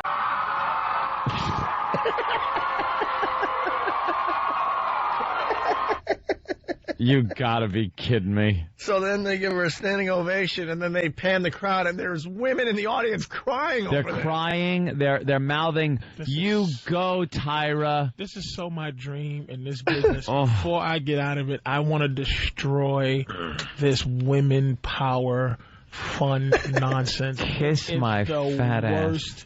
I'd have been in the audience in tears laughing. I'd have laughed so hard at that melodramatic You know what? If that was a movie, somebody would have said, cut. Listen, Tyra, we need you to just scale back a little bit. Take we it actually down. want people to cry. Yeah. And you're being a little bit too over the top. Take it down. But the women you know. The women you don't know. Get out of here. There's nothing a guy could ever do on TV that dramatic. Yeah. Let me tell you something about prostate cancer. If you have somebody poke you in your butt cheeks with his finger, then you can just... She is, I have over the man top. boobs. My nipples get hard like Opie's. What? You got some delicious nips, sweetie. Hope Snips is just poking through. As we're talking about Tyra, it's just delicious. It's not even cold in the studio. That's just natural little. What the hell's wrong with you? Now I gotta sexy cover up. I gotta cover up. Cover up. I need a hot shower. Sexy little nipple. I gotta go take a rape shower. Well, Anthony, no one else has sexy little nips like you sticking through that hot sweater. It's not a sweater. That little hot cashmere sweater with the light blue. Cashmere. This is just hugging your body. This is a piece of crap Gap pullover. You've been working out. And let me tell you, men should be able to have hard nipples. I feel violated. Oh, my God. I need to go on Tyra's show. Yeah, make it about her. Doesn't she stink, though? It was so over the top, and you could tell she was upset. Yeah. Because she had to say that. So she started getting upset. Yeah. Before she said it, because she didn't even like having to say, "Kiss my fat ass." It's like she was in an AA meeting and she had to finally admit to everybody that she's a fat pig. I'm Tyra and I have a fat ass. She used the audience for her own personal. Like they fell for that. No one said, "Wait a minute, are you using me for your little?" That's why we can't get enough problem. Of her. We can play Tyra audio every day. We can't get enough of her and her self-importance. Can't get enough of it. But because we got to wrap up, because we got a couple things to do before we get out of here for the weekend. Yeah. What she did do here, they're gonna be vicious now. Oh yeah. It's not like the paparazzi and the gossip magazines and the internet sites are gonna go, oh well. They're all just gonna be. She showed us. Now, I mean, it's gonna get ugly. Targeting her. Looking for her to eat. She only has one choice to get really thin. You watch how thin she gets in the next month or two. Back to penny party size. Because they are going to be following her, seeing what she's eating. They are going to be vicious in the coming weeks. They're not going to let go of this. It's going to be pictures of her mouth and of her ass. Yeah. What's going in her mouth and what's being tacked onto her ass. Absolutely. All she right. Just set herself up with that little pointless speech in front of a bunch of housewives. Let's say hi to Tim in Pittsburgh. Jimmy Norton's in Pittsburgh all weekend long at the Improv. He played last night, matter of fact. Tim, what's up? Tim. Hello. Hey, how you doing? What's going on? Hello. Yeah, what's up, Tim? What's up? How's it going? All right. We got a few minutes here. What do you got? Hey, I got a problem I'm having here. I'm trying to get my girlfriend to have a threesome with me. I kind of think her friend's into it. Yeah. But in a way, I kind of think that her friend just wants to get a little bit of me behind her back. Wow. Now, well, we have an expert on the show today. This guy wants to get his girlfriend into a threesome situation with his girlfriend's friend, best friend. Yeah, one of her best friends, yeah. But he thinks the friend just wants a piece of him. Yeah, but that's not the point. It's what he wants. Right. How old are you, Tim? I'm 22. 22. Do you think you can handle the pressure of the intimacy that you're going to want to have with this other chick? Well, see, this thing I'm thinking about, I'm worried about, once I get this, I'm going to be all over this other girl. Yeah, you shouldn't do it, but you're too young to think like that. Yeah, if you're thinking that now, it's over, Johnny. Yeah, you're too young to. You might as well you might as well do it and then ruin your relationship because you're a young dude. Yeah, let's be honest. You're 20. I don't want to ruin my relationship. See, I got a 1-year-old son with this. So don't do it then. All right. You got your. And another thing, don't kiss her. If y'all do the threesome, do not kiss her. That's where it gets. Do intimate. not show. That's where that's going too far. Treat her bad when you're having sex with him. That's all I'm saying to you. Treat her like garbage. What about just doing it behind her back? That's a mistake. It's like, listen, if you got a girl, and this is what I'm saying being a young dude, if you got a girl that's willing to let you get some side, as long as the rule is she's there, you're being greedy. You just that's a nasty ego. Oh, there's always little jokes going on between us, like talking about, I told her one day, hey, I wouldn't mind if you cheated on me as long as it was with that girl, Jackie, And she tells Jackie, because we're on the phone, Jackie's laughing in the background, and I'm like, well, as long as I could be there, too. And then they're all like, oh, yeah, well, you could join in and this and that. They're always joking around about it. Is Jackie a slut? What's up? Is she a slut? Who, Jackie? Yeah, like you think she'll go for this? I kind of think she is, but see, that's why, like, I know her cousin and everything, too, and her cousin tries to tell me, like, oh, she's gonna try to do you and this and that, and she's probably gonna try to do you behind Marcy's back and this and that, and well, I just don't want to ruin my relationship. You know what? Let me give you, this is the one advice you got to have to rise above that. You have to be better than both those girls. You have to be thinking to yourself, they're both idiots, and whatever their plan is, you got to rise above it. So one of them girls might have a plan that they might be anything they want to do with you, it really has nothing to do with you. It has something to do with them. So this other girl may be jealous of your girlfriend and might want to pull that little that coveting kind of what is covet your neighbor kind of thing. So she might be just wanting you just for her own personal ego. Rise above both of them. Just get your thing off. Whatever the good radio word is. Just be righteous. Get 2 girls. Do you understand that even getting to the cusp of sleeping with 2 women makes every guy like the idea of it makes people horny. You understand what I'm saying? You're almost there. Yes. Some guys can't even entertain what you're having a problem figuring out what you're going to do after. Just get some righteous duo. What's the word I can use on the radio? This guy is at the point right now where all he needs is to get all 3 of you in a room with a little bit of booze, lots of vodka, and the situation's done. It'll take care of itself. And take Patrice's advice. Don't kiss the other one. Yeah, don't kiss her. But you can do anything else. You can do any other nasty thing you want. But as soon as you give her a kiss, it's over. Don't look at her with longing eyes. My girlfriend's in the other room or something. Huh? What about if my girlfriend wasn't around? Would it be all right to kiss her then? Look, you know what? Greedy. He just wants intimacy. Dude, you just want this other chick. Yeah, you might as well just move on. I'm really trying to get this other chick. I've been wanting her for probably about 6, 7 months. You know what? You might as well bang her and just ruin your life. Yeah, ruin it, man. Get it over with. You're young. You're young. You're 22. You might as well just do it. Yeah, because you can't. The only problem I got is you got the kids, so that you got a connection there. But it just sounds like you want to move on. You don't want the threesome as much as you just want this other chick. Yeah. The threesome means nothing to him. That's kind of true. In a way, I'd rather just have the other chick. He would just leave he'd leave his girl just sitting there watching. You call him out. He wants the other girl. Yeah, you just want the other girl, so there's no way to save you from this. That girl, his girlfriend would just be sitting there watching. Little horny 22-year-old boy. That's it. Yeah, there you go, man. There's nothing to worry about it. Me and Patrice were standing in a whorehouse in a third world country, and we're sipping our Diet Cokes, and there's hookers all over, and guys that speak fucking Portuguese, and we're both wearing robes that are too short, and I took 100 milligrams. My dick was tenting, and I'm not horny. We're just both looking at my tenting dick and laughing. It was a moment where we both realized we're getting prostitutes for $60. And Norton's dick looks exactly like him. Like, you just go, why is Norton just sit? And we would just sit there. But I'm telling you, dude, that's why to bring it back, that's why I bring those things out, because I want to partake every day. Yeah. And I'm going to watch it, man. I love watching a girl come. My self-esteem, I love to watch women nut. It makes me feel good about myself. So if I got my machinery and I can make a third world hooker attach by my detachment, with the dildos and the vibrators and shit like that, it turns me the fuck on when they really nut. It makes me feel good. They fuck 7 guys a day. Did you ever buy one, like you said, you buy them outfits, or you get them outfits and they put them on and stuff like that? Did you ever as you're leaving or she's leaving think I'm gonna miss her?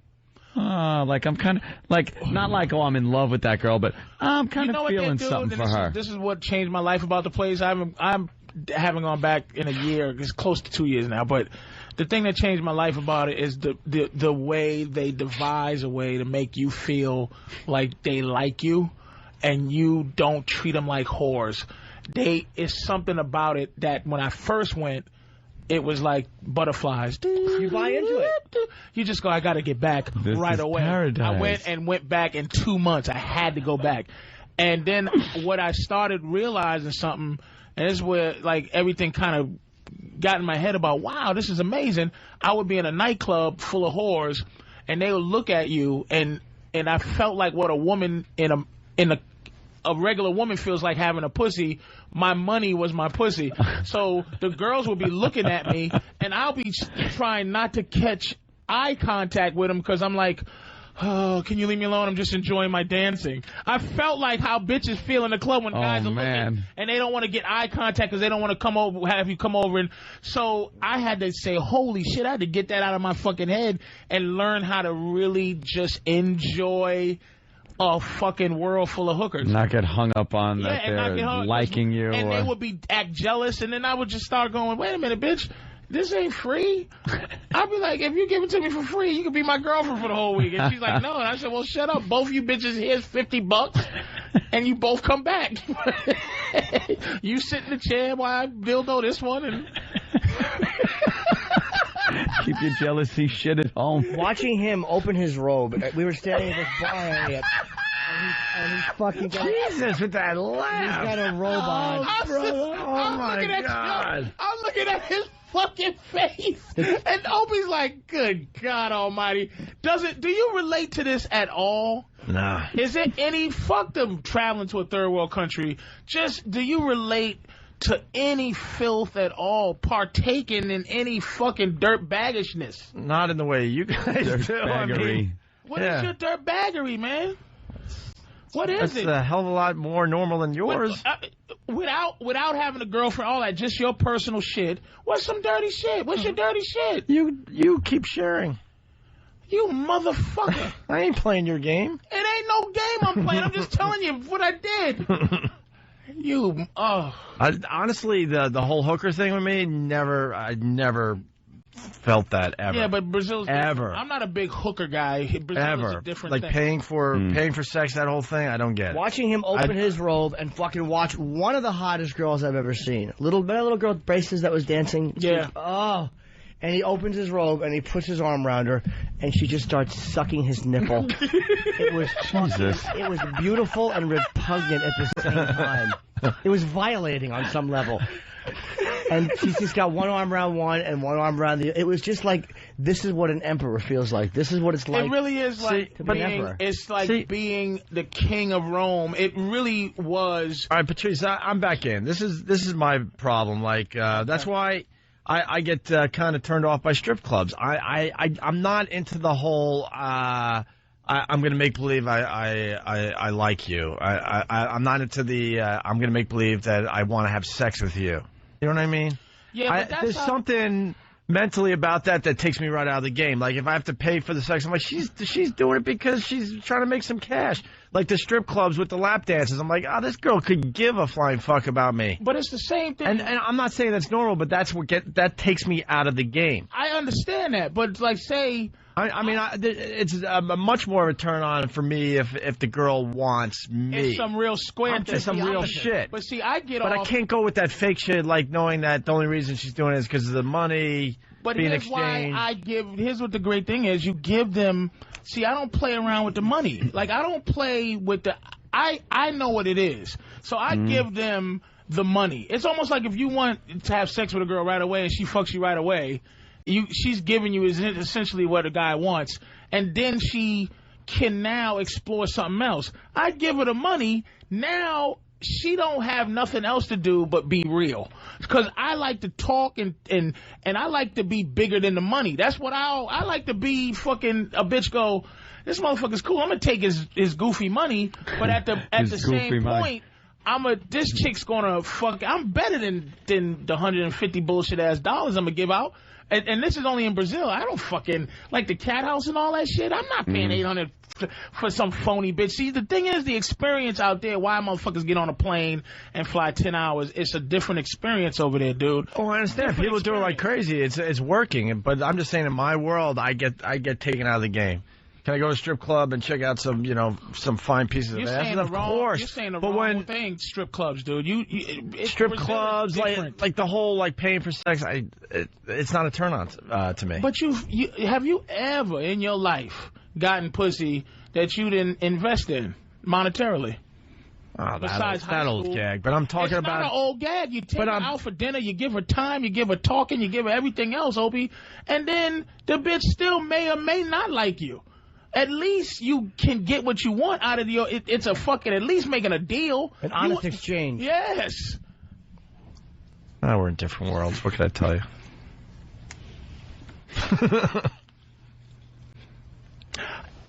What if the money that you're spending Why does it always have to be some kind of down payment for pussy? It is what it is. But what if it's you're hanging out? What if you just like hanging with a girl? You're having a good time. Who the fuck likes swear hanging with a girl? That's not that. See, till you wait. You're a caveman.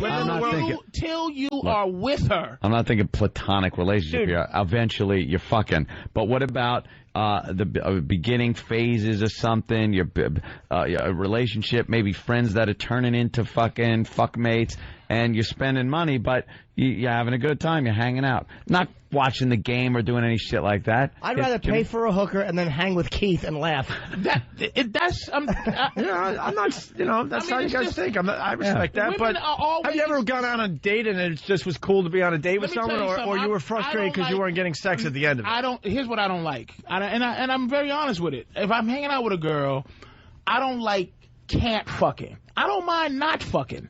I don't like we can't. I don't like a bitch putting a stipulation on fucking, like making fucking more important than my time or this food. Like I asked the girl, I said, look, let's mess around a little bit. We're attracted to each other. She said, well, I don't really have casual sex. So I said, well, I don't really have casual conversations, bitch. So why is my casualness less important than your casualness? It's not. That's what I'm saying. That shit is not caveman. It's just being honest. How many bitches do you hang out with? I'll be honest with you. Is it funny as your friends? I've never gone out on a date with a girl where I didn't want to fuck. Thank you. It wasn't like, hey, this is great. I'll see you again. Maybe we'll go to the theater next week. Maybe we'll play chess. I've wanted to. Yeah. You want to fuck. But there have been nights where you didn't fuck and you had a good time. You didn't fuck, but it was better than can't fuck. Like she didn't go, listen, I don't know what this is about. Exactly. Give you the speech about how you're not going to fuck. Right. But we never give a speech about, hey, you're not going to have dinner. Hey, listen, I don't want this to be about dinner and movies. I just want this to be about, blah, blah, blah. That's what I'm saying. It's like, it's not a caveman. I usually don't make the move until it's a short thing. Like, I'm a fucking... I'll be like on the campaign trail. And how much investment did you do until then? I'll do some investing and stuff, but I'll make sure it's a short thing, and then You either got to hold them up or hold them down. And I'm not gonna invest if I know I'm gonna get turned down. You either got. All right, hold on. We got a guy's gonna agree with you and me here. Don in Vegas, go ahead. Yeah, Opie. Okay, so Opie, I can understand what you're saying about the hookers. You're like they're all out to get you cash, and that's about it. And I actually had sex with this crazy German bitch over in Kiel, Germany, and she was actually telling me about her boyfriend while I'm nailing her, and I was like, what the hell is this? So, but when I went to Poland, had sex with this, like 3 chicks in one night, like Norton, and these chicks were crazy, and I would have taken all of them home, but they were Polish chicks are very sexy, right? Badass chicks, too. Yeah, all right. That was a story that kind of stopped in the middle. Opie, I'm into the square thing like you. See, I'm not in disagreement with him. My philosophy about it is that, okay, if the game is money, if you're with some hooker and she wants money, I give her money so she don't have to worry about thinking about it, because I equate how she feels about money to how I feel about pussy. I really am going to be thinking about fair exchange. Right, my behavior is always contingent not on whether this bitch thinks we're gonna be friends, but whether or not she's gonna stay liking me enough to fuck me. That's the relationship. So once the money is laid out, that decision's made, everything's done. She got what she wanted. Right. Now if you're having sex with a woman, or if you're not having sex with her, you're waiting around, sitting around on some weird behavior, hoping that she makes a decision. And then what it is they hold out on it, and they keep you hostage, and they do this and do that, so that maybe they force you to like them. That's what I'm saying. That's the thing about it. That's the part I don't like, is that pussy is fucking above. Really, sex is more important to a woman, because it's harder to satisfy a woman than it is a guy. We'll stick our dick in any hole and basically go jerk off, fuck a candle, or whatever the fuck a guy do.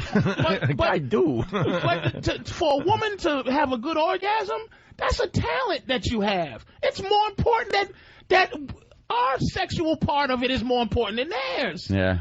That's what I'm tired of being. We're pretty much one moving part. Yes. When the women need all kinds of gadgetry being, pulled and manipulated. And never bought pussy and ever? Nope. You ever bought pussy? I could honestly say never. Never bought pussy? Never went to it. First of all, back in the day, going to a hooker meant some fucking chick was going to spit a razor blade out and slice your throat in some back alley.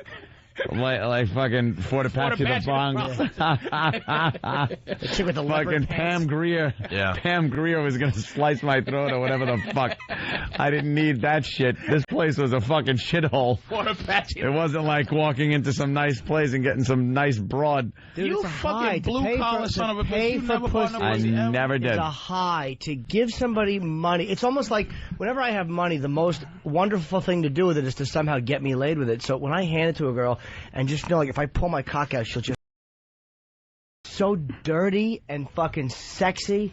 To pull your dick out in front of a girl, like, here's your money. Just that doesn't do anything for you. Like, it's just gonna suck it. Just the feeling of a mouth on your dick, just let's say for a couple of bucks. But let's say you can get that without the money. But then they don't just leave after. There's a price to pay, and it's your life. If a girl says, "I'm gonna suck your dick and then amp-scray," how do you feel about that? No money needed. But I love it when they have a driver who's waiting. I don't think this counts. They got places to be. But I had a sexcapade with a stripper at a strip club. Okay. But I didn't pay her for it. Doesn't count. Like, I was slipping. It was like a few bucks here and there. But then when she was done, we sat at the bar and kind of hooked up. That doesn't count. That wasn't paying for sex, but That's a coup, actually. Oh, Kevin. That's a great coup. Kevin from Texas. Is it a bachelor party? That's great. We've heard this many times. Hookers don't get paid to come; they get paid to go away. Sometimes they do, but sometimes you want. And there's a lot of people agreeing with you, Patrice. I'm just being. I know I'm not disagreeing with you on that. But there's a fucking animal side that I'm just trying to have a conversation with, the dude side, and like every dude. Is hookers and pimps, that whole world is interesting to everybody. Every guy wants to know what it's like to be a pimp other than smack a bitch in the face and make her sell her pussy and give you the money. The psychology it's the manipulation of having enough mouth game to say, okay, bitch, you give your pussy away for money and then give it all to me. It's an interesting thing. And then women are like always going, Jesus, some struggling beautiful woman out there is going, I have an asset that is I'm not using for what? This shitty thing called dignity? And she wants to know what it's like to sell pussy. It's such a primitive thing that we tap into. There's no way people don't think about it. Can you get laid on your own? What? I'm just asking. On your own. On my own? Yeah. Yes. But you don't want... I'm amazing. It's just like sometimes, like the first time me and my girl did a threesome, she was dancing around it, and God bless the fact that there was a Puerto Rican girl out there that sells pussy, and she's a bisexual, and I called her up and I said, let's get my girl to open up in the direction where she needs to. Where she needs to. So bing bong, coming in, it's in her face, a trooper is born. Now we can go do the square thing. God bless women who want to do that. I don't want every woman to have fucking integrity and fuck up my life. That's why there's a goddamn place called Fantasy Island that we call Rio de Janeiro with a mixture of every beautiful part of every woman. A black woman's body, white woman's fucking eye color and hair, Puerto Rican's body color. They're every chick that you ever, they're gorgeous. And they sell pussy for $4.99. And you go over there and you treat them like princesses and they treat you like kings. It's not hooker hoe shit. Not like the bitches that was here that time. Like, yeah, $700 and then for an hour. These bitches pretend to be your girlfriend all night. They stay with you because they live in a shack. So they'll stay in your hotel room so they can have a nice shower and hang out. It's a good fake job. Right now, there's planes backed up on runways heading to fucking Rio. It's a good fake job. Patrice is doing a great commercial for fucking the tourism board down there. They sell you what you want to buy. And that's why I came from there. When I traveled there, my mentality got harder because I'm like, All the chicks here have to do is sell you what you want. All right, now I'm really confused because, like, I understood what Jimmy was saying. Like, you get a hooker, you have sex with her, and then you go hang out with your friends. You're done with this person. You don't want to hang out with the girl unless you care for them after you have sex. So you want them gone. But in your case, they're staying the whole night. But I'm also with him, too. They all staying the whole night. So you've had girls stay the whole night, and you like that. I've actually fallen in love with hookers here, too. It's different highs. How old are you? In your somethings? Yeah. Okay. 37. Yeah. All right, so, look I've come to this realization, and it is what it is. 23-year-old women find me not to be a sexual entity no more. No matter how cool I try to be, no matter how much I try to iron my clothes. When did they? When I was 22. Oh, shit. When I was like a 22-year-old kid, I was like, but 37, I'm attractive to women my age. They like me. But when you go to Brazil, it's a 23-year-old that'll sit there with the calmness and the seasoning of a 37-year-old that'll sit there and let you just look at how beautiful she is with a fucking blonde hair from being tanned and shit. They're just gorgeous in those green eyes and that beautiful skin.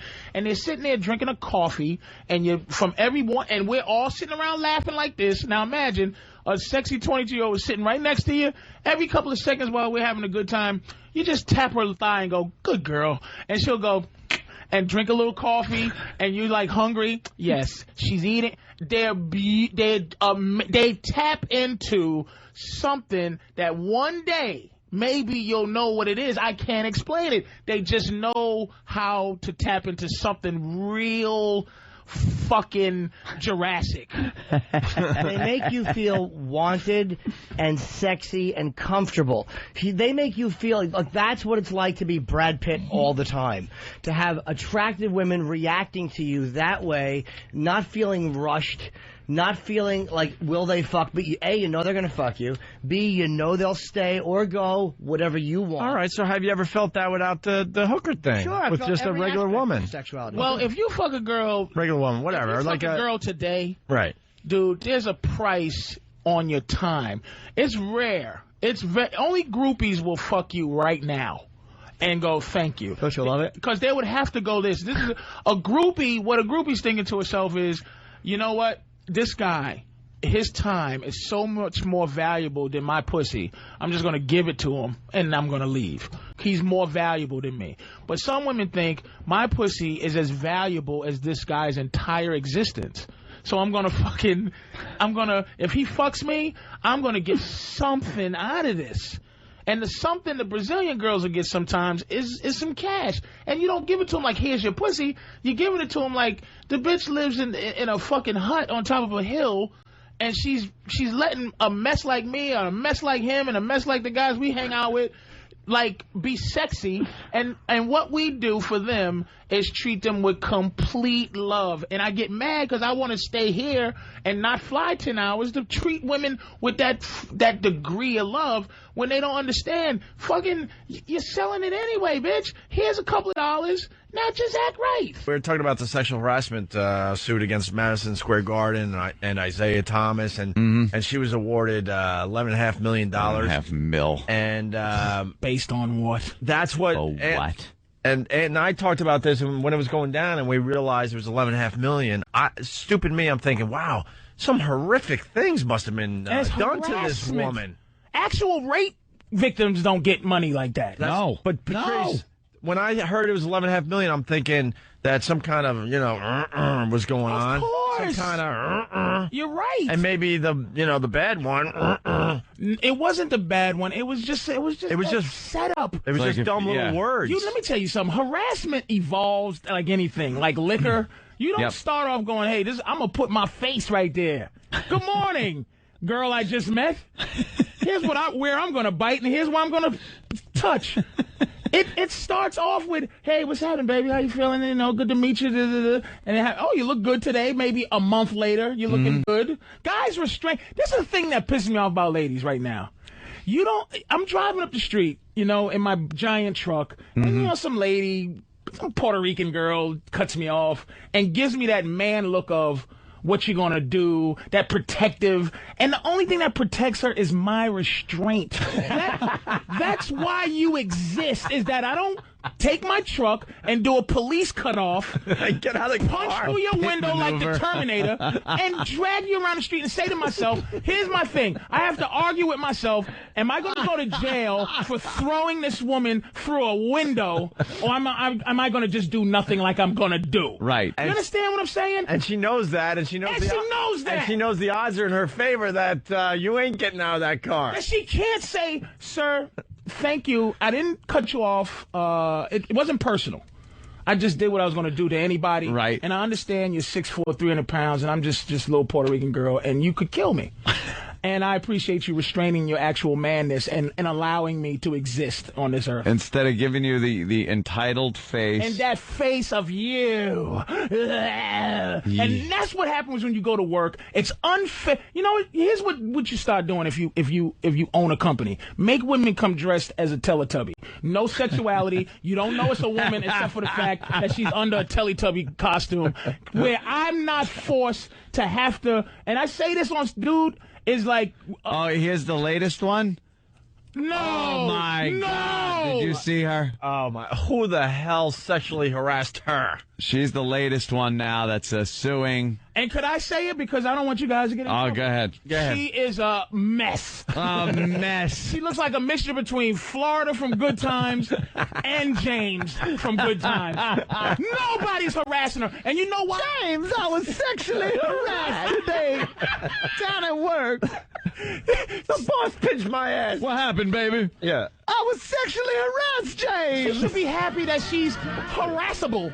JJ, I was sexually harassed. What happened, Mama?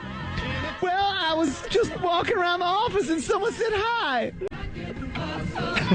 That ain't sexual harassment. James! Yes, it is! Like anyone would sexually harass Florida. She said it looked like I had wheelbarrow inner tubes around my neck. She was a mess. Like, and that's what I'm saying. She's a mess. Be real. Yeah. Be real. No one harassed you. Wow, so... It has to stop. Harassment, James. Well, she said she did it for all women, but and I argue the point that that's just going to make a lot of bosses out there hire less women. I'm not hiring. We refuse to work with a woman on this radio show, and a lot of and I know a lot of the faithful listeners have heard this, but we'll say it again. A lot of consultants say, you should hire a woman. It'll balance out some things. It'll protect you from certain special interest groups and this and that. It'll be a nice balance to the radio show. I'm like, screw that. Hire a tough gay guy if you want that effect. Right. A gay guy who can fight and can defend himself against harassment. Harassment. You know what? Having women and men work together in certain, it's like, and I say it's like having a grizzly bear work with salmon dipped in honey. and the salmon walks in and goes, "Hi, grizzly bear," and you're like, and then every day she's coming in and then she gets comfortable with you. She talks to you. She even talks to you about what her problems are that day. She talks to you about what she's going through. Right. She gives you a little bit of a vibe that you don't know about. Vibe. It should be one day a year. It should be sexual harassment day. It should be a day. Just to blow off all that steam. No, where you go. How about instead of casual Fridays, it's sexual harassment day. Fridays. One day, because you work with women that you go, God, I bet you she's a whore. I bet you she would do something in the broom closet with me. And you just get one day to ask. Just to ask, would you? Well, and here's something that's really, really important. Yeah. Cleavage is a turn-on, not a fashion statement. Right. It's a sexual thing. They get to... Women can live their sexuality. Right. Women walk around with their cleavage showing, thinking it's a fashion statement. No, it's still a major turn-on to guys. I would come in to the office and be giving a memo, and he would be staring at my breasts. Well, can I tell you how... Well, look at what you... We got him hanging out. We're barely removed from being cavemen. Yeah. Can I if you tell really how look my at time girlfriend- and... I mean, can I tell you how my girlfriend got me to sleep? We hung around with each other a long time before we did anything. And she finally was getting frustrated that I wasn't doing anything. So long story short, how she got me to sleep with her, she went upstairs, she invited me up, she went to take a shower, wore a T-shirt, went in front of the TV to pick something up, and the T-shirt went up, and I saw everything. All of a sudden, it becomes like an X-ray. So I'm like, okay, she wants me to, because I saw everything. And I'm sitting there going, this is the freedom they have to assault us like this. Where if I bent over and all my balls was just swinging, and the other thing was showing. Right. If that was my way of getting some, we'd be killed. Yeah, of I'd be course. arrested. Yep. But they get to freely do what they do, and at the same time, we have to restrain. That's what I'm saying. The movement is due to my letting you. Mm-hmm. It is. We restrain ourselves, and they give us no credit for that. I'm being reminded. Patrice, you were telling us how sexual harassment gets started at the workplace. You didn't really fully go with that. It starts with a little. It doesn't go. You don't start off by going, hey, if you're a girl, I go, oh boy, look at your blonde locks. I like to grab them and shove your head in. Right. It starts off with, hey, how are you? And, hey, how you doing? Hey, good to see you. Yeah, you never go right to Z. You don't go You got to to start Z. at A. There's a level you get to when you just go with, and then here's the thing. Here's how it starts. She always ups it a notch. It's playing along. I see it happening here with little, what's her name? Doing the little in-between breaks. Good job, booby dooby dooby. rubbing shoulders. And you want one of my great massages? Oh, that feels great. Can I get one of you? Sure. And you're careful at first, and then she goes, ooh, God, that feels good. That's my spotty. This is 3 months in. You know what I mean? Then the 6th month in is she, give me one of those massages. And then it gets a little more sensual. She's just, ooh. And you're sitting there fighting your madness to first grab her around the top of her neck and go, you like that, huh? And then the second is to stop it from rising. You know what I mean? Because it's getting there. So then the 9th month comes in, okay? She gives you yours, you give her hers. She's sitting on your lap, and that hotness in that area is just, you feel some energy. Then one day you go, okay. All right, I guess you want it. Okay. Or I'm going to try this now. Time to make the move. And then you realize to make the move. You don't know the rules that she was only going to go this far. Ready? Here it is. I bet you, are those real? Excuse me? Excuse me? What did you just say? Did you ask me if my breasts were real? And you're up to calling each other nicknames by now. Right. Isaiah probably calling that lady, hey, big draws. And she calls him, draws. What's up, my little point guard from the 80s? I bet you was swinging like one of them 80s ones, ain't it? Big draws, bitch. Hey, was probably like bitch. a term of endearment. BDB. I think Isaiah is more pissed off that his friends are thinking that he thought this broad was hot. Yeah, was actually harassable. When he's on the golf course with his buddies, he's like probably going, doesn't this bitch know what I get on the side? She messed up.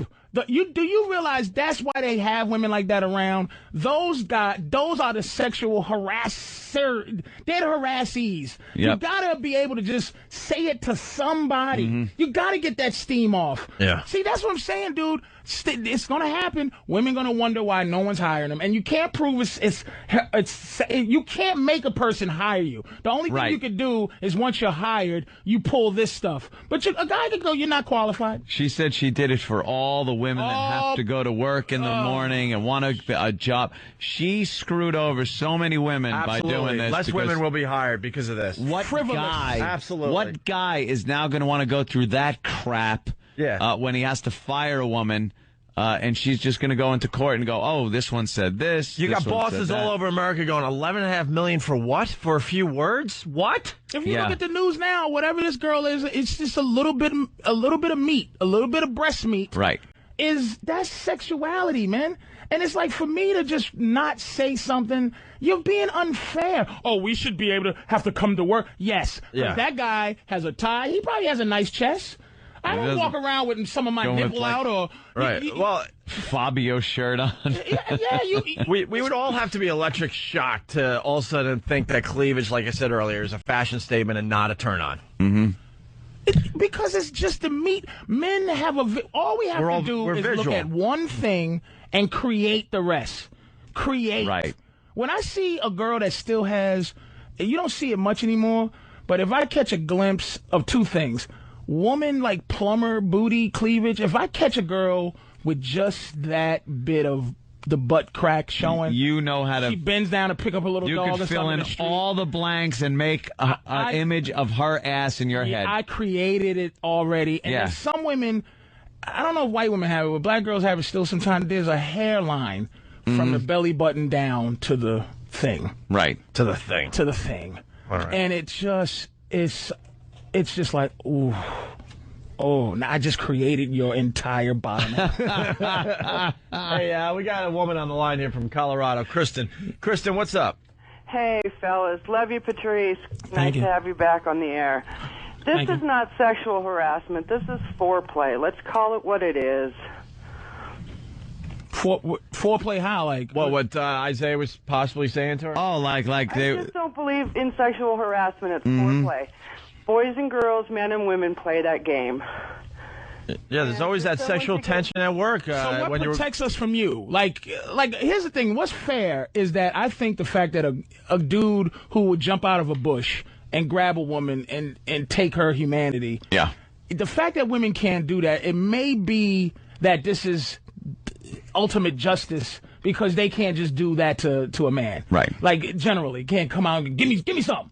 And he's just crying, please don't make me do this to you. Rape. Right, but that's what I'm saying. You can't, like, rape us for the most part. So I think that this is a way of kind of making it fair that false accusations can be put on men, and that's the almost, it's not as bad, but it's just, if you go to jail for the rest of your life for something you didn't do, or you lose your job and you have that stigma, that is as bad to a man as the actual rape is to a woman, I would imagine. And I'm not comparing it. I'm just only saying how you would feel. I remember when this sexual harassment thing really started getting some legs, and it was all about the fact that bosses were intimidating women through some kind of sexual behavior and using that to give them promotions and raises. Come on in here. I'll tell you, you want the promotion? You're going to have to earn it. Out of 10 jobs. 1970? And that's like the type of thing that was sexual harassment. This little playful crap around the office, or having a nude or semi-nude picture pinned up in your cubicle that she sees when she passes by, that isn't sexual harassment. Absolutely. That's called life on the job, and deal with it. For crying out loud, women, get over it. All right, Kristen, thank you. Hey, later. All right, peace. Let's say hi to Momo. Momo. Hey, gentlemen, how you doing this morning? Pretty good, Momo. Hey, the reason that the whole sexual, first of all, there's two types of sexual harassment. The first type that Ann was referring to is called the quid pro quo. This for that. You want a promotion, you got to sleep with me. That is wrong. That's definitely wrong. But the sexual harassment we're talking about with the Isaiah Thomas thing, that whole playful banter, that has been in the workplace for years with men. It's all part of the competitiveness that men have with each other. And it's actually, I got an article that I can send off to Steve if you like, that it's in a psychologist magazine. It talks about that the reason we do that because we're treating them as equals. It's a politically incorrect thing to say, but the fact of the matter is that that's why that men do it. It's not because we're sexual or chauvinists or we're trying to demean them. We're just treating them like we would treat any other guy. I don't see it's the syndrome of these women teachers going to jail for sleeping with young teenage boys, and men aren't outraged at all. Like, no guy goes, she should go to jail. Like that hot teacher that sleeps with a 14-year-old boy, we go, that 14-year-old boy must got a big rap. He must know how to talk to women. Or we all think, where was she when we were growing up? Exactly. We don't. That's the only thought in our head. I don't think we're thinking as equal. If I'm harassing a chick at the workplace, it's sexual, but you want her to want you. That's the thing. Nobody wants to make a woman feel uncomfortable. You want her to go, ooh, Look at it is a kangaroo, on a racetrack. I understand what you're saying, Patrice, but do you guys get what I'm trying to say? Jesus. Oh, brother. Hold on, we're so distracted. The video It's of the causing day crashes. is a kangaroo during a motor sport race or whatever. They're all laughing. Yeah. Anything else, Momo? I'm sorry. No, that's it, guys. I just wanted to put my 2 cents in. No, it's an interesting point you bring to the discussion. Thank you, Momo. All right, guys. Hey, we are experts at this. I see we have a woman standing by. She's going to tell us that she was sexually harassed at work. All right. We'll be the judges. All right. To all the women out there, give us a call. 877-212-ONA. Tell us what happened at work, and we'll tell you if it was, truly sexual harassment or not. We don't think the Isaiah Thomas stuff is anywhere near, especially for $11.5 million. Even from her, when I was her story. Like when I was reading about, I'm like, oh man, she must have been, thrown on a pinball machine or something. Michael Vick must have been in there. Right, for $11.5 million, man. She must have been tied up in a dungeon somewhere. Michael Vick. He tried to drown her in a bucket. He should have. They electrocuted her. She looked worse than some of those dogs. They picked her with one hand and slammed her on the butt. Yeah, let's go to Kelly in Jersey. Kelly. Hi, guys. Hey. I just wanted to see what Patrice's opinion was. I basically tried to get a job within a specific field, and I was told flat out by this guy that worked in the department, you'll never get hired because you're a girl. Now, is that sexual harassment? All right, what was the job and what was the field? It was an IT job. IT job. Was that sexual harassment because... Where's the sexuality in that? Well, the guy told me that's gender harassment, maybe, but that ain't sexual harassment. Yeah, sexual discrimination, maybe. Yeah. Where's the sex? Really? Where's the sex? There's no You're not being harassed. You're being told you can't get a job because of who you are. Yeah, where's discrimination, right? Yeah, discrimination. Yes. Where's the ass pinch? Yeah, you need that. In this scenario. You need the folded pointer finger and then the thumb, and you got to squeeze your ass a little. Where's the hey toots wink? Right. Toots. You're the reason, not you, because she sounds nice, but women who think this certain way is the reason why I got to look at ugly stewardesses. What happened to coffee, tea, and me? I got to look at some hag that I go, have you been working since the 70s? Or they just hired a mess like you with a bouffant hairdo and your married wedding ring and no sexuality Patrice, at all? We did a whole break a couple of weeks ago, maybe not even that long, on stewardesses and what they used to look like and how the airlines commercials back in the 70s and early 80s were selling their stewardesses. As coffee, tea, or me. And they would go like, Mile High Club. I'm Christine, fly me to Florida. You got it, like, baby. Fly me. And they like wear little skirts and stockings. E-Rock's got one. Well, it'll take a minute. I'm sorry. Go ahead. Yeah, and they'd wear little skirts. They'd have the big hairdo going and the big heavy eye makeup. And they were supposed to look sexy. That was their job. Now it's just, like you said, older women, it's not even older sexy, because I can get with a MILF thing. Sure. But it's just sterile like everything else. It's like, you want your apple juice or you want your Bloody Mary, and then it's like I'm going to the bathroom, and then the pilot decides to go, and it's just some ugly woman they got the thing now where the ugly stewardess protects the pilot now. Yeah. Sit down, you can't piss because the pilot is pissing. Yeah. And it's like, yeah, where are the sexy stews? Here's an example. This is Fly Maggie. We got it? Yeah. All right, here we go. Listen to this, Patrice. They were just selling sex. I'm Maggie. Fly me to New York. You'll love my 2 747s to Kennedy. Fly me. Fly Maggie. Fly National. You know what Fly is. My 2 747s, baby. And fly my hairy Cessna. Just keep it right there. It stays on the air. Very good. My 2 747s. Why does it have to be two? That's right. Yeah. Why do you have to mention 2? Fly 2 747s. What happened? Yeah. Fly equals... I want you to land your L-1011 in my landing strip. Right. It's right between these 2 mountains. It's a dangerous approach, but once you land, it'll feel so good. Now it's like, hi, I'm Ethel. We might be late. So get there early, because the air is messing up for everybody. Goodbye. Take your seats, please. We're on an active taxiway. Yeah. All right. Where's Maggie and her 2 747s? And we all know what fly means. Yeah. Give me a... Come on and fly me. But Believe why me, is we that know. wrong? It starts with the same letter. Yeah, it's another F Why word. is that wrong? Because... Why is it wrong when there's some... See, it's integrity. Some women should have integrity. Know why it's some wrong? women shouldn't. Some don't. Know why it's wrong? Because we allowed them to vote.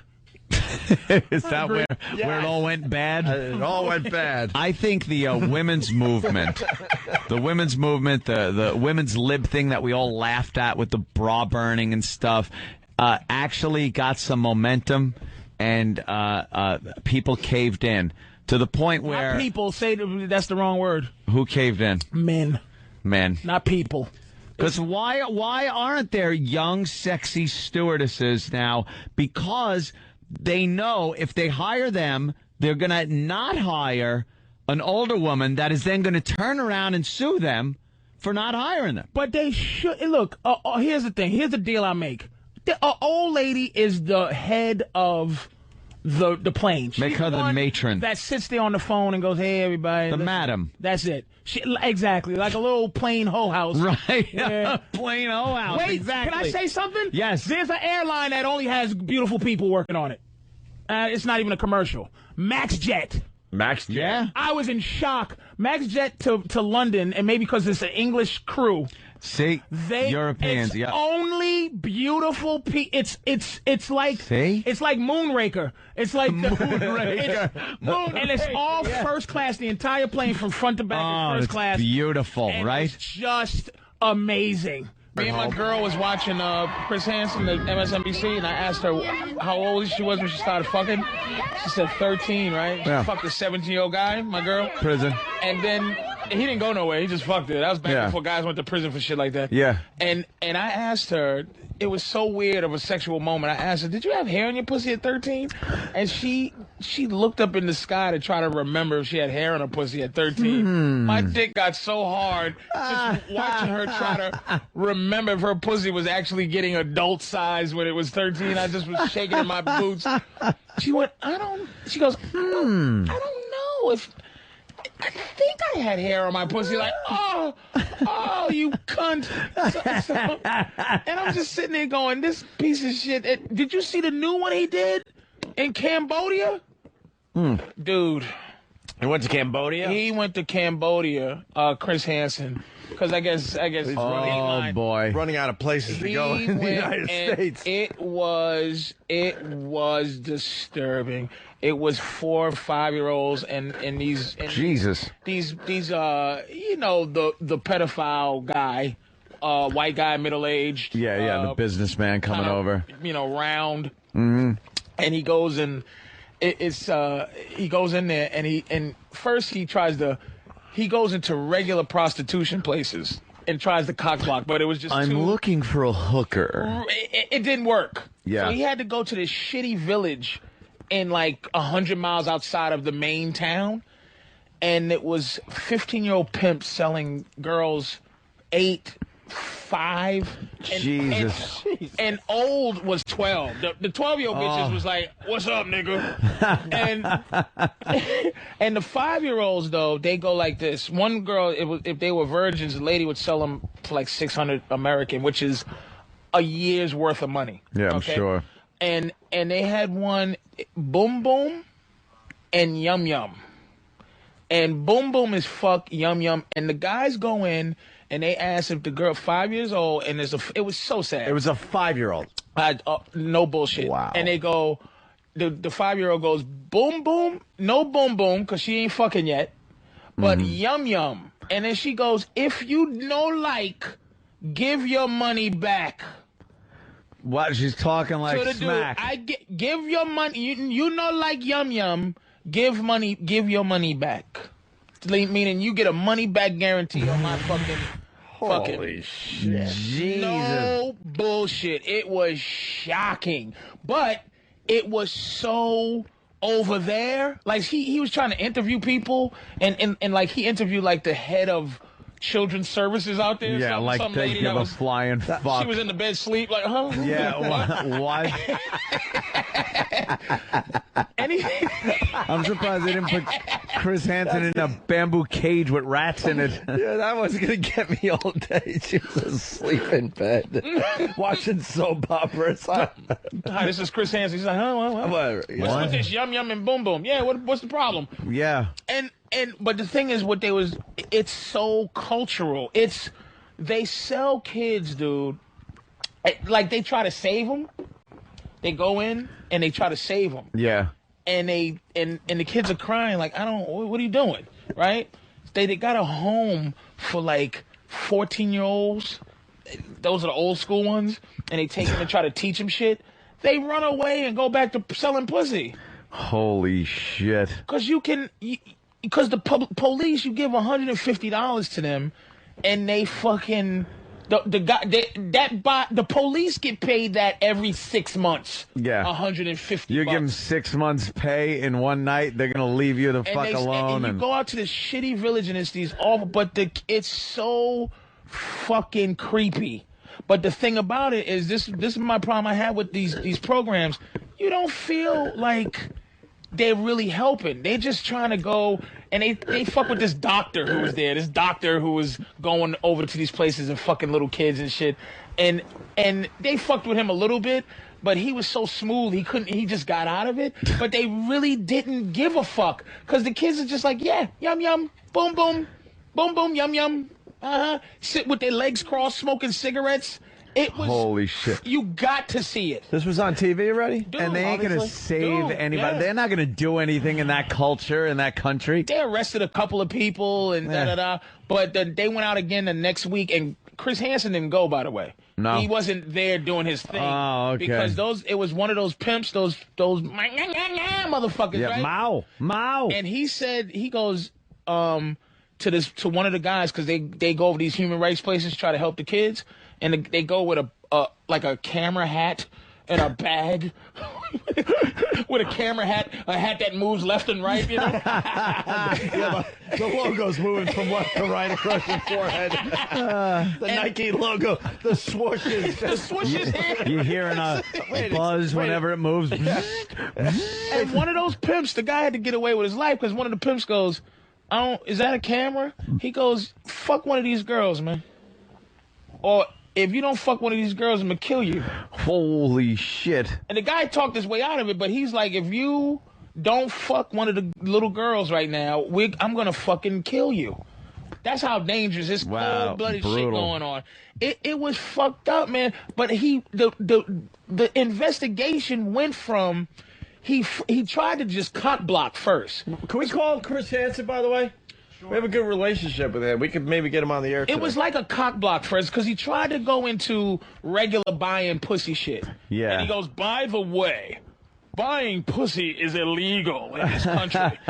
Just to throw it at you, but still no one was feeling who gives a fuck because people travel all over the world to fuck third world bitches. It just is what it is. I'm part of the crime, too. But yours are of age. Yeah, we fuck. You might want to explain that. After the half hour of the kid thing. But he went into regular prostitution places of legal women, of guys just, and he was trying to make that seedy, like, guys are going here taking women and buying pussy. It's like, that whole thing, and no one was giving a fuck. You could feel it, like, Chris, you cock block. It's legit there. They don't give a fuck. Then the women don't care. They went into this fucking village miles away. It was horrible.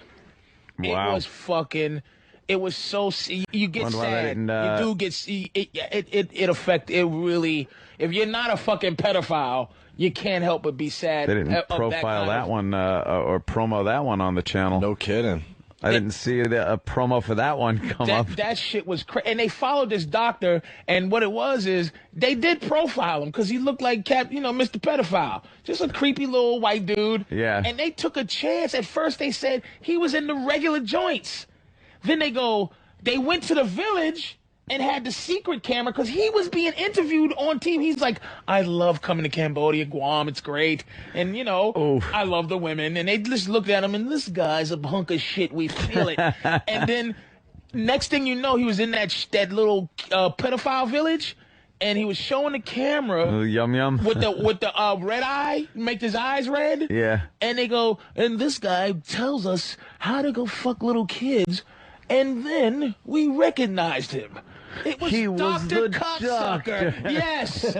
Dr. Cut, and he was an asshole going, I fucked the 14 and 15-year-olds. I don't get into the little teeny ones. It was it made your skin crawl. And then they would just go around the village asking any arbitrary white guy, why are you here? Guys are like, I just love dirty villages outside of Cambodia. Yeah, what excuse do you have? I just enjoy Cambodia. So what are you doing here? I like an authentic Cambodian air. Yeah. What? Yeah, you can't get the real air until you come way out here with fucking Child Fuck Village.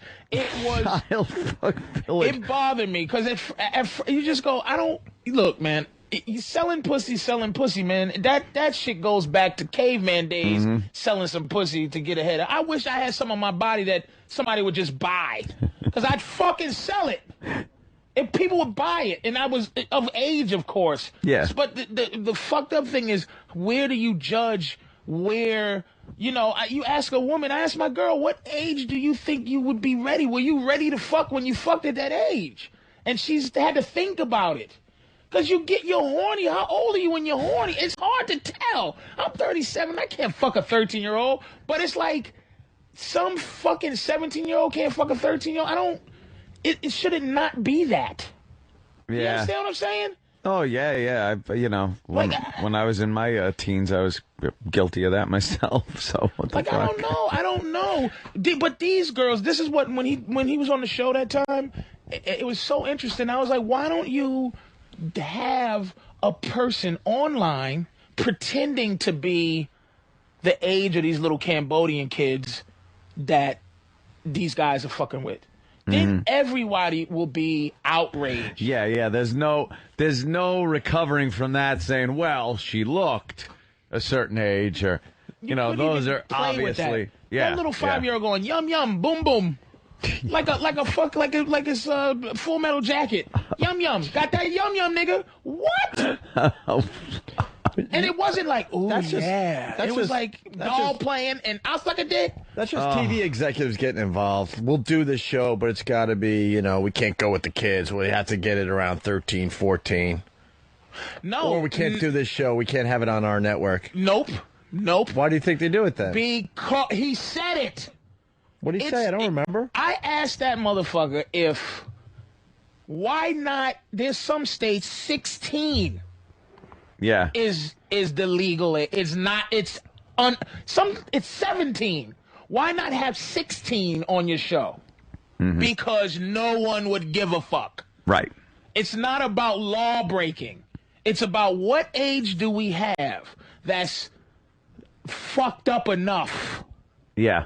But not that enough guys would get busted doing this. If he did a sting where it was like 8-year-olds and 7-year-olds, he would have to go deeper into the bowels of hell, which he doesn't have to do. And there aren't as many people. There wouldn't be a car pulling up every minute. Every minute for a fucking 5-year-old. For that, because that's like a hell of a 5-year-old. Really fucking sick.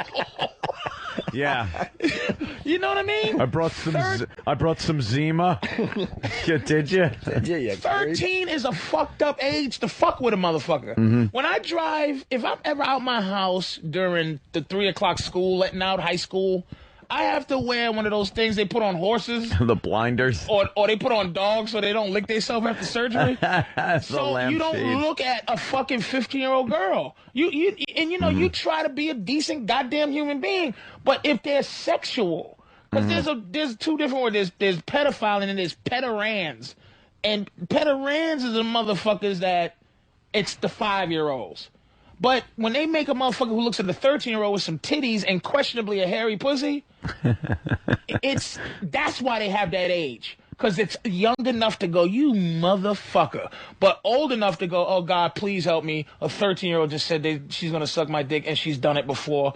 Please, God, please let me not. That's why you hear on that shit every time a guy goes in there, he goes, oh, God, I knew I fucked up. But catch a real pedophile. He'll be like, this is bullshit. He knows all the pedophile words, but it'd be a regular motherfucker, some regular asshole. It's my right as a human. Yes, it's just some asshole. I'm giving them love. Right. Pedophiles are some asshole. Show me in the Bible where this is wrong. And where this is exactly. Exactly, oh. I would love to see that. That's why they play that 13-14 game with a motherfucker. Because here's the question. How old, if it wasn't such a thing as law and fucking limits and what age would you stop yourself? Who wouldn't you fuck if there was no law? I've seen girls that obviously weren't of age that look completely fuckable. Completely fuckable. I don't know how old they are. What are you, 13, 14? I think that's probably the age where some girls are really mature looking, and then others look like fucking, like they're 8 years old. So basically, if they look like a sexual something. Yeah. It's that. Yeah, you see some girls with big titties, and they got hair. It's the fucking hairy arms. Hair is the fucking. They like fucking gorilla arms. That's the call. Hair. It's just a tough thing, but that's why those ages, it's those weird fucking And it also, ages. You know what else it does? It gets the parents that are watching that show. Like anyone, if you're a parent, not a parent, fucking, no matter what you do, if you look at somebody in a sting operation with a 5-6-year-old, everyone is going to go, that guy's a scumbag motherfucker. Everybody, dude. Now, if you look at with a 14-year-old, especially some of the decoys they have that come out and, they sound young and everything, but she's got a body on her, and they walk in, some people are going to be going, that's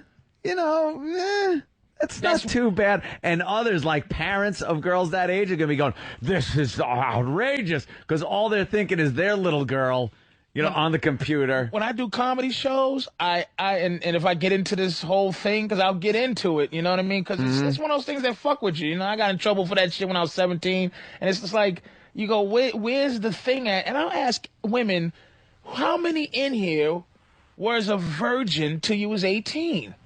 It might be one funky bitch who's about 60, because that's when they did it, She got finger popped on top of a jukebox in Al's place, in Al's diner, and she'll be a virgin. But any woman who's in her 20s or 30, they don't raise their fucking hand. They were fucking before they supposed to have been fucking. Yeah. So what do and I understand if you're talking 40-year-old man, 13-year-old girl, but we're talking 18-year-old, 14-year-old. Yeah. We're talking 17, 13, 20, 16. Yep. You know what I mean? Junior in high school, going into senior, 16, and a fucking Duke lacrosse dude at 22. Like, how fucked up is that? It's illegal. That's all I know. It's illegal. But I'm saying, is it that fucked up? Are there 16-year-old girls going, oh, I don't know, I would never fuck a 22-year-old. He's too old. Like, they want to go pretend to be old and fuck a college guy. Yeah, some of them, sure. Fuck yeah. But Chris Hansen, that Cambodia shit was disturbing. That was the shit they probably will never show again, because it generally hurts your heart. Hey, Allison, how are you? Good, how are you? You're 31 years old and you consider yourself an old cougar? Not an old cougar, but... No, well, it says used to be a cougar, you're 31 years old. When were you cougaring? It's a cougar. Just a couple of years ago. I was married, and it was a pretty boring marriage. So when I got out of it, I just needed something fresh and new. So I was dating a 20-year-old. So there was almost a 10-year age difference. Now, did you wish you didn't waste all that time with integrity all those years? Oh, yeah, because I was with my What's wrong? husband. She's 31 years old. She's still She's young. old. She's not. That's old. Yeah, but I've always been.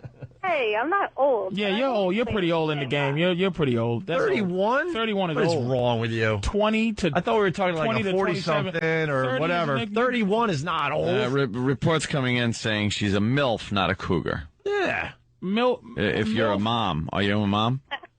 I am a mom now. Yeah. Say you'd be a MILF. Nah, you're more in the MILF category. She's a mooger. Mooger.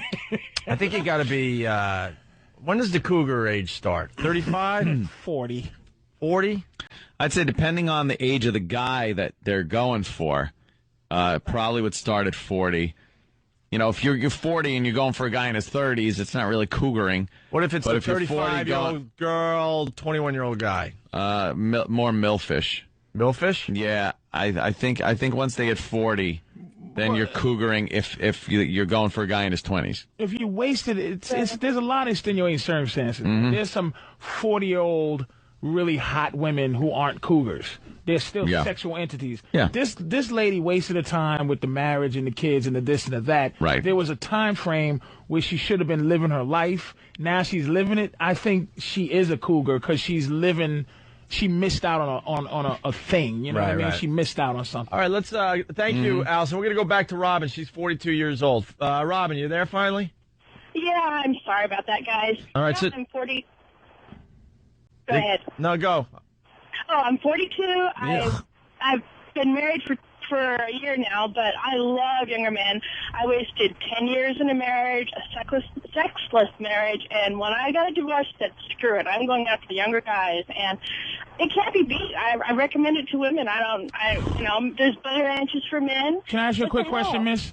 Quick question. Why didn't you have all the sex with the guys who wanted to have all the sex with you at a certain time?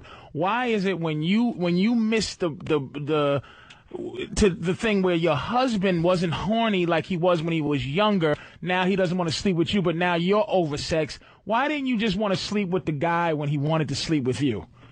Why don't women sleep with guys when they're 20 and hot instead of these wrinkled up messes flying to Africa? When I got married, I bought into that crap, and I was married for a long time. And my husband, he never was real sexual, you know. I always was, and I missed it. And then when we got a divorce, I said, She just went wild. Yeah, she went nuts. So where'd you pick up the guys? I bartended for years, so that's all I had to do. If I wanted a guy, I had one right there, man. And then, sit on the other side if I wanted to, buy drinks. I mean, I'm married now to someone 10 years younger than me, and I did it for a while. I wouldn't want long term, but it's worth it. Where else are we? Can I warn you about something real quick?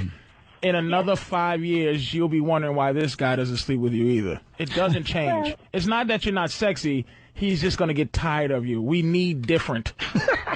Yeah, but good is good as long as you can get it, man. All right. Let's go to Jay in Massachusetts. Jay, what's up? Hey, what's going on, guys? Hey, man. Yeah, I just broke up with a cougar, man. I'm actually out of my ass now. I lived in her house for about a year and a half.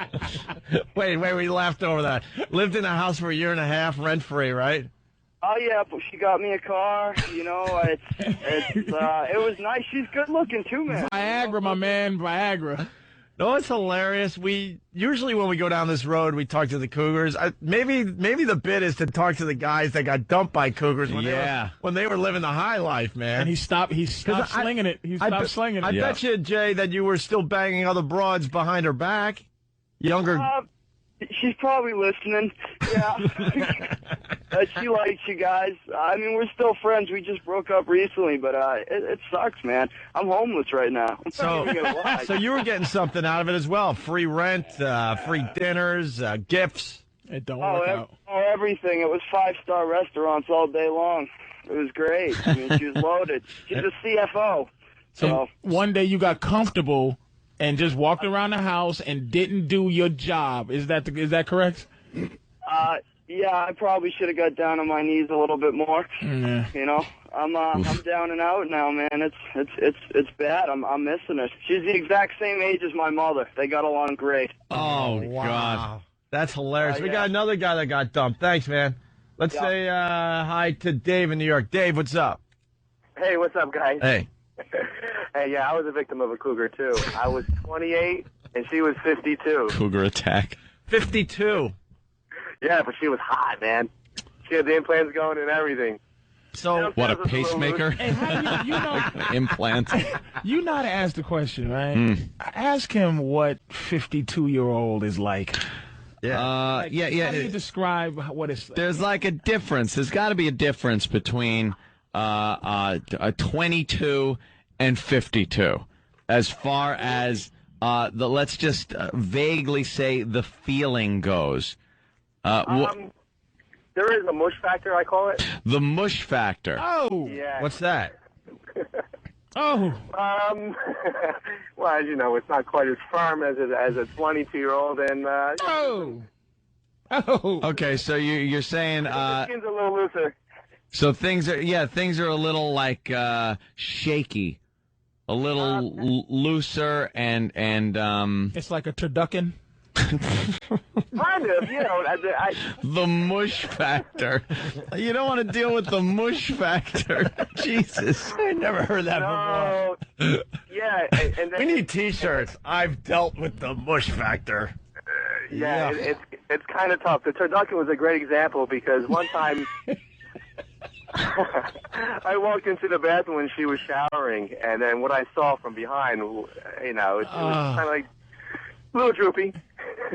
You asked her why she brought her luggage into the shower. It's like Nicholson walking into the hotel room in The Shining. The woman in the tub. When did we get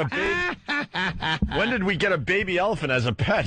Right. Why are you washing your bat inside the shower? Your bat. I didn't know you had a pet bat. So, why did the relationship end there? Well, her kids didn't appreciate that I was younger than her youngest child. Oh, that's never good. And you were living with her and all that? No, I wasn't living with her. I didn't quite make that jump. After a few times in the mush factor, it kind of settled in. Unbelievable. My goodness. Now, was she the best? Was she the best you ever had? No, she wasn't. But from the neck up, she was beautiful. But was anything anything she did the best you ever had? Like, did she have any tricks that some young broad just didn't do? No, I think she was a little repressed, but not really. No. So nothing. All right. Nothing. I think. No. I was hoping for some circus tricks, but nothing. I think she was worried about the age factor too. No purpose. All right, thank you, Dave. All right, guys, have a great day. We got to take a break. We got so many guys on hold. 19, 35-year-old. I'm 24. My girl's 45. Hate it, but I get money. It's just the calls are coming in like crazy. We'll continue in just a bit. Yeah, man. I'm 24. My girlfriend's 42, and it's really no different because after a couple of years, it just totally goes away. But I actually met her. I worked at a chemotherapy facility, and she had breast cancer, and she was like really, really bad. And she started getting a little better. We started dating, whatever. It's been 4 years, and she's still around. But she pays. She gives me money. So you kind of hate it? It's horrible. I mean, she had. I hope she's not listening. She had like a C-section back when C-sections weren't that easy to do. Oh no! Did it with a hatchet. Wait, I gotta start. Hold on, I gotta start taking notes, man. The mushy factor we learned about? Yeah, the mushy factor. I gotta write down mushy factor, and I gotta write down C-sections when they really didn't know what they were doing yet. Didn't know what they were doing yet. He makes a great point because now the C-sections are like itty bitty scars. Yeah, they figured it out. Back in the day, it was like just sawing away. There's nothing itty bitty about that scar. Oh, really? Okay, continue. But the problem was that when I met her, she had just gone through breast cancer, and to do it with someone who has 2 mastectomy scars down there, but the money is pretty good. How poor are you? I don't have to pay for anything. I mean, I get like, an allowance, quote unquote, but I do have access to the ATM, which is good. But I don't have to do anything at all, except for that, which is a lot. Wow. All right. There you go. He's going through a lot to get his bills paid. Yeah. It's better than a job. I was just going to say, why don't you just get a job? That is a job. Horrible job. It's the worst job in the world. You're... Got to deal with the mushy factor and bad C-section scars. Let's go to Mark in Carolina. I don't know which one. North, south? Where are you, Mark? South Carolina. South Carolina. What do you got? Hey, I was letting you guys know my cougar story. I lost my virginity to a cougar. I went to stay with my father when I was about 17. He owned a boarding house. There was a woman in her 50s that kept flirting, and no big deal. Well, she got me drunk one night, took me back to her room, and we're laying in bed, and she told me, I'm going to give you a special blowjob. Well, I'm thinking, hell, when you're 17, any blowjob's a special blowjob. Oh, God, how many more times can he say it, though? Jesus. Yeah. Well, Mark, slow that down, will you? Yeah. Let's calm down a little bit. Dump. You do understand you're on regular radio as well, right? I do apologize. I'm an XM guy. Sorry. All right. She was going to give me oral treats. And who knows? When you're 17, oral treats. How many months we got left? 4, I think. 4 to go. Give up. 4 lousy months to go. Mark. Yes. Anyway, I looked down. She has her teeth out in a cup. Yeah. And it's like, oh, my God. And it was the most incredible feeling. Yes. All right, Mark. He's just not very skilled in this. You're not radio friendly, sir. Yeah. Basically, you were 17, she was 50, she had no teeth. End of story. All right? We can figure it out. All right, thank you, sir. Let's go to James in Jersey. James, what's up? Hey, how you guys doing today? Pretty good. Good. When I was in college, toward the end of my college days, I was a personal trainer, and there was a couple of women there that I was 23, 22. They were in their mid-30s, a little bit older, and they were just, crazy for the young guys, especially being in my profession. I was around them all the time. When I left, changed careers, and I went over to more of a business environment, I was walking in the door as a 23-year-old guy into a business environment, and these women just took care of me in the sense that bought me anything I wanted, $500 attaché cases, suits, ties, you name it, and they took care of me as a 23-year-old guy. These girls are in their mid-30s. It was great. You're a whore. And they were hot. They were hot. You're a dirty whore. How you feel about that? Spectacular. I love the guys that are trying to convince us, and they were hot. I tell you, hot. Yeah. Not hot. Listen, what was great was I personally trained them, so I kept them in shape. I stayed on top of them, make sure they ate well. It was a win. Sweaty old muscular women.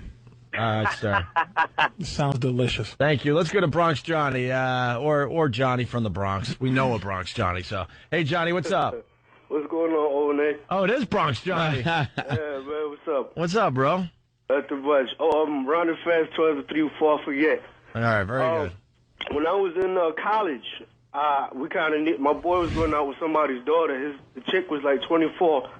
Her mom was like 47. So we was just hanging out in the crib one day, and she always used to say how I'm a nice-looking young man and all that. So it was kind of tough, and I needed some new hats and some sneakers. So we there one day just hanging out, and she got a rug in front of the couch, so I guess she pretend slipped on me and it got a little out of hand. So we kind of did some stuff for a couple weeks. And one thing I tell everybody out there, when you're in a car with these old folks, they creak a lot and crack. It's not very sexy. They creak a lot and crack? Yeah, man, and you got to kind of watch. I was getting oral treats from Shorty. And this saber tooth was missing some back teeth, it hurt a little bit. She actually ripped the rubber with some of the back of her mouth. Oh, gosh. But I kind of started a fad now, because in the hood, they're not messing with these old Spanish widows. They're looking for these nice younger white ladies. Yeah. What'd you get out of this woman? But, I got a couple of new fitted hats and sneakers and some shirts. Oh, okay, that's right. Yeah. You said it's all about the clothes. She was probably the ugliest thing I've ever banged, but yeah, she was also the most grateful, so you kind of respect that. You're like, yeah, your husband beat you, but hey, I'm not. Let me ask you a question, man, because this part of the story that a lot of guys are having is bothering me. Yeah. Everybody's going in like this is the going thing, the gigolo thing, but a woman buying you something kind of happens on the back end. What's the courtship process that leads up to this time where you're whining and dining her, and then it leads to her going, do you want something, sweetie? Because that's how it happens. It's a motherly thing. You don't go in going, yo, ma, if I let you do this, if I let you do this to me, I need some hats. Like, how did that happen? This takes time. That's the thing, pimpin'. We never went out. Like, I met her at her own crib, so it was never like, oh, let's go. I think I was more. It was a booty call, right? It was just a booty call, and you would sleep with an older broad, but she ended up giving you gifts. So basically, you was in it for the old broad thing in the beginning. Oh, wow. I didn't even look at it. That's all of them are saying that. They don't go in going like the dude before when he was like the cancer girl. Yeah. I want to ask him the courtship process. He did not go in, hey, money taken care of. He didn't go in with that. Right. He was attracted to cancer broad in some way. He was going out with cancer broad, and now she takes care of him. Yeah, there you go. What's the courtship process? Well, like, basically, she was more into, it was no courtship, she was just horny pimping. So it was just like, if you would have been there, she would have banged on you. And then how long did you do what you did till you got your fitteds? Oh, no, I got it the first week. I did it for 3 more weeks because I needed some other, like, accessories for my stuff. So did you ask? Wait, did you say fitteds? I don't know. She was like, she came at me. She was, man, like, every time we banged out, she'd make, like, at least waffles or pancakes. Oh, so she just knew to give you stuff. Okay, fair enough. Like I was saying, yeah, she was, man, grateful. Like, you got to appreciate the gratefulness of old people, man. I love that. Okay. Shout out to AARP, man. Sounds like she didn't have to make pancakes. Sounds like she had a couple of her own.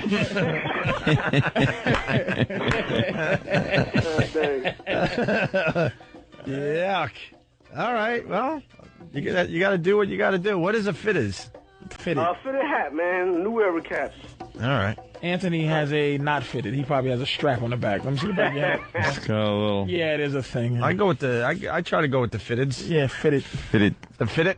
Fitted. Damn. Our ratings just went way up in the ghetto. Keep talking, boys. All right, Bronx Johnny. I'll catch y'all later, man. Running fast 12 to 3. By the way, there you go. There's the plug. Bronx Johnny's the only listener that calls in and gets his own music. Yeah. If you want your own music, I guess you could request it, but you got to be as cool as Bronx Johnny. Yeah, but you got to prove your coolness, and then you get your own music the next time you call. Let's go to Bobo in New York. Bobo. Oh, Winnie, what's going on, fellas? What's up, Bobo? I'm just going to start off by saying I'm a bad, bad boy. Yeah. So, look. You expected more out of that. No, don't start. I've been seeing this lady. We started off, like, as working together, this and that, and I've been hanging out, like, at her house, and, like, they took me in as their family, and just out of the blue, like, a couple of weeks ago, me and her are just going at it like crazy. The thing about it is she's still married, lives with both her kids and her husband. The husband still treats me like a friggin' son. And you're living in the same house? We're not living in the same house. I live in my house, but I'm there like so many nights a week, and nobody has a clue. That's a hell of a way to live, man. It's I don't know. It's that's got to be like nerve-wracking. Yeah. What are you getting out of it? Yeah, what are you getting out of it? You know exactly what I'm getting out of it. That's that like older woman fantasy that all us young boys have, but it's out of this world. And it's just the sex for you, period. No extra curricular. This guy doesn't care about any goods or services. No cars, no number 2 pencils. Nothing. Yeah. It started off as just that fantasy, but like once I like jumped into it, I jumped in head first, and I can't complain. You're in love, right? I'm not in love because I got to stay with the younger girls because by the time like I'm 30 and you care about her 60, I don't want to mess with like colostomy bags and like. Okay, so what you're doing, you care about her. You do care about her, though, right? Yeah, I care about her. So what's your fear is? The thing is, like, I love her family, and like they treat me like a brother and like a son. And you would betray them like this? Yeah, betrayal is, I don't care, man, but I want you to be honest with yourself. Yeah. You're debauchery. Don't try to jazz it up, you piece of garbage. All right, Bubba, I got to get to two more before the break. Let's say hi to Mike. Mike, go ahead. Hey, what's going on, guys? Hey, man. Yeah, so me and my buddies take a road trip to Virginia this weekend, and turns out I meet up with this cougar. She's 36. Actually posed in a porno magazine back in '93, and I don't know. It's kind of like Bronx Johnny was saying. They use those incisors, man, because I kind of got cut up down there too.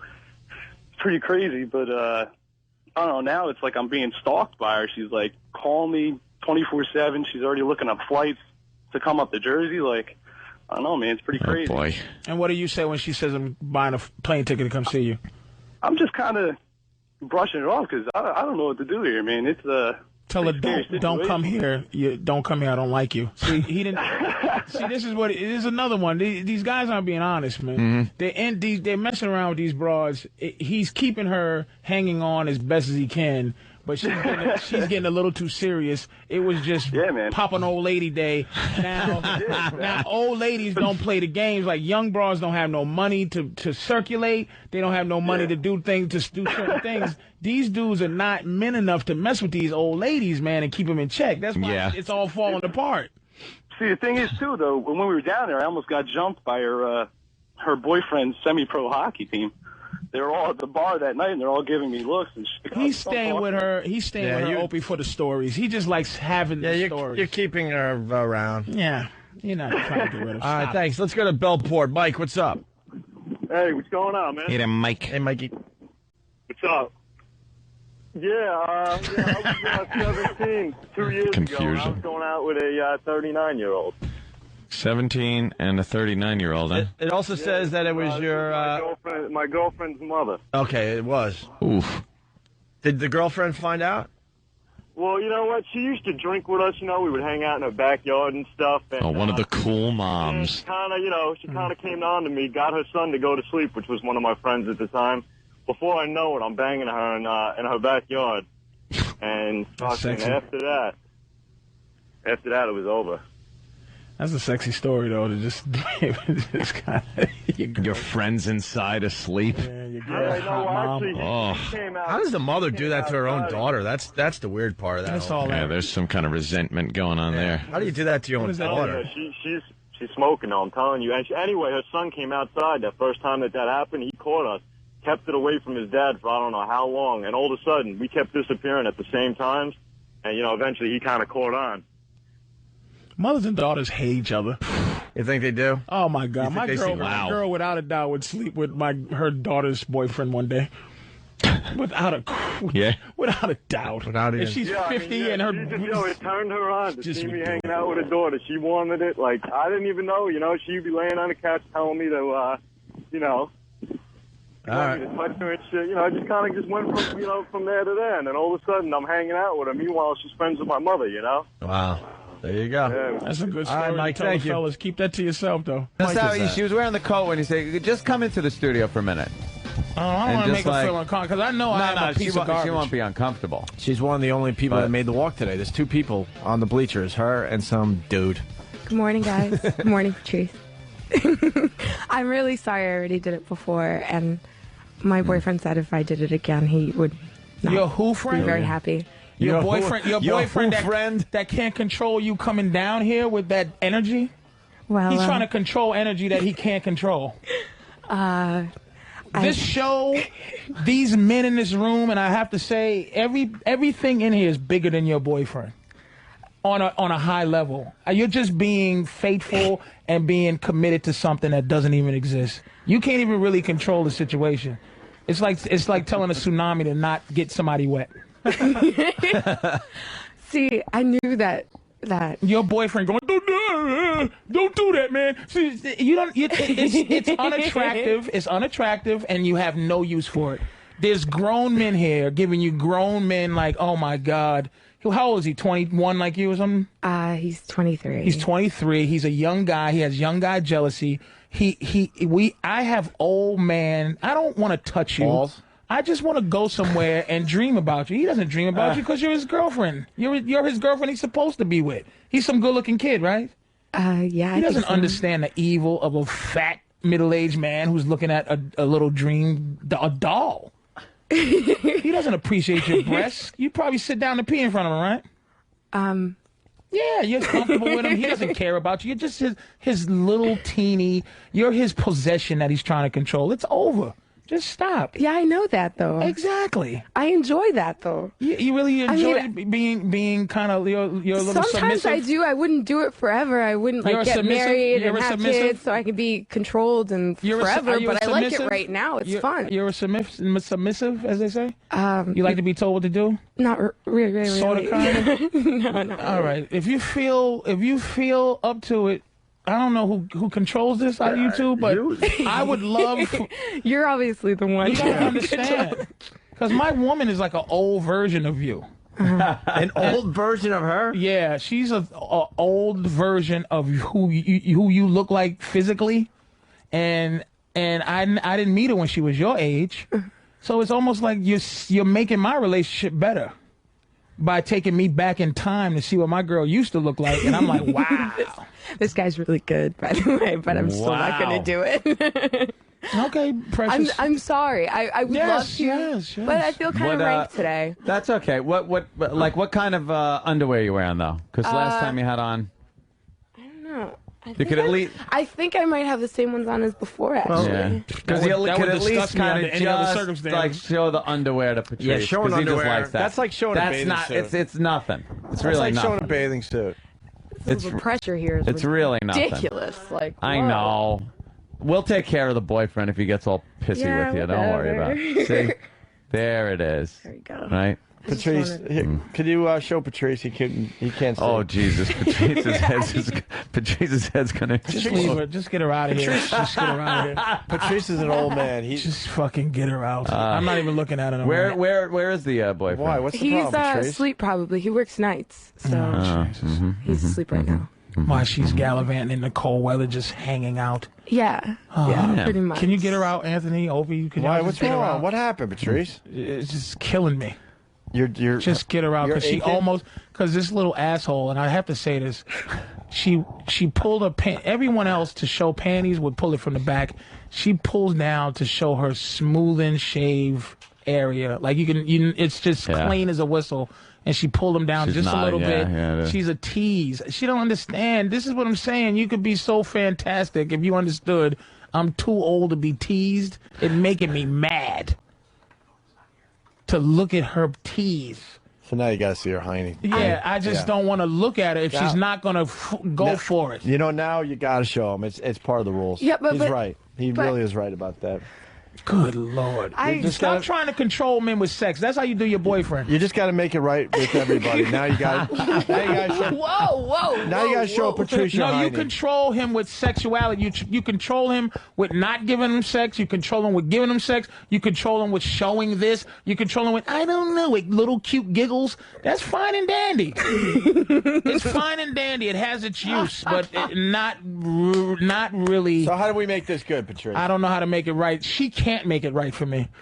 So you want her to just... She can't. I don't even want to get... You just want her to leave? I just want her to go. Because it's just... All right, go get your coat. Yeah, go do your thing, sweetie. It's not... She doesn't want to, like, leave the whole studio. Oh, my God. I don't want her to leave I thought you wanted her to leave the building. No, she can just... she can sit somewhere out of my peripheral. Is that okay? Let me see. She's yelling from behind the glass now. What? I feel like I can't really defend myself right now. But I feel like I have to. Everything is sexy. She just makes me so sick. She's so cutie. She's amazing. Wait, I think she's trying to make an excuse for herself, but it's not you. It's Patrice. Oh, it's Patrice. I understand that. I know that. That's why what I'm about to say. I have no problem showing my body or anything like that. I wish I had more a gumph to go ahead and just like woo and just take off my clothes and go crazy. Lord have mercy. But I'm not that kind of person. And the last time I was kind of, She was kind of naked and stuff. pushed to do it. You was naked? Like they kind of, You was naked? Well, not completely. Well, the other girl got naked. yeah, she was covering her boobies up. All right, what are you comfortable with? Because you are Brazilian. You have that little third world whoreness in you. I'd like to think that You're half Brazilian, half what? I'm all Brazilian. Oh, stop But it. I was born and raised here, so I have the American but mentality. You have the mentality, but in your bones. In your DNA. In your DNA. In my your DNA, I want to do is two a, girls, one cup. is a slut, right. You'll shit in a cup, you little piece of girls, garbage. one cup. She's a 2-girl, 1 cup. You got to be kidding. So how far will you go then? I don't know. I'm saying, without you feeling... You understand, I am, and I'm willing to negotiate. Because what I am using you for a mental image. That's what I am using you for. Yeah, but I know. You're putting me in your spank bank, basically. Exactly. Jerk file, as we call it. So what are you comfortable? Shoulders? Because I can piece a chick together. All right, do that. Shoulders and then calf. See, this is kind of like the other reason. Like, I feel kind of unkempt, actually, because I haven't. Don't you understand? Stop talking to grown men as if they're teenage boys. We don't give a fuck. If you had another eye on the back of your neck, it would add to it. No one cares about your unkemptness. That's what makes it great. What, does your underarm stink? That'd even be even better. No, I think I have hairy legs right now. That's fucking fantastic. A hairy little dirtbag from Brazil? Are you fucking joking me? Some filthy little stinking hairy little Brazilian girl shows something. You think that's dirty? You're being selfish. Oh, thank you. I hope your breath stink. I hope you have funny smell in the back of your ears. I think I smell great, actually. The more despicable, the better. Anything? I do, right? She smells really? Dan, she smells good. Nothing. Fantastic. Whatever you want to do, I'll take. I'm not going to ask you Wait, what she to do. smells a little bit like what? No, she smells fantastic. Oh, okay. Smell her anus. Jesus. What? That probably was. Little funk. Probably. What are you willing to do, sweetie? I don't want to ask you what to do. I What just came here to sit down and laugh and have a good time. for free? That's your problem in life. You just think things are just. That's what happens. You just come on in. You're saying everything has a price? Well, the thing, so what are you going to make that guy do? That poor fuck. He's already paid his price. Life has. He's already paid life. I'm not going to charge him more. You want him to see it? Because he's sitting there. Yeah. He looking at her going, please, God. Like, he's he's hoping you're a good negotiator. He appreciates the situation. That other guy's like, God, Patrice, I want to see how good you are. Well, I guess panties is like bathing suit. That's not naked, so that's not breaking your boyfriend's request. I'm really going to get murdered later. How about the belly button? Let me see the belly button. Oh, Jesus Christ. You digging on that? And it's super shade. But can you go down to where it starts?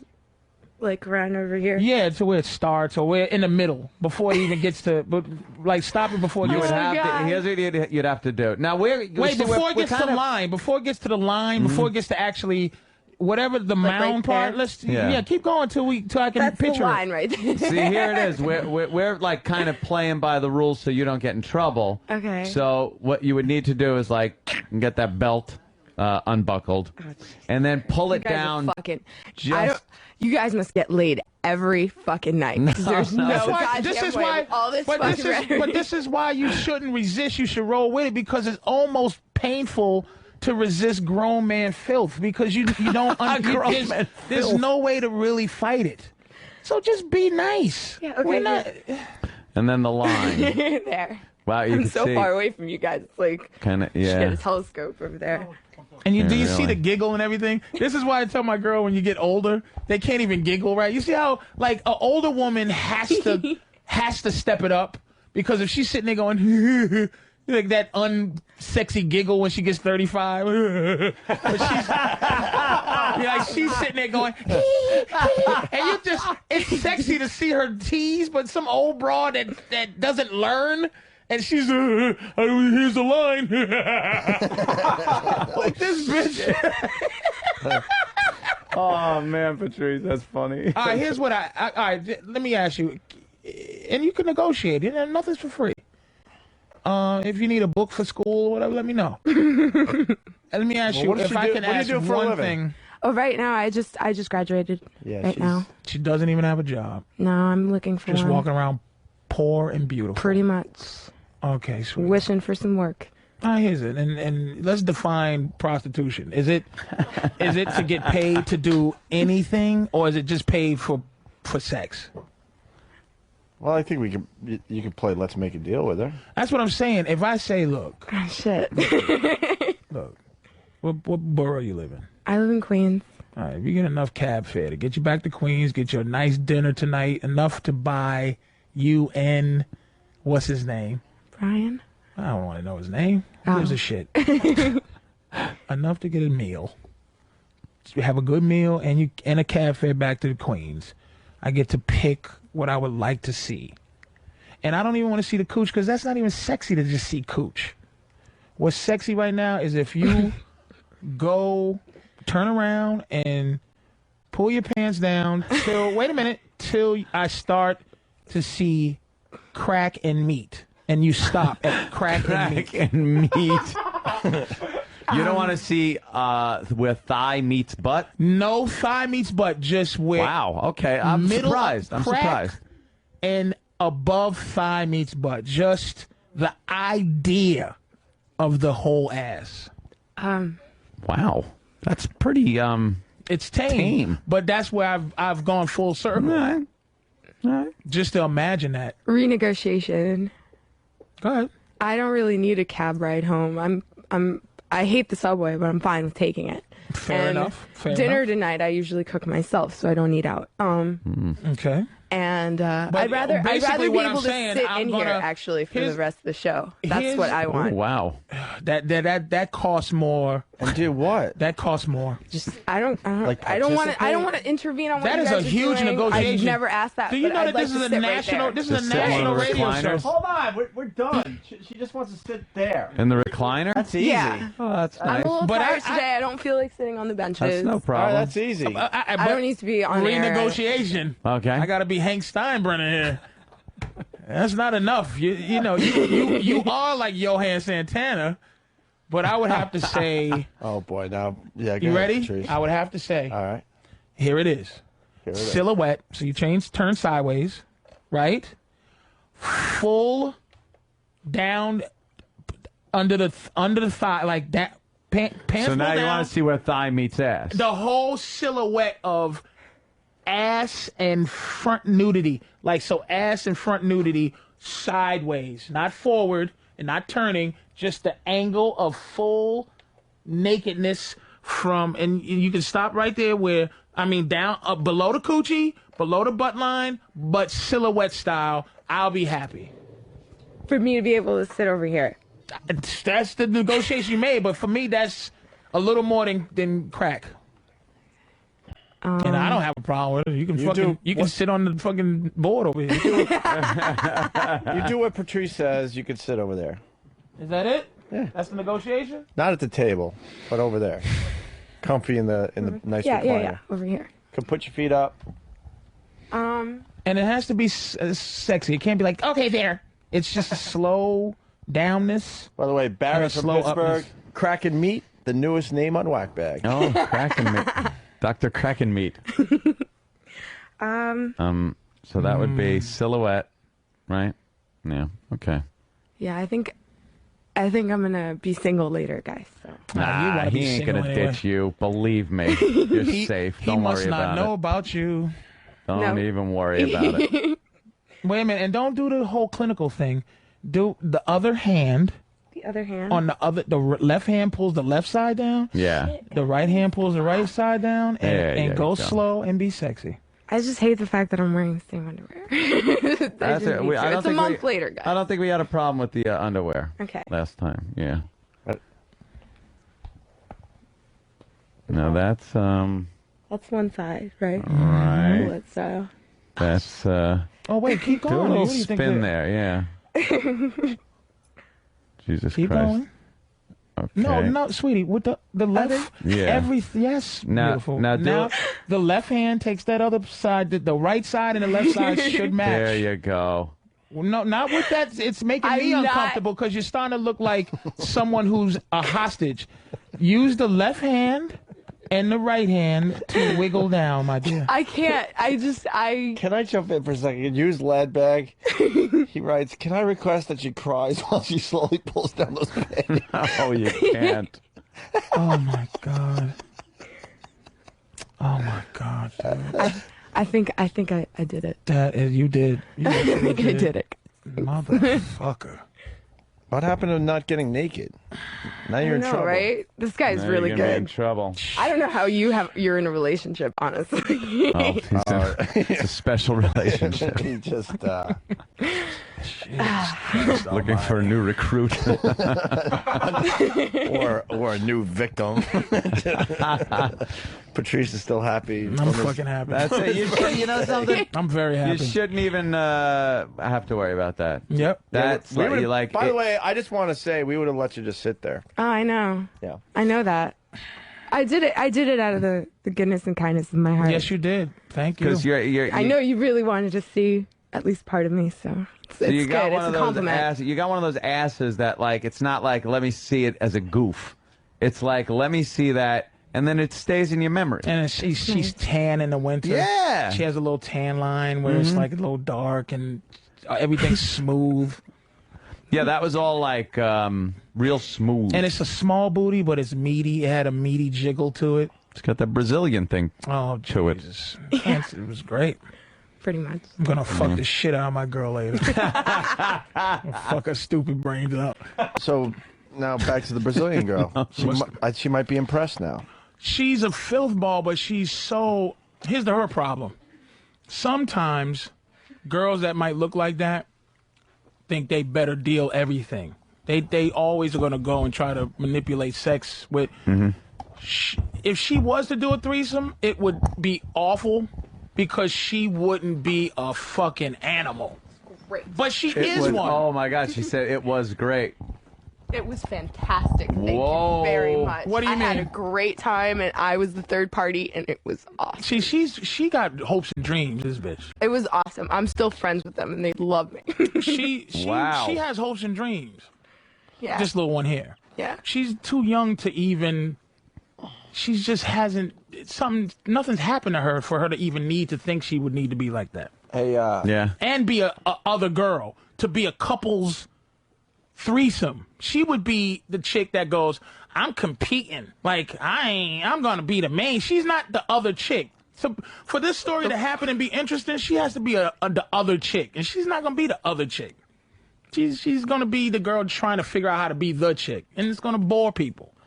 And that's why things fall apart. Hey, Smokezilla from Kentucky writes, I'm leaving my wife after hearing this shit. Guys are leaving their wives after your story, Patrice. And then someone They should if she's not threesoming. And Nick Fritchen writes, Threesoming. fuck comedy. Patrice should be directing porno. I'm so fucking hard right now. All right. Well, I guess we take a break. Now we know why you were so happy when you came in this morning. Fucking birthday was fantastic, man. Sounds like you had a great birthday. What happens to this girl now? Here's the big problem. Injured reserved? Where's she? Well, here's the problem. My girl has to run it. She goes, here's my girl going like this. This is the difference between the wiring, men and women. My girl's like, well, man, because I'm thinking, we got us a sex slave. Man. We got, like, when we need a threesome, sometimes we sit there and go, oh, man, I want to do a threesome tonight. And then we go, oh, well, I got this little prospect. This chick's like, what are you doing? Treat her nice, take care of her, boom, boom, boom. Like, even going home, gave her $50 to catch a cab, but we was gonna drop her at the train to catch a cab from my house back to the city, then catch a cab. She put her own money up. The cab driver's like, it's gonna cost $100. So she's like, okay, I'll go. She's gonna put her own 50 up to go. She's a soldier. Nothing fazed her. The problem is, my girl, she's not a real sissy. She's not truly a bisexual. She's a trooper. She gets down like that, but she might be 30, 40. She's not really like, I love women. So she goes, maybe we can hook up for, I don't know, New Year's Eve or something. I'm going, bitch, in my head like Tuesday, but I can't. But I Fucking can't. Wednesday Eve. You're thinking. But I can't like be anxious to be with this chick again. You can't be anxious, guy. I can't be like, come on, sweetie, I can't fuck you. But it made me. Dude, I fucked the shit out of her yesterday just based on my horniness got up. You know, new pussy just makes you feel better. And then you don't have to cheat on the bitch, and you feel better like you got new pussy. We were kissing, because sometimes you just like to have that intimacy with another bitch, like a serial killer type of shit. You just want to be alone. And she let that happen. A couple of kisses, some intimate, like into this chick by herself type of thing happen. And now I can't be like, tomorrow. I gotta take it light and have her do it, or it'll fall apart. If I'm greedy, it'll fall apart. So I just took that memory. I'm gonna ride it for a minute, and that's it. Let's go, Jay in Jersey. Wow. Jay. Hey, guys. Hey. Listen, I'm in sales, and by far that was the best motivational speech I could ever give any of the guys I work with. I want to know if Patrice trained. Yeah, could you go to his sales training meeting? Damn. Howard Baldwin and Glengarry Glen Ross. Yeah, a lot of guys saying they jerked it to your story, which is well, good, man, because you should. That was the best threesome I ever had in my life, and we didn't even fuck her. No fucking to her. Amazing. Very good. So thank you, Jay. On the rag, no fucking. And the best ever.